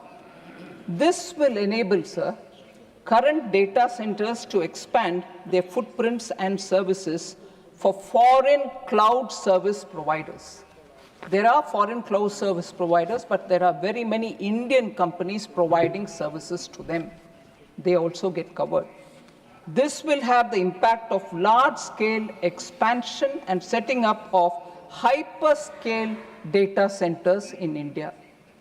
Also, the investments, the assets, this is a very critical and important point, sir. The investment, the assets, the employment, and also the profits which will rest with Indian companies on account of data center reforms. I repeat that line, sir. The investment, the assets, the employment, and also the profit will rest with Indian companies on account of the data center reforms. Another point, sir. The reseller entity of this foreign cloud service provider will also be an Indian entity. These taxes shall also come to India back again and will expand the reseller ecosystem. The exemption to the foreign cloud service provider is given till 2047 because data center is a long gestation asset and long working life. Investor makes heavy investment and in turn seeks certainty of tax treatment. So it is not just for foreign companies. In fact, the Indian company ecosystem can expand because of this exemptions that we are giving. Third, sir, other than the two which come along with the ordinance which have to be made into a law, the additions that we are making, the third addition is exemption to foreign mining company engaged in the business of selling rough diamonds. I can't see member Vikramjit Sawhney, who spoke elaborately on this point. Foreign mining companies, sir, are allowed, not today, since 2016, to display uncut and unassorted diamonds in specified or special notified zones, such as Mumbai and Surat, and such display is exempted from forming a business connection in India. They come, bring stocks, display it, and whatever is chosen is also taken back, and then they bill it from there. They have no other connection with any of the buyers or companies which are here. This has been on since 2016. For enabling sale of rough diamonds in these zones, safe harbor rules or a framework under Rules 99, 102 of the Income Tax Rules 2026 was provided for foreign mining companies engaged in the business of selling raw diamonds, uncut diamonds, wherein the profit and gains of the eligible business chargeable to tax shall be 4%. That is the safe harbor, or more of the gross receipts from that business. So in order to promote the ecosystem for trading in raw and rough diamonds and provide tax certainty, it is proposed through this amendment that we are bringing to expand the definition of raw or rough diamonds to include assorted diamonds and also provide exemption to a foreign company engaged in the business of diamond mining or a foreign company functioning as a site holder, broker, aggregator, or a tender and auction entity for such businesses for a period of 15 years up to tax year ending 31st March 2041. We have elaborately mentioned each one of the categories so that there is no confusion about who's eligible and who's not eligible. The new provision, therefore, is proposed to be inserted at serial number 13F of the table in Schedule 4 of the Income Tax Act 2025. The amendment outcome, sir, what are we expecting from this? The amendment is expected to shift some of the diamond trading businesses which happen in places like Amsterdam, Antwerp, or parts of Israel to move to India, diamond trading business to India, and also promote ecosystem for financing of buying and selling of diamonds in India itself. Now also somewhat in Middle East, Dubai, and so on. So all these people, because of this exemptions provided, can now do that wholesale business here and be accessible to Indian buyers. That is the outcome that we expect, that the entire ecosystem can be available here. India is very well known for polishing and cutting the diamonds. Now, if that business also moves here, our diamond industry, which is a very labor-intensive, maximum labor employment is provided by these units, can benefit. So, fourth amendment which we are bringing here, exemption to a foreign company storing components for sale to a contract manufacturer involved in manufacturing of specified electronic goods. So I just want to elaborate on this. Assume that there is a phone manufacturer. There are several thousands of little parts which go into making that phone. Each time he wants a particular component, he will have to place an order, wait for the component to be brought in, then supplied, then make it. But making of these items, which are very export sensitive, require timely supply of these components. There is no way in which you can expedite the supply if you have to each time import it. So among the industry, the idea was, if there was, unless they're keeping it in a ship in the high seas, instead of that, they could hold it within our borders, somewhere close to the port, not as a ownership. It's in the ship or here, but immediately supplied to that particular notified manufacturer, that particular component, and whatever tax has to be paid will be paid. Therefore, foreign companies were provided a safe harbor till now at the rate of 2% or more of the gross receipts from the business activity of storage of components in a warehouse in a custom bonded area. So the framework is part of Rule 99 to 102 of the Income Tax Rules 2026, applies where such components are sold to a contract manufacturer, specified fellow, of specified electronic goods. So what are we proposing now? Accordingly, it is proposed that exemption may be provided on the income of a foreign company storing components for sale to a contract manufacturer involved in manufacturing a specified electronic goods for a period of 15 years up to the tax year ending 31st March 2041. So the specific or specified electronic goods are, again, mobile phones, laptops, all-in-one personal computers and tablets, servers, ultra-small form factors, USFF, sub-assemblies to the finished goods mentioned in clauses 1 and 2, that is phone and laptops, hearables, wearables, and accessories related to finished goods mentioned in clauses 1 and 2. So what is the outcome we are expecting out of this? Amendment is expected to enable a much larger ecosystem for contract manufacturing of mobile phones, laptops, personal computers, servers, and related components in India. So the fifth additional thing that we are bringing on is exemption to a unit holder on dividend received or receivable from a special purpose vehicle of business trust where such SPV is a new regime. So this is a very simplified one, which I think all of us were aware of. We brought in the accumulated MAT, which was in the old income tax regime, sort of as a final tax, and from now we wouldn't collect MAT under the old regime, nor do we want to collect under the new regime.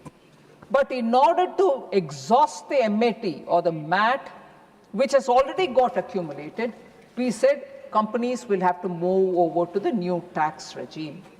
Now, when they move into the new tax regime with the accumulated MAT, which they would want to exhaust, they would have a SPV in the case of InvITs and so on.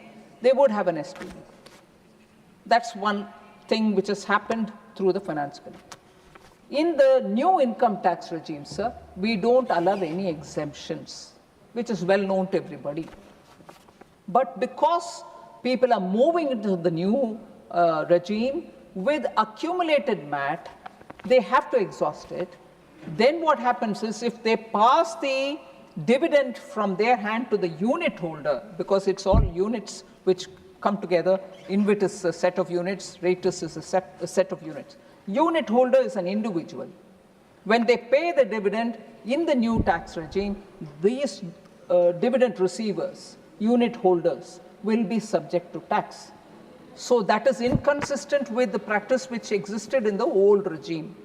So when they have come here to exhaust their MAT, if they are exhausting their MAT, the dividend payable, we are now exempting for in the hands of the unit holder, who is an individual.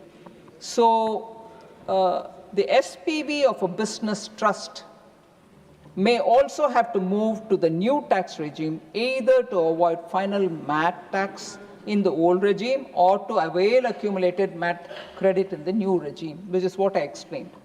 So this will lead to unit holders losing the exemption on dividend income, which is why we are giving the exemption to the unit holder. What would this be as an outcome? The amendment is expected to further boost investments in real estate and infrastructure through business trusts, because we are making it consistent. So the sixth one and the last one is over and above the two which were part of the ordinance. The sixth one is relaxation of conditions for eligible investment funds where an eligible fund manager relocates into India. So this is a very interesting case, because as per 9(2) of the Income Tax Act 2025, income is deemed to accrue or arise in India if it accrues or arises directly or indirectly through or from any asset or source of income in India, or any property in India, or any business connection in India, or transfer of capital assets situated in India. Now, when all this is so completely India, there are cases where a fund operates outside, but the fund manager is located in India. In order to exempt such cases, several conditions have been prescribed in respect of an eligible investment fund and also the fund manager. Presently, there are 13 conditions for the eligible investment fund and 4 conditions for the fund manager. Some of these conditions stand relaxed in IFSA. However, there have been persistent representations from the industry to rationalize the said conditions so that fund managers could relocate to India. So, Schedule 1 of the Income Tax Act of 2025, sir, is proposed to be amended. So that's the amendment, the sixth one, to relax the conditions for being an eligible investment fund. It has been proposed to reduce the number of such conditions from 13 at present to only 5 conditions to rationalize the said conditions. The proposed 5 conditions are these: fund is not resident in India, fund is resident in a country or specified country which is having a DTA, double taxation avoidance agreement with India, or in a notified jurisdiction. Aggregate investment by Indian residents does not exceed 5% of the corpus. Fund does not carry on or control and manage directly or indirectly any business in India. No person acting on behalf of the fund engages in any activity which constitutes business connection in India other than the activities undertaken by the eligible fund manager. So what is the outcome that we are expecting out of this, sir? The amendment is expected to promote fund management activity in India. Sir, globally it is recognized Indians are exceptionally good in fund management. We want more of them to come reside in India and manage funds. Funds can be outside, but if the fund manager comes to India, we are able to have better administration, and more people who are very good in this field can get opportunities within India. So the amendment is expected to promote fund management activity in India, as it will enable relocation of fund managers to India. As I said, Indians have much expertise in fund management, and it is expected that many fund managers of global funds will relocate to India in IFSC or also elsewhere in the country. So ordinance plus these amendments are the ones which we are talking about, sir. So I'll come to the most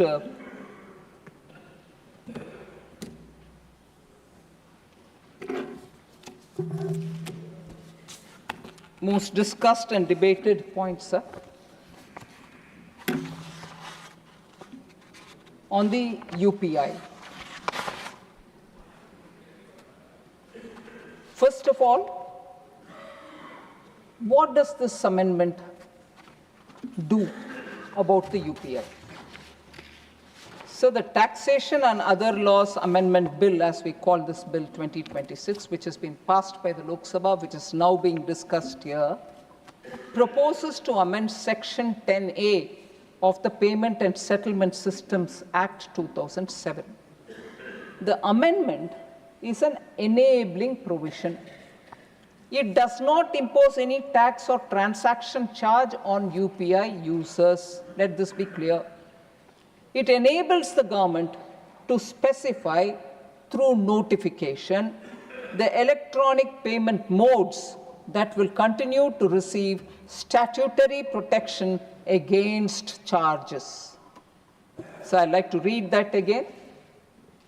The enabling provision that we are bringing in today does not impose any tax or transaction charge on UPI users. It enables the government to specify through notification the electronic payment modes that will continue to receive statutory protection against charges. Once the bill is passed in Parliament, the UPI and Services Steering Committee, headed by the National Payments Corporation of India, will consider and decide whether any MDR should be introduced, and if so, its scope and structure. So that is the committee which will have to see what is the scope of anything now that the enabling provision allows them. Therefore, no MDR framework has yet been finalized. Let's take that as the first step. I'll also, before I come to the specifics, want to say experience from Visa and MasterCard.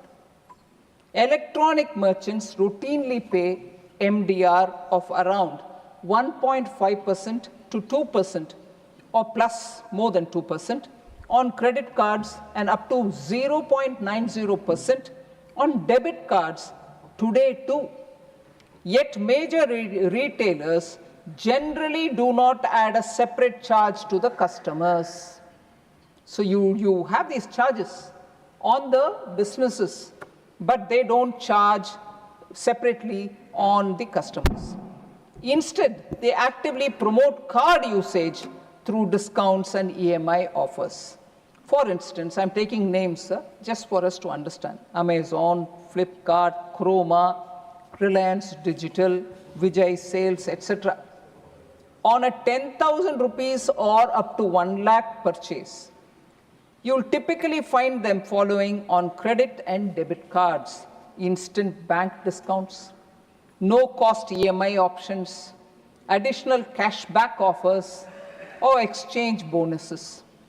The merchant is already bearing payment acceptance cost because digital payments help drive higher sales and large ticket sizes.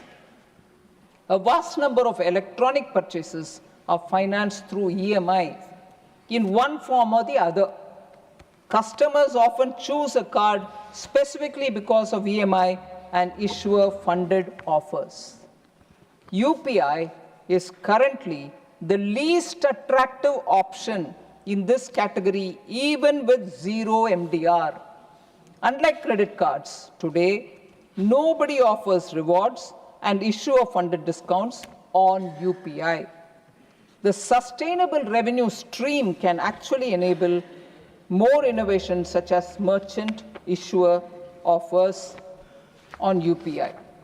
So just so that we talk comparably, sir, merchant or payment acceptance charges are used in several major faster payment ecosystems.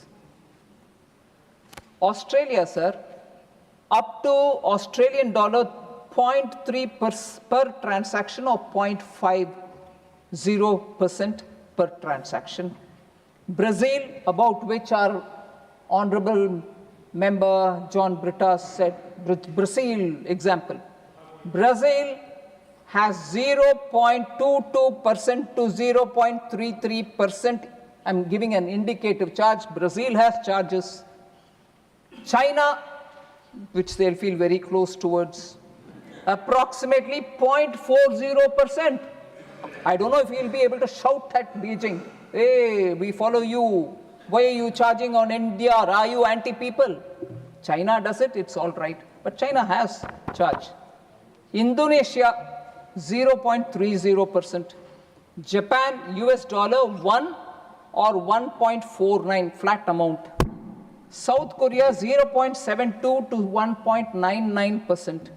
South Africa, approximately 0.4%, capped at 30 rand, which is the South African currency. Singapore has 1.30%. Thailand has up to 10 baht, which is their currency. US, 0.5%. Now, come to our today's situation, about which a lot of members spoke. Feeling strongly about it, sir, I want to say. Will consumers pay any UPI charge? No. UPI has remained free for consumers since its launch, and every Indian will continue to make this instant digital payment without paying a transaction charge. Sir, I want to just, क्योंकि बहुत सारे members Hindi में बताए, मेरा हिंदी थोड़ा कमज़ोर है, फिर भी मैं बोलना चाहती हूँ. I heard Honorable Member Sanjay Singh saying, चाय वाला, सब्जी वाला, ठेले वाला, पटरी वाला, छोटे-छोटे व्यापारी, minimum service charge वगैरह. ये कोई MDR पे नहीं करेंगे. चाय वाले के ऊपर, सब्जी वाले के ऊपर, ठेले वाले के ऊपर, पटरी वाले के ऊपर MDR चार्ज नहीं लगेगी.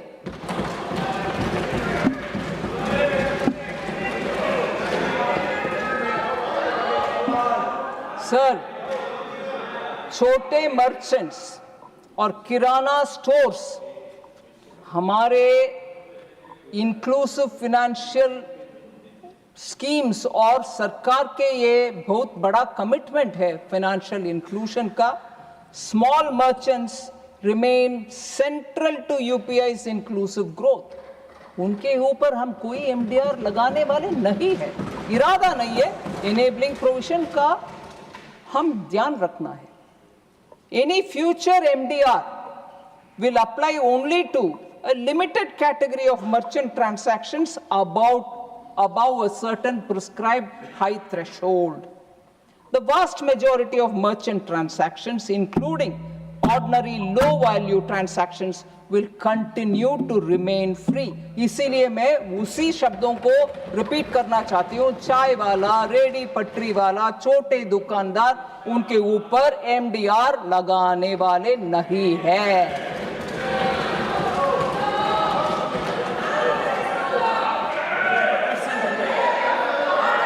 Please. सर, ये बात हमारे कम्युनिस्ट दोस्तों के लिए अच्छा गाना जैसे मीठा मीठा लगने वाले थे, मगर वो नहीं है अभी.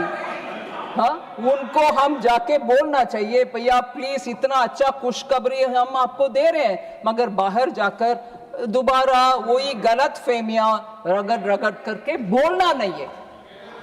पार्लियामेंट में जब जवाब दे दिया, बाहर जाकर के गलत फहमी फैलाने वाले के ऊपर इस देश में कुछ प्रश्न उठाना चाहिए.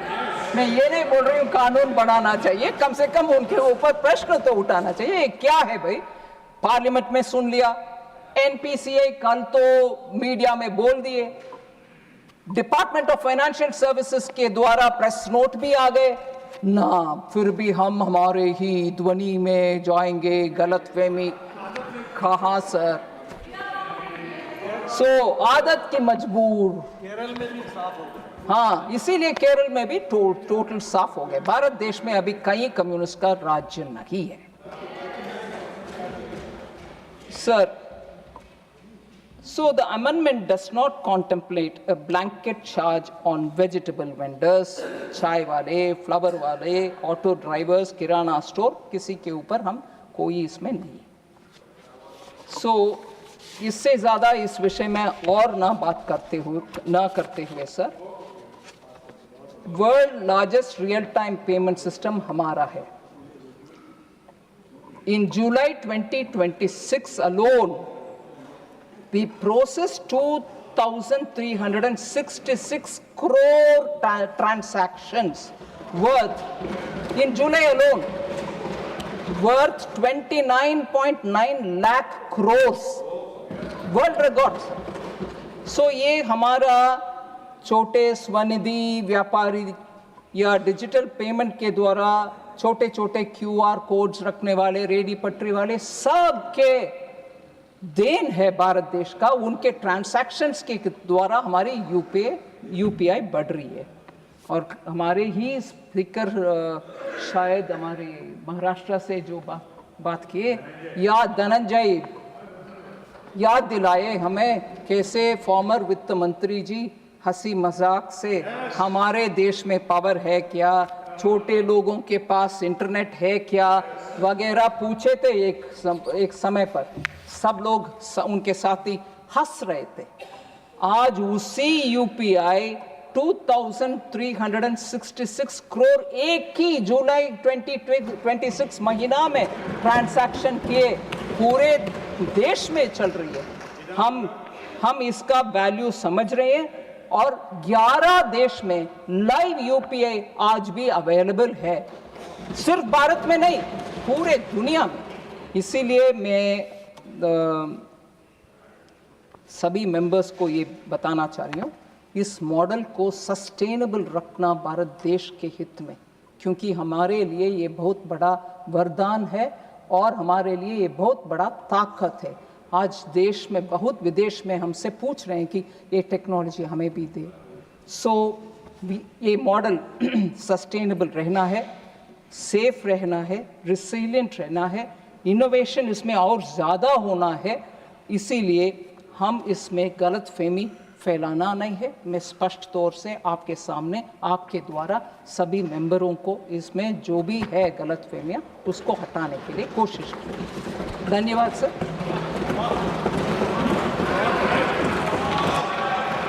माननीय सदस्यगण, नो यहाँ नहीं है। I shall now put the statutory resolution moved by Dr. John Britas. Please do not disturb. No name is there. यहाँ कोई नाम नहीं. Please. I shall now put the statutory resolution moved by Dr. John Britas to vote. The question is that this House, again I'll repeat, I shall now put the statutory resolution moved by Dr. John Britas to vote. The question is that this House disapproves of the Income Tax Amendment Ordinance 2026, number 2 of the 2026, promulgated by the President on 5/6/2026. Those in favor will please say aye. Those against will please say no. I think the noes have it, the noes have it, the noes have it. The statutory resolution is negative.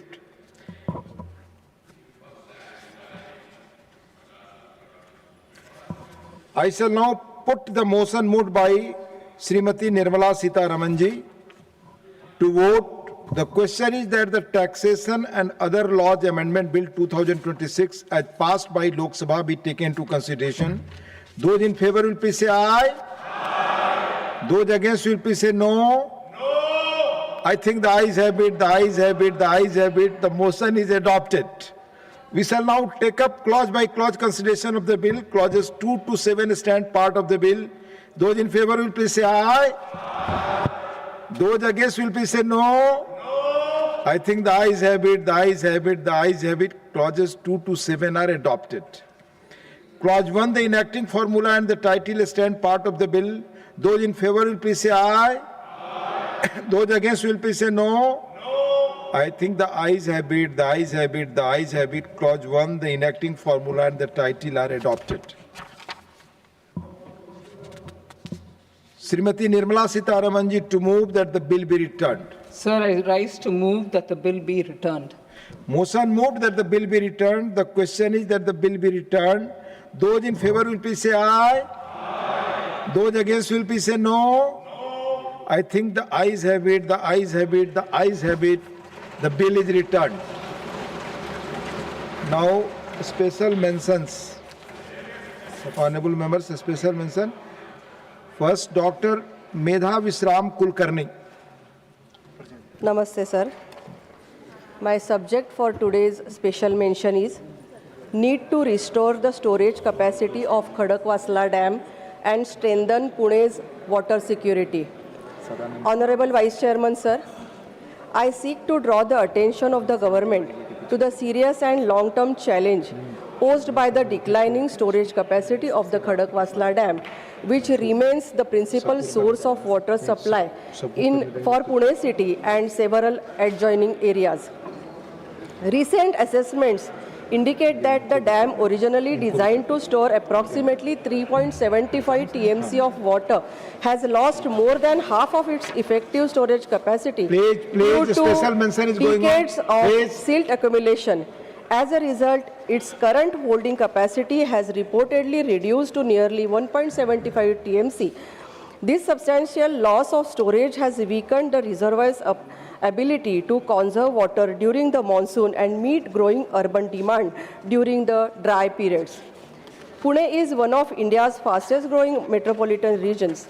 With the increasing requirements for drinking water, industry, public services, and environmental sustainability, the reduced carrying capacity of the reservoir places immense pressure on Water Management Authority, particularly during years of deficient rainfall.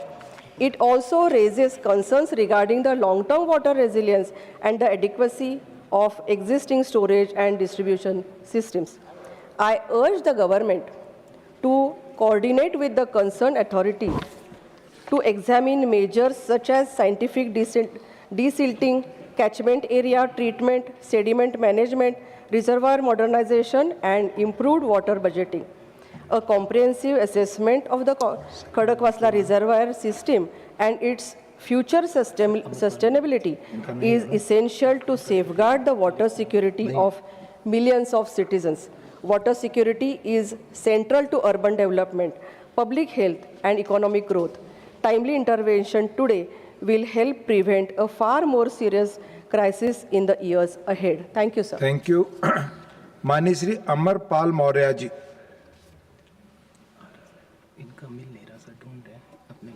धन्यवाद.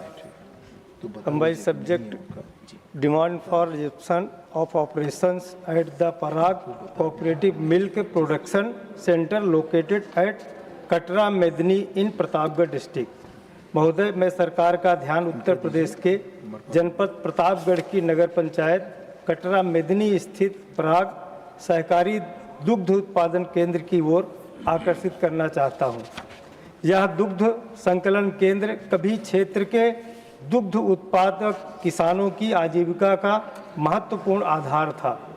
पराग dairy द्वारा सहकारी समितियों के माध्यम से गांव-गांव छोटे-छोटे दुग्ध संकलन केंद्र स्थापित किए गए थे, जहां से किसानों का दूध कटरा मेदनी स्थित मुख्य केंद्र पर एकत्रित होकर आगे प्रसंस्करण हेतु भेजा जाता था. इस व्यवस्था से स्थानीय किसानों को अपने उत्पाद का उचित मूल्य एवं नियमित आय प्राप्त होती थी, किंतु यह दुग्ध संकलन केंद्र 3 साल से पूर्णतः बंद हो गया है. वर्तमान में केंद्र पर सभी मशीनें निष्क्रिय पड़ी हैं एवं सार्वजनिक परिसंपत्तियों का कोई उपयोग नहीं हो रहा है. इस केंद्र से लगभग 20,000 किसानों को लाभ मिलता था तथा अनेक परिवारों की आजीविका इससे जुड़ी हुई थी.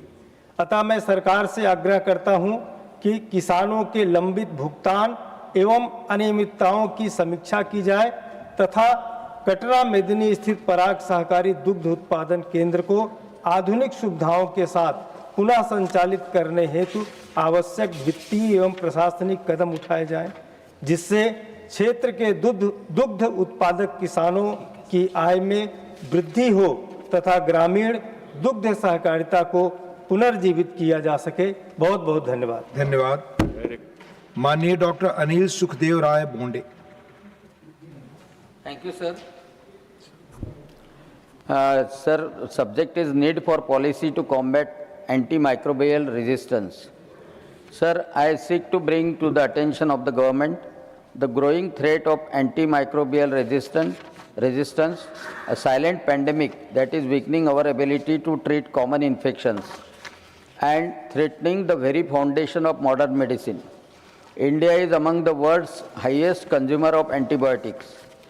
Misuse and overuse in both humans and animals, over-the-counter access, and the poor waste management has made many infections harder and more expensive to treat. In 2021, India recorded an estimated 267,000 deaths directly attributable to AMR, with nearly 1 million associated deaths, ranking 57th globally in antimicrobial resistance mortality. This growing resistance means longer hospital stays, higher treatment cost, and increased mortality, particularly among older adults. It also poses serious risk to the surgeries, cancer therapies, and intensive care, where effective antibiotics are essential. While our Modi government, India has launched the National Action Plan on AMR2, challenges remains. Poor surveillance, weak cross-sector coordination, unchecked antibiotic use in agriculture and animal husbandry, and inadequate public awareness. I urge the government to ensure implementation of NAP AMR 2.0 with dedicated funding, strict regulation of antibiotic sale, and public education campaigns. We must treat antibiotics as a shared national resource, not as a routine consumer good. Timely action on AMR is not just a health necessity, it is national development imperative. Thank you, sir. Thank you. माननीय सदस्यगण, approved text ही आप पढ़ें। माननीय श्री मोहम्मद नदीमुल हक, not present. माननीय श्री सुजीत कुमार जी। माननीय Sujit Kumar ji. Thank you, Deputy Chairman, sir. Through my special mention, I seek to bring to the attention of the government on the need to establish a national climate observatory in Bhubaneswar, Odisha, under the patronage of premier scientific institutions such as the Ministry of Earth Sciences, or within the long-term ecological observatories, that is LTEO in brief, program under the Ministry of Environment, Forest and Climate Change. Sir, Bhubaneswar lies close to the Bay of Bengal coast and serves as a strategic hub for scientific research, education and policy in eastern India. The city is proximate to critical coastal ecosystems, including the Lake of Chilika, which is the country's first Ramsar site and largest brackish water lagoon, and is increasingly exposed to climate-related stress such as sea level rise, cyclones, salinity intrusion, and shifting ecological patterns. Currently, India's major climate observation facilities are situated in Pune or under individual LTO sites in Gujarat and the Western Ghats, with no dedicated long-term climate observatory focused on the eastern coastal region. Sir, a national climate observatory in Bhubaneswar would fill this critical gap, strengthening the country's capacity to monitor climate-sensitive coastal and lagoon ecosystems. I therefore urge the government to establish a national climate observatory in Bhubaneswar, Odisha, under the leading national scientific institution, integrated with the government of Odisha, local universities and coastal communities to support long-term research and innovation. The observatory would advance research on sea level change, salinity, biodiversity, fisheries, and atmospheric processes, and generate climate data to inform policy and disaster preparedness, and create skilled employment opportunities in oceanography, ecology, and data sciences for the youth of the country. Thank you. Thank you. माननीय श्री बाबू भाई जयसंग भाई देसाई। माननीय अध्यक्ष महोदय, monsoon के दौरान राष्ट्रीय राजमार्गों फ्लाईओवर की सुरक्षा सुनिश्चित करने की आवश्यकता की ओर ध्यान आकर्षित करता हूं। मैं माननीय प्रधानमंत्री तथा सड़क परिवहन एवं राजमार्ग मंत्रालय को बधाई देता हूं कि पिछले कुछ वर्षों में देश भर विश्व स्तरीय एक्सप्रेसवे, राजमार्ग, सुरंगों और पुलों का अभूतपूर्व निर्माण हुआ है। इन परियोजनाओं ने देश की कनेक्टिविटी को सुदृढ़ किया है, यात्रा समय को कम किया है तथा व्यापार, पर्यटन और आर्थिक विकास को नई गति प्रदान की है। किंतु प्रत्येक वर्ष मानसून के दौरान विभिन्न राज्यों से सड़कों के घंसने, गहरे गड्ढे बनने, पुलों एवं फ्लाईओवरों में दरारें आने, जल भराव जैसी घटनाओं की खबरें सामने आती है। ऐसी घटनाएं न केवल करोड़ों रुपए के सार्वजनिक निवेश पर प्रश्न चिन्ह लगाती है, बल्कि लाखों यात्रियों के जीवन और सुरक्षा के लिए भी गंभीर चुनौती उत्पन्न करती है। समय पर निरीक्षण और रखरखाव के अभाव के अनेक दुर्घटनाएं घटित होती है। अतः समय की मांग है कि सभी राष्ट्रीय राजमार्गों, पुलों और फ्लाईओवरों का मानसून पूर्व एवं मानसून पश्चात अनिवार्य संरचनात्मक ऑडिट कराया जाए। कृत्रिम बुद्धिमत्ता, ड्रोन, सेंसर आधारित हेल्थ मॉनिटरिंग प्रणाली तथा रियल टाइम डिजिटल निगरानी जैसी आधुनिक तकनीकों का उपयोग कर संभावित खतरों की समय से रहते पहचान की जाए। डिफेक्ट लायबिलिटी अवधि के दौरान गुणवत्ता की कठोर निगरानी सुनिश्चित की जाए तथा निर्माण में लापरवाही पाए जाने वाले संबंधित एजेंसियों और अधिकारियों की स्पष्ट जवाबदेही तय की जाए। मैं सरकार से आग्रह करता हूं कि राष्ट्रीय स्तर पर हाईवे एवं ब्रिज सेफ्टी मिशन प्रारंभ कर देशवासियों को सुरक्षित और विश्वसनीय सड़क अवसंरचना उपलब्ध कराने की दिशा में कदम उठाए जाए। धन्यवाद सर। धन्यवाद। श्रीमती दर्शना सिंह जी। धन्यवाद उपसभापति महोदय, आपने मुझे बोलने का अवसर प्रदान किया। मैं आज अपने गृह जनपद चंदौली उत्तर प्रदेश के चकिया नौगढ़ क्षेत्र में स्थित राजदरी देवदरी जलप्रपात एवं चंद्रप्रभा वन्यजीव अभ्यारण्य के विकास तथा पर्यटन सुविधाओं के विस्तार से जुड़े महत्वपूर्ण विषय पर सरकार का ध्यान आकर्षित कराना चाहती हूँ। महोदय, विंध्य पर्वत श्रृंखलाओं और चंद्रप्रभा नदी से घिरा यह क्षेत्र अपनी अद्भुत प्राकृतिक सुंदरता, घने वनों और समृद्ध जैव विविधता के लिए जाना जाता है। यह वही ऐतिहासिक भूमि है जिसकी पृष्ठभूमि पर आदरणीय देवकी नंदन खत्री जी ने चंद्रकांता की रचना की। आज इस क्षेत्र में पर्यटकों की संख्या लगातार बढ़ रही है और सरकार द्वारा नेचर सेंटर, ऑडिटोरियम तथा कॉटेज जैसी आधारभूत सुविधाएं विकसित की गई हैं। अब आवश्यकता है कि इन सुविधाओं का विस्तार कर उन्हें अधिक प्रभावी और उपयोगी बनाया जाए। महोदय, माननीय प्रधानमंत्री जी के नेतृत्व में देश में पर्यटन और ग्रामीण अर्थव्यवस्था को सशक्त बनाने की दिशा में उल्लेखनीय कार्य हुए हैं। इसी क्रम में मैं सरकार से आग्रह करती हूं कि इस क्षेत्र को स्वदेश दर्शन 2 योजना के अंतर्गत विशेष पर्यटन सर्किट में शामिल किया जाए। इससे स्थानीय युवाओं को रोजगार मिलेंगे, पलायन रुकेगा तथा स्वयं सहायता समूहों की महिलाओं को प्रोत्साहन मिलेगा। महोदय, चंदौली, जिसे धान का कटोरा कहा जाता है, अपने ब्लैक राइस, आदम चीनी चावल जिसे 2023 में जीआई टैग मिल चुका है, जरी जरदोजी कला के लिए भी प्रसिद्ध है, जिन्हें पर्यटन से नया बाजार मिलेगा। अतः सरकार से निवेदन है कि इस क्षेत्र के समग्र विकास हेतु इस क्षेत्र को स्वदेश दर्शन 2 योजना में शामिल करने के लिए आवश्यक कदम उठाएं। धन्यवाद। धन्यवाद। डॉक्टर धर्मशीला गुप्ता जी। धन्यवाद उपसभापति महोदय। मैं सरकार का ध्यान बिहार में खेल अवसंरचना के विस्तार की आवश्यकता की ओर आकर्षित करना चाहती हूँ।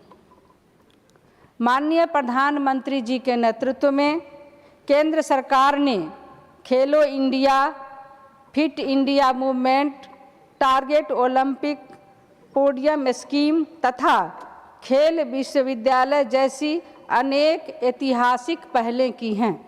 इन योजनाओं से देश भर में खेल संस्कृति को नई ऊर्जा मिली है और भारत का अंतर्राष्ट्रीय खेल प्रदर्शन भी लगातार बेहतर हुआ है। किंतु बिहार जैसे प्रतिभा संपन्न राज्य में इन योजनाओं का अपेक्षित लाभ अभी पूरी क्षमता से नहीं पहुंचाया गया है। ग्रामीण क्षेत्रों में हजारों प्रतिभाशाली खिलाड़ी उचित प्रशिक्षण, आधुनिक स्टेडियम, खेल विज्ञान एवं खेल चिकित्सा सुविधाओं के अभाव में अपनी प्रतिभा को आगे नहीं बढ़ा पाते हैं। बिहार ने हॉकी, कबड्डी, एथलेटिक्स, कुश्ती, तीरंदाजी और अन्य खेलों में अनेक प्रतिभाएं दी हैं। यदि केंद्र सरकार की योजनाओं के अंतर्गत बिहार में अधिक खेलो India centre, sports excellence centre, multipurpose indoor stadium तथा जिला स्तर पर आधुनिक खेल सुविधाओं का विस्तार किया जाए तो राज्य के युवाओं को राष्ट्रीय एवं अंतर्राष्ट्रीय स्तर पर उत्कृष्ट प्रदर्शन का बेहतर अवसर मिलेगा। अतः मैं सरकार से आग्रह करती हूं कि खेलो इंडिया के अंतर्गत बिहार के लिए विशेष अवसंरचना पैकेज पर विचार किया जाए। खिलाड़ियों के प्रशिक्षण, coaching, sports science, sports medicine तथा छात्रवृत्ति सुविधाओं का विस्तार किया जाए। दरभंगा, मुजफ्फरपुर, भागलपुर, गया एवं पूर्णिया जैसे प्रमुख शहरों में राष्ट्रीय स्तर के बहुउद्देशीय खेल परिसर भी विकसित किए जाएं। धन्यवाद। डॉक्टर दिनेश शर्मा जी। माननीय सभापति महोदय, मैं सरकार का ध्यान भारत में नकली दवाओं के भयावह संकट की ओर आकर्षित करना चाहता हूं। यह केवल धोखाधड़ी या चोरी का मामला नहीं बल्कि संगठित अपराध का जाल है जो हमारे नागरिकों के जीवन और राष्ट्रीय अर्थव्यवस्था दोनों को गंभीर क्षति पहुंचा रहा है। विभिन्न अध्ययनों के अनुसार भारतीय दवा कंपनियों को प्रतिवर्ष लगभग 4 से 5% का राजस्व आर्थिक नुकसान नकली दवाओं के कारण हो रहा है, जो लगभग 1 लाख करोड़ रुपए के आसपास है, जिसमें फार्मास्यूटिकल क्षेत्र सबसे अधिक प्रभावित है। पिछले 10 वर्षों में 32,000 से अधिक दवा नमूने गुणवत्ता परीक्षण में फेल हुए हैं। इन आंकड़ों के पीछे वे अनगिनत मरीज हैं जिनकी जान नकली दवाओं ने ली और जिन्हें इसका पता तक नहीं चला। नकली दवाओं का व्यापार एक संगठित अपराध से जुड़ा है। अक्सर यह देखा गया है कि यह वही नेटवर्क है जो अन्य अवैध व्यापारों से भी जुड़े रहते हैं। यह एक जघन्य अपराध के साथ साथ देश की प्रतिष्ठा और वैध फार्मा निर्यात पर भी गंभीर प्रश्न चिन्ह लगा रहे हैं। महोदय, मेरी स्पष्ट मांग है कि नकली दवाओं के पूरे नेटवर्क को संगठित अपराध की श्रेणी में कानूनी रूप से परिभाषित किया जाए। जिस भी स्थान फैक्ट्री, गोदाम, लैब या किराए की इमारत का उपयोग नकली दवा निर्माण के लिए किया गया हो, उसे तत्काल रूप से जब्त किया जाए। नियामक संस्थाओं की जवाबदेही तय हो और उन पर कठोरतम कार्रवाई की जाए। धन्यवाद। माननीय श्रीमती अधिकारी मायूम शारदा देवी।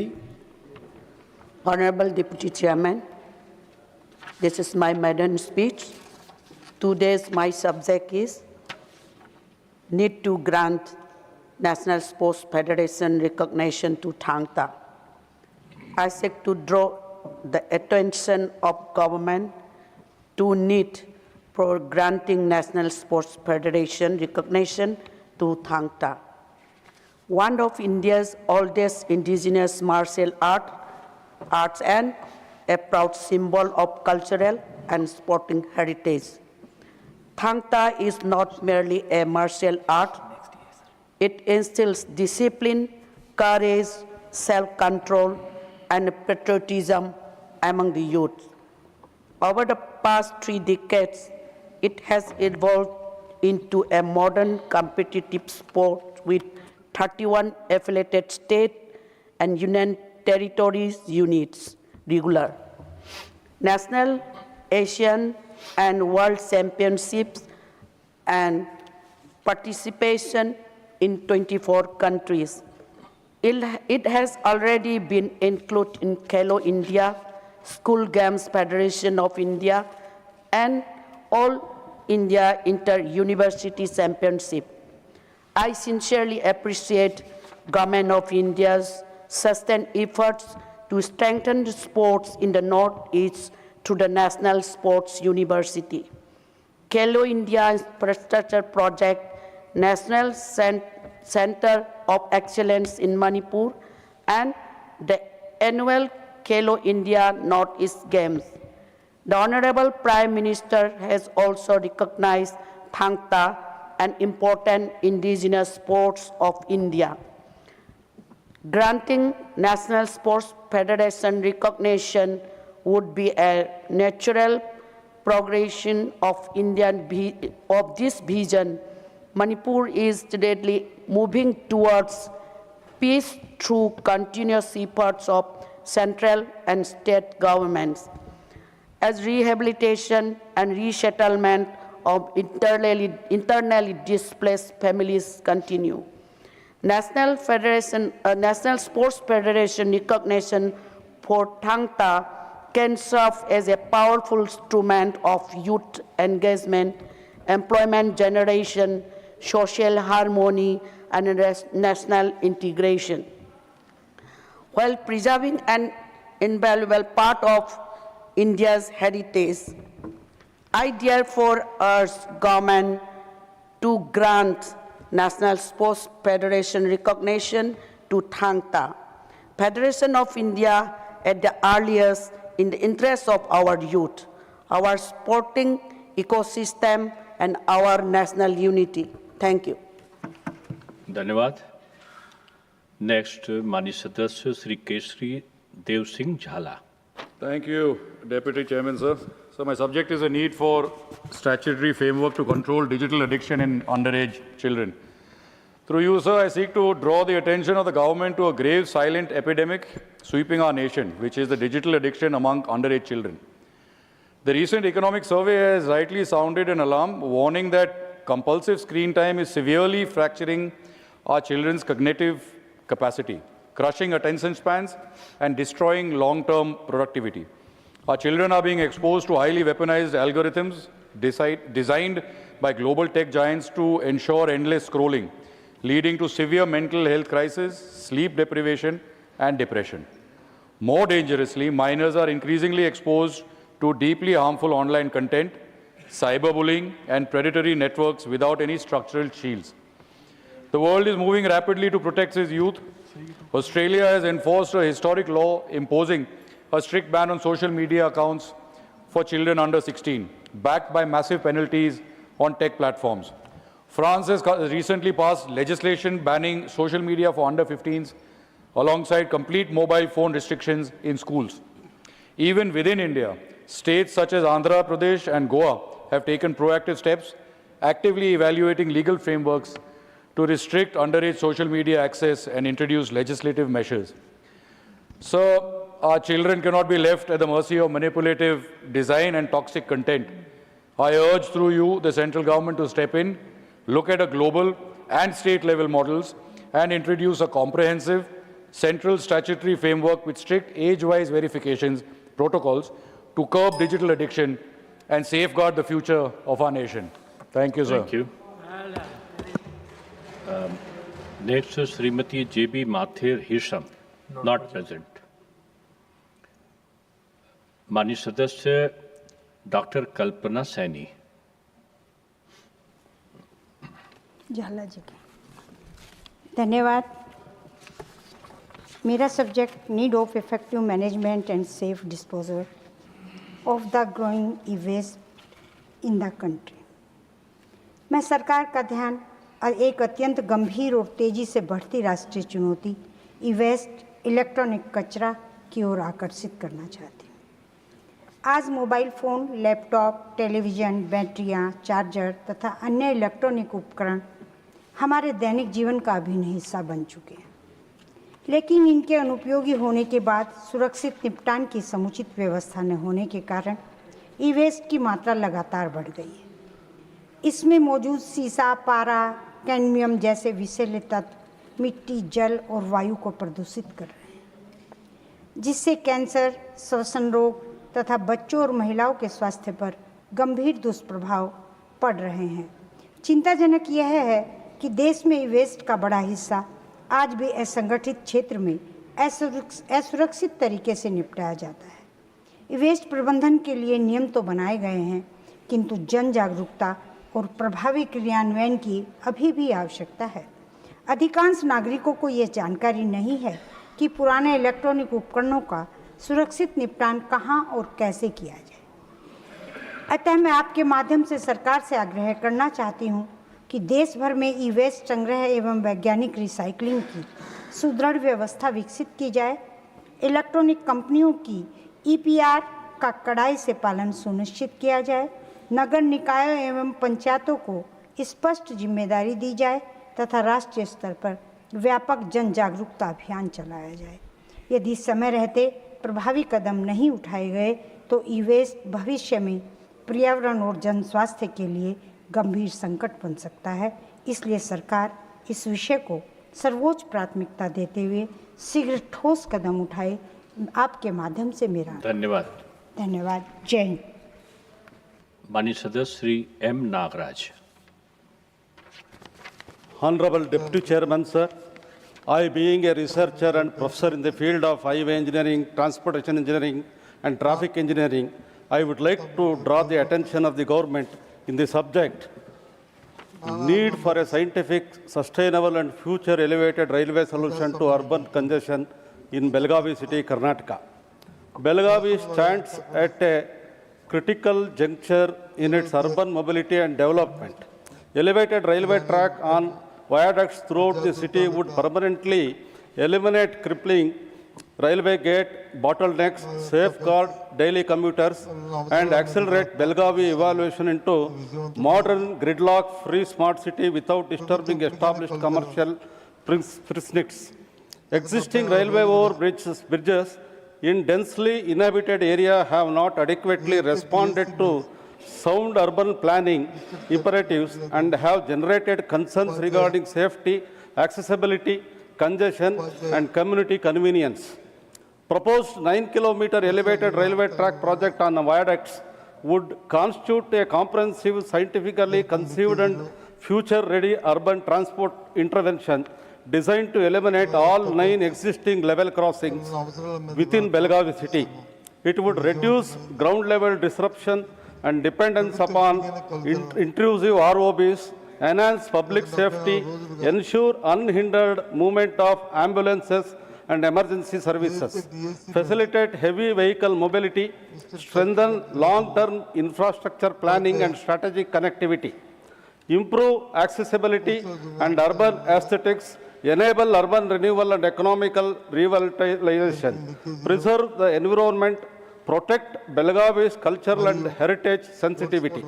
Successful precedents demonstrate practicability.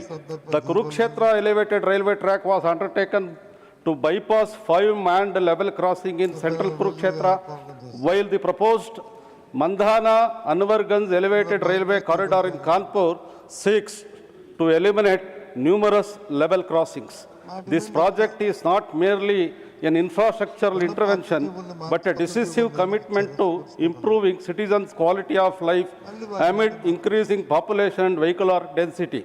With the visionary leadership and foresight of Honorable Prime Minister, I earnestly urge the government to consider and sanction the elevated railway track project on viaducts across Belgavi city. Thank you, sir. Thank you. Dhanyavad. Next, Mani Satasya Srimati Rekha Sarma. Thank you, Deputy Chairman, sir. So I seek to draw attention of the government towards the immense opportunities available for the women in India's rapidly expanding green energy economy. Under the visionary leadership of Honorable Prime Minister, India has emerged as one of the world's leading nations in renewable energy deployment and clean energy transition.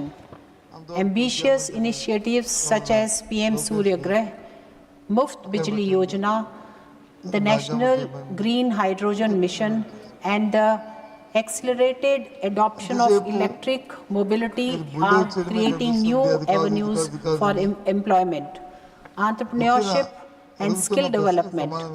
As the country advances toward its clean energy goals, there is a significant opportunity to increase the participation of women in emerging sectors such as solar installation and maintenance, electric vehicle servicing, battery management, renewable energy enterprises, and clean technology services.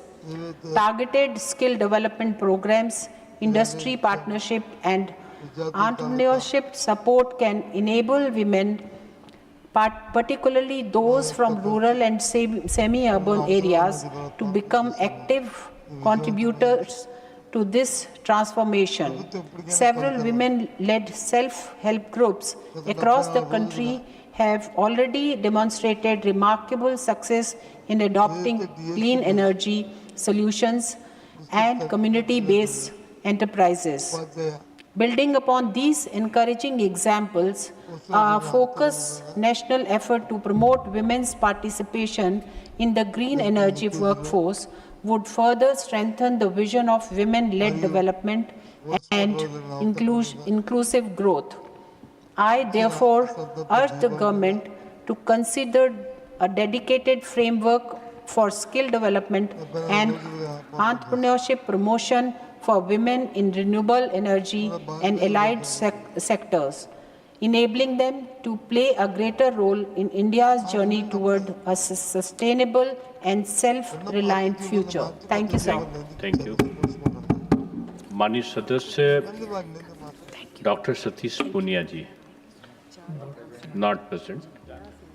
माननीय सदस्य Shri Chaudhary Mohammad Ramzan, not present.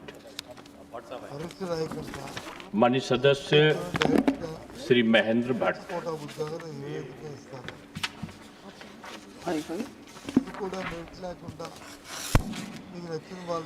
सभापति महोदय, मेरा विषय है वेरावल हरिद्वार वेरावल रेलगाड़ी को नियमित करने के संदर्भ में. मैं सरकार का ध्यान ट्रेन संख्या 09203/09204 वेरावल हरिद्वार वेरावल की तरफ आकर्षित करना चाहता हूं. अभी हाल ही में रेल मंत्रालय द्वारा इस गाड़ी का संचालन किया गया है. यह गाड़ी उत्तराखंड के प्रसिद्ध तीर्थ स्थल हरिद्वार को भगवान सोमनाथ की धरती, पुष्कर तीर्थ, खाटू श्याम मंदिर, माउंट आबू और राजधानी दिल्ली से जोड़ती है.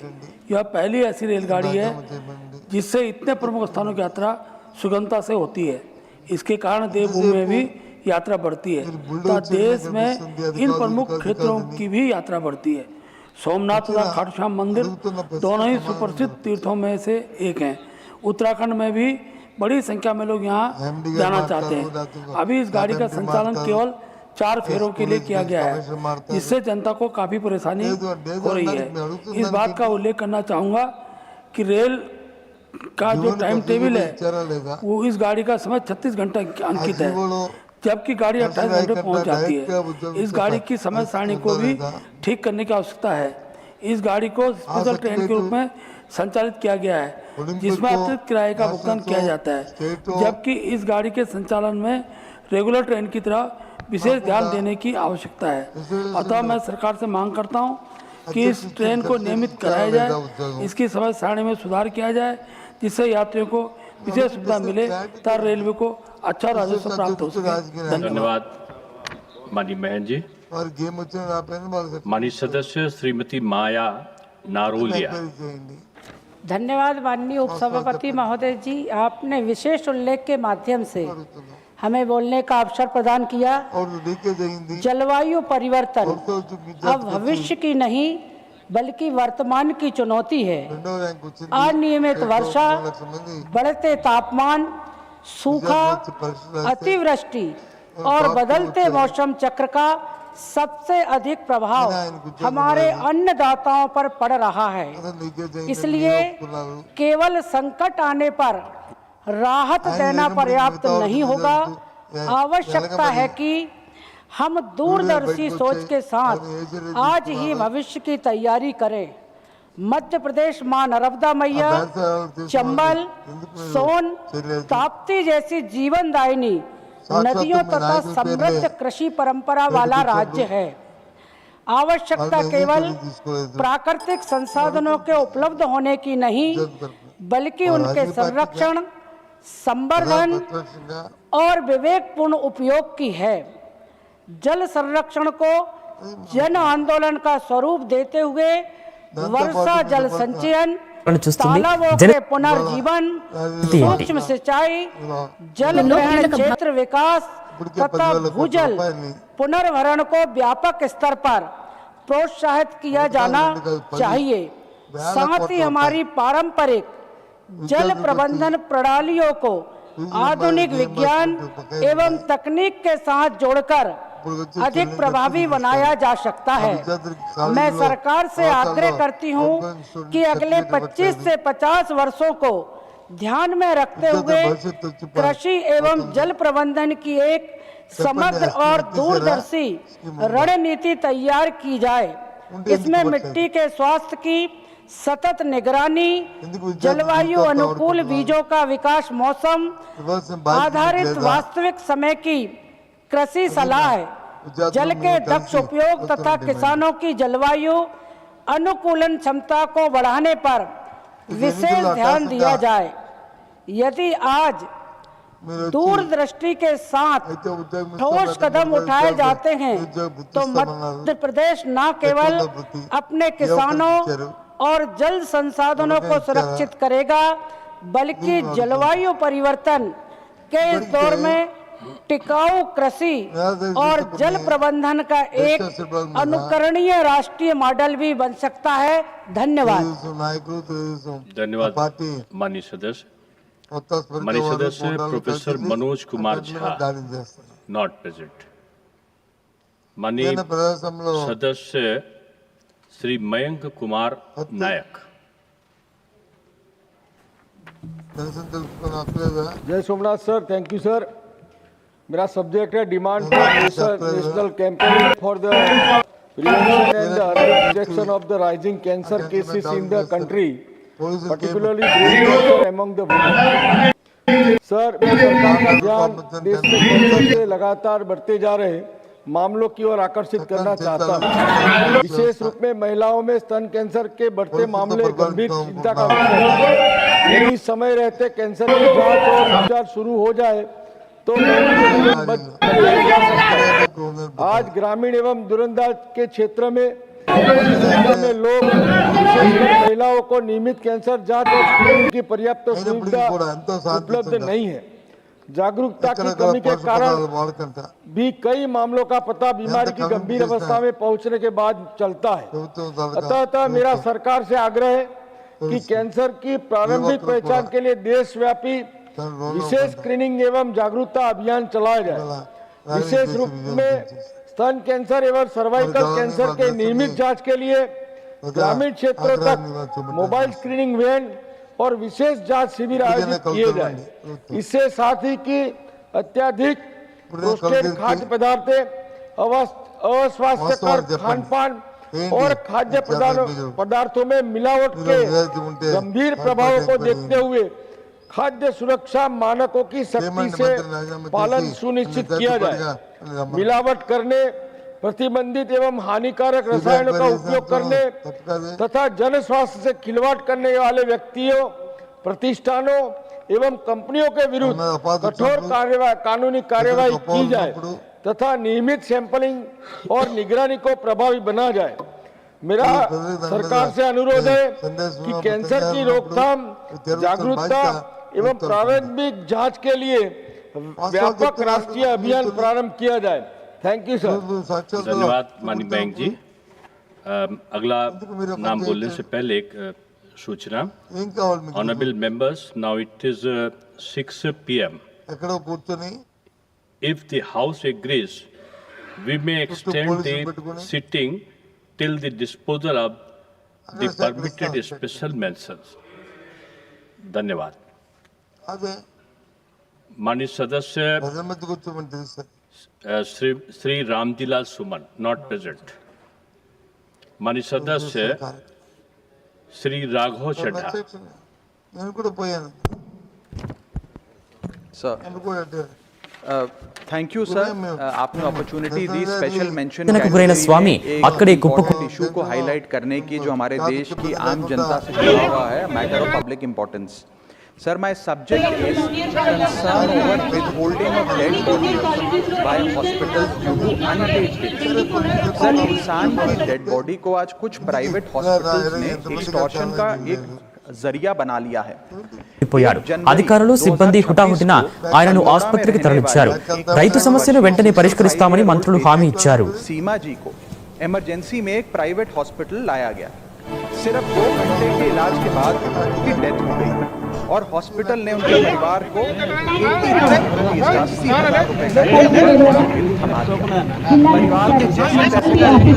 57,000 रुपीज पे कर दिए. केवल 23,000 रुपए 23,000 रुपीज देना पेंडिंग था. परिवार रोता रहा, गिड़गिड़ाता रहा, लेकिन प्राइवेट हॉस्पिटल ने पेंडिंग बिल की वजह से डेड बॉडी देने से इनकार कर दिया. हद तो तब हो गई सर जब अस्पताल ने परिवार की गाड़ी तक रोक देने की धमकी दी और पुलिस के इंटरवेंशन के बाद डेड बॉडी और डेथ सर्टिफिकेट सौंपा गया. सर, केवल एक प्राइवेट हॉस्पिटल की ये कहानी नहीं है. बीते सालों में पुणे हो, मुंबई, दिल्ली, लुधियाना, ग्रेटर नोएडा में कई हॉस्पिटल्स से ऐसी खबरें आई. कुछ इंसिडेंट्स को मीडिया ने कवर भी किया, लेकिन ऐसे न जाने कितने परिवार होंगे जो चुपचाप उधार लेकर या जमीन जायदाद बेचकर अपने परिजन की डेड बॉडी वापस लेते हैं और प्राइवेट हॉस्पिटल्स द्वारा इस ब्लैकमेल के शिकार होते हैं. सुप्रीम कोर्ट की गाइडलाइंस और मिनिस्ट्री ऑफ हेल्थ के पेशेंट्स राइट चार्टर दोनों साफ कहते हैं सर कि कोई भी हॉस्पिटल किसी भी कारण से पेशेंट की डेड बॉडी नहीं रोक सकता. सर, मैं ये आग्रह करता हूं कि इसके लिए एक स्पष्ट और सख्त लॉ बनाया जाए. हॉस्पिटल्स को अपना अनपेड बिल रिकवर करने की, वसूल करने की पूरी राइट है, पूरा हक है, अधिकार मिले, लेकिन किसी परिवार की आंसुओं की कीमत पर नहीं, क्योंकि कोई भी बिल सर किसी इंसान की डिग्निटी, उसके अंतिम सम्मान या अंतिम संस्कार से बड़ा नहीं हो सकता. जय हिंद. धन्यवाद राघव जी. माननीय सदस्य श्री सदानंद महालू सेठ तानमड़े. Thank you, Deputy Chairman, sir. My special mention subject is need for developing a national sustainable coastal tourism framework with Goa as the pilot state. I seek to draw attention of the government to the need for developing a national sustainable coastal tourism framework with Goa as the pilot state. Goa is one of the India's leading coastal tourism destination, attracting millions of domestic and international visitors every year. Tourism is the backbone of the state economy, generating employment and supporting thousands of families. However, the growing number of tourists has increased pressure on beaches, coastal ecosystems, water resources, waste management, traffic, and public infrastructure. Similar challenges are emerging across other coastal states and union territories of India. There is a need for a national framework that promotes sustainable tourism while protecting the environment and improving the quality of life of local communities. The framework should provide scientific guidelines for assessing the carrying capacity of tourist destinations, strengthening waste and sewage management, conserving beaches and marine biodiversity, promoting eco-friendly tourism infrastructure, encouraging community participation, and adopting digital technologies for better destination management. Goa is well placed to serve as the pilot state due to its well-developed tourism sector, extensive coastline, and experience in tourism management. The best practices and policies models developed in Goa can subsequently be replicated across other coastal states and union territories. I therefore urge the government to formulate a national sustainable coastal tourism framework and implement it first in Goa. This initiative will help protect India's coastal environment, strengthen the blue economy, promote sustainable livelihoods, and position India as a global leader in responsible coastal tourism. Thank you, sir. धन्यवाद माननीय Sadanand ji. Next माननीय सदस्य श्री ఇప్పుడు మరో కీలక మలుపు తిరిగింది. JPSC The House stand adjourned to meet at 11 a.m. Inspector Indian Navy, Tuesday, BARC, the 11th IRB Constable 2026. తర్వాత ఏ ఒక్క పంటకైనా సరే చెప్పండి, ఏదో ఒక సాకు అడిగితే ఎవరి మీద నెపం పెట్టి ఈ కార్యక్రమం చేయడం తప్ప ఏది కూడా ఈ రకంగా ఈ పరిపాలన సాగుతుంది. రాష్ట్ర ప్రజలు ఒకసారి ఆలోచించమని కోరుతున్నాం మీ ద్వారా. ఎంత భాగం ఈ ప్రభుత్వం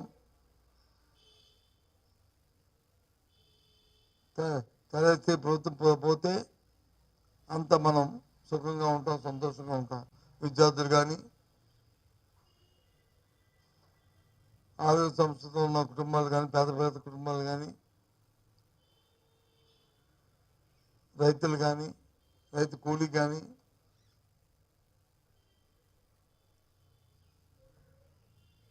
మళ్ళీ ఇచ్చిన సున్నా వడ్డీ ఇస్తున్నారండి. మొన్న ఎప్పుడు అంట దాని మీద ఇచ్చిన ఏదైతే పెనల్టీ చేస్తామో చక్రవర్తి అది సున్నా వడ్డీ ఎప్పటి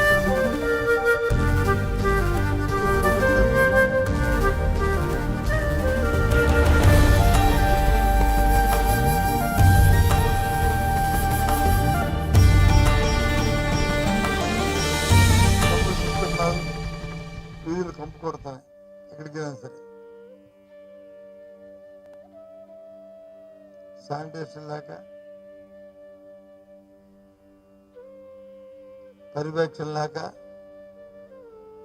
కంపు కొడుతుంది. ఎంతసేపు అమరావతి, అవినీతి, ఈ రెండే, ఇంకో కార్యక్రమం లేదు. అడిగితే సమాధానం లేదు.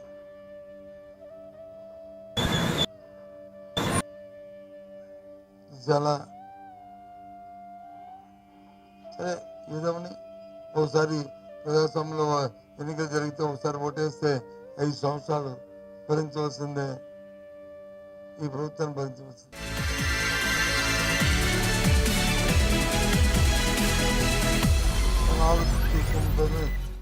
नमस्कार, स्वागत है आपका संसद टीवी की खास पेशकश में। मैं हूं कृति मिश्रा और आज हमारे साथ हैं बेहद खास मेहमान, देश के एमएसएमई मंत्री नितिन राम मांझी जी।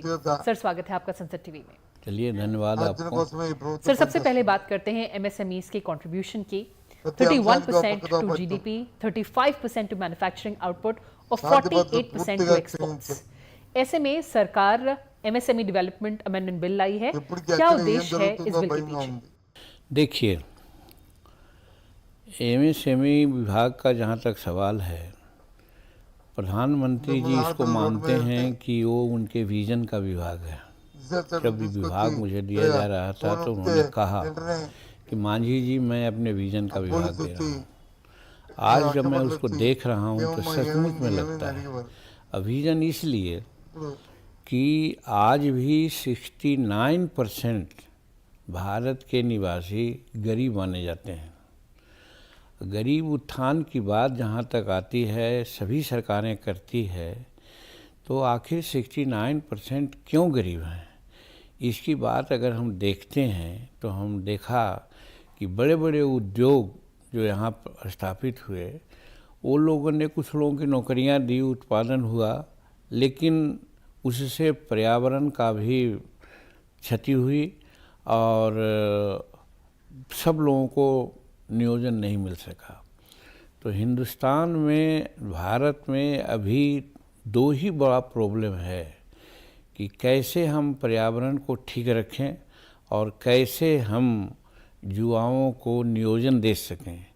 नौकरी नहीं, सबको नौकरी नहीं मिल सकती है। नौकरी मीन्स सरकारी जॉब, नियोजन मीन्स कि व्यापार के साथ उनको नियोजन। और आपको शायद ये पता होगा कि संसार में सबसे ज़्यादा युवा की संख्या भारत में है और उनके सामने अनएम्प्लॉयमेंट की बात आती है। तो इसके लिए एमएसएमई के माध्यम से, जिसको सूक्ष्म लघु और मध्यम उद्यम कहते हैं, तो वैसे सूक्ष्म और लघु की बात हम लोग विशेष करके देखते हैं। मध्यम थोड़ा ज़्यादा होता है, हालांकि कि इधर कुछ परिभाषा बदले हैं जिसके चलते भी कहा जा सकता है, लेकिन तो भी सूक्ष्म और लघु को विशेष दे रहे हैं। 95 या 94% के आसपास यही दोनों विधाओं में हमारे लोग लगे हुए हैं। और नियोजन का जहाँ तक सवाल है, अभी ये मैं बताना चाहूँगा, कंपैरेटिवली क्या हुआ है उस विस्तार होगा, लेकिन यही आप जानिए कि आज तक लगभग 8 करोड़ से ऊपर हम एमएसएमई की इकाइयाँ को गठित कर सके हैं। और उसके माध्यम से अपडेट अगर कहेंगे तो 40 करोड़ युवाओं को हम लोगों ने नियोजन दिया है। तो आप सोच सकते हैं ये परमानेंट नहीं है, सब लोगों का नियोजन दिया है, लेकिन अधिकांश लोगों को पार्ट टाइम कुछ परमानेंट भी। तो कहने का मतलब कि युवाओं को रोजगार देने का ये सबसे बड़ा विधा हमारा एमएसएमई है। और दूसरी बात जो हम कह रहे हैं कि पर्यावरण की समस्या जो हमारे सामने है, इसके लिए हम सदा कहते हैं, हो सकता है न्यू वन हो, लेकिन अपने अनुभव से बतलाते हैं कि हमारे देश को लोग सोने की चिड़िया कहते थे। यहाँ के लोग स्वास्थ्य के दृष्टिकोण से अगर कहा जाए तो తెలంగాణలో ప్రత్యామ్నాయ రాజకీయ శక్తిగా 100 साल से करते रहे ऑल पार्टी के लोग। आज क्या कारण है? हमारी लॉन्गेविटी 75। दूसरी ओर अगर देखें तो हमारा जो कंस्ट्रक्शन है, ह्यूमन जो कंस्ट्रक्शन है, हमारे लोग 7 फीट का जवान हुआ करते थे, 75 जवान लोग कहते थे हमारे गांव में। आज 75 जवान कोई नहीं मिलता है। 5 फीट, 5.5 फीट, 6 फीट 2 इंच तक देखा सुना, लेकिन 7 फीट और उससे ऊपर कोई नहीं मिलता। इस तरह से प्रकृति ने हम पर गुप्त रूप में मार किया है, जिसका मार हम लोग झेल रहे हैं। और उससे बचने का एक ही उपाय है कि हम पुराने जो हमारे व्यवसाय थे, व्यापार थे, और उससे बचने का एक ही उपाय है कि हम पुराने जो हमारे व्यवसाय थे, व्यापार थे, उसको हम जीवित करें और वो सूक्ष्म और लघु और कुछ हद तक मध्यम उद्यम ही उसको हम लोग को बचा सकता है। अब जैसे कल ही हमने राज्यसभा में कही बात कि आज करीब करीब 78 ईयर्स से ऊपर हो गए हमारे आजादी के, 75 साल 76 साल हो गए हमारे कॉन्स्टिट्यूशन लागू, चंदा चोरी का लेकिन डिमांड कर रहे थे। हमारे देश की स्थिति है कि आज भी शहरों में, बड़े बड़े शहरों में तो कम, लेकिन मध्यम और छोटे शहरों में आके देखेंगे और गांव में देखेंगे तो रास्ते पर बैठ करके हमारे उनके बारे में नाव सजा होना चाहिए। इनको कहते हैं बाल बनाने वाले लोग, नौआ हम लोग कहते हैं, बार्बर, खुलासा करना वो बैठ करके उन्होंने हेयर कटिंग करते हैं या शेविंग करते हैं। हम ये भी चाहते थे, उसके बारे में आज तक किसी ने नहीं सोचा। विद्यार्थियों के ऊपर देखते होंगे उसी तरह से बाजार के मुख्य सड़क दूसरी तरफ चंदा चोरी का भाई हम धूप तीसरी मांगे रखे जाड़ा में कि वो एक टूटी फूटी छतरी लगा के बैठते हैं, जनता से माफी मांगे, हवाई चप्पल और चप्पल हजारों लाखों उनके बारे में किसी करोड़ों लोग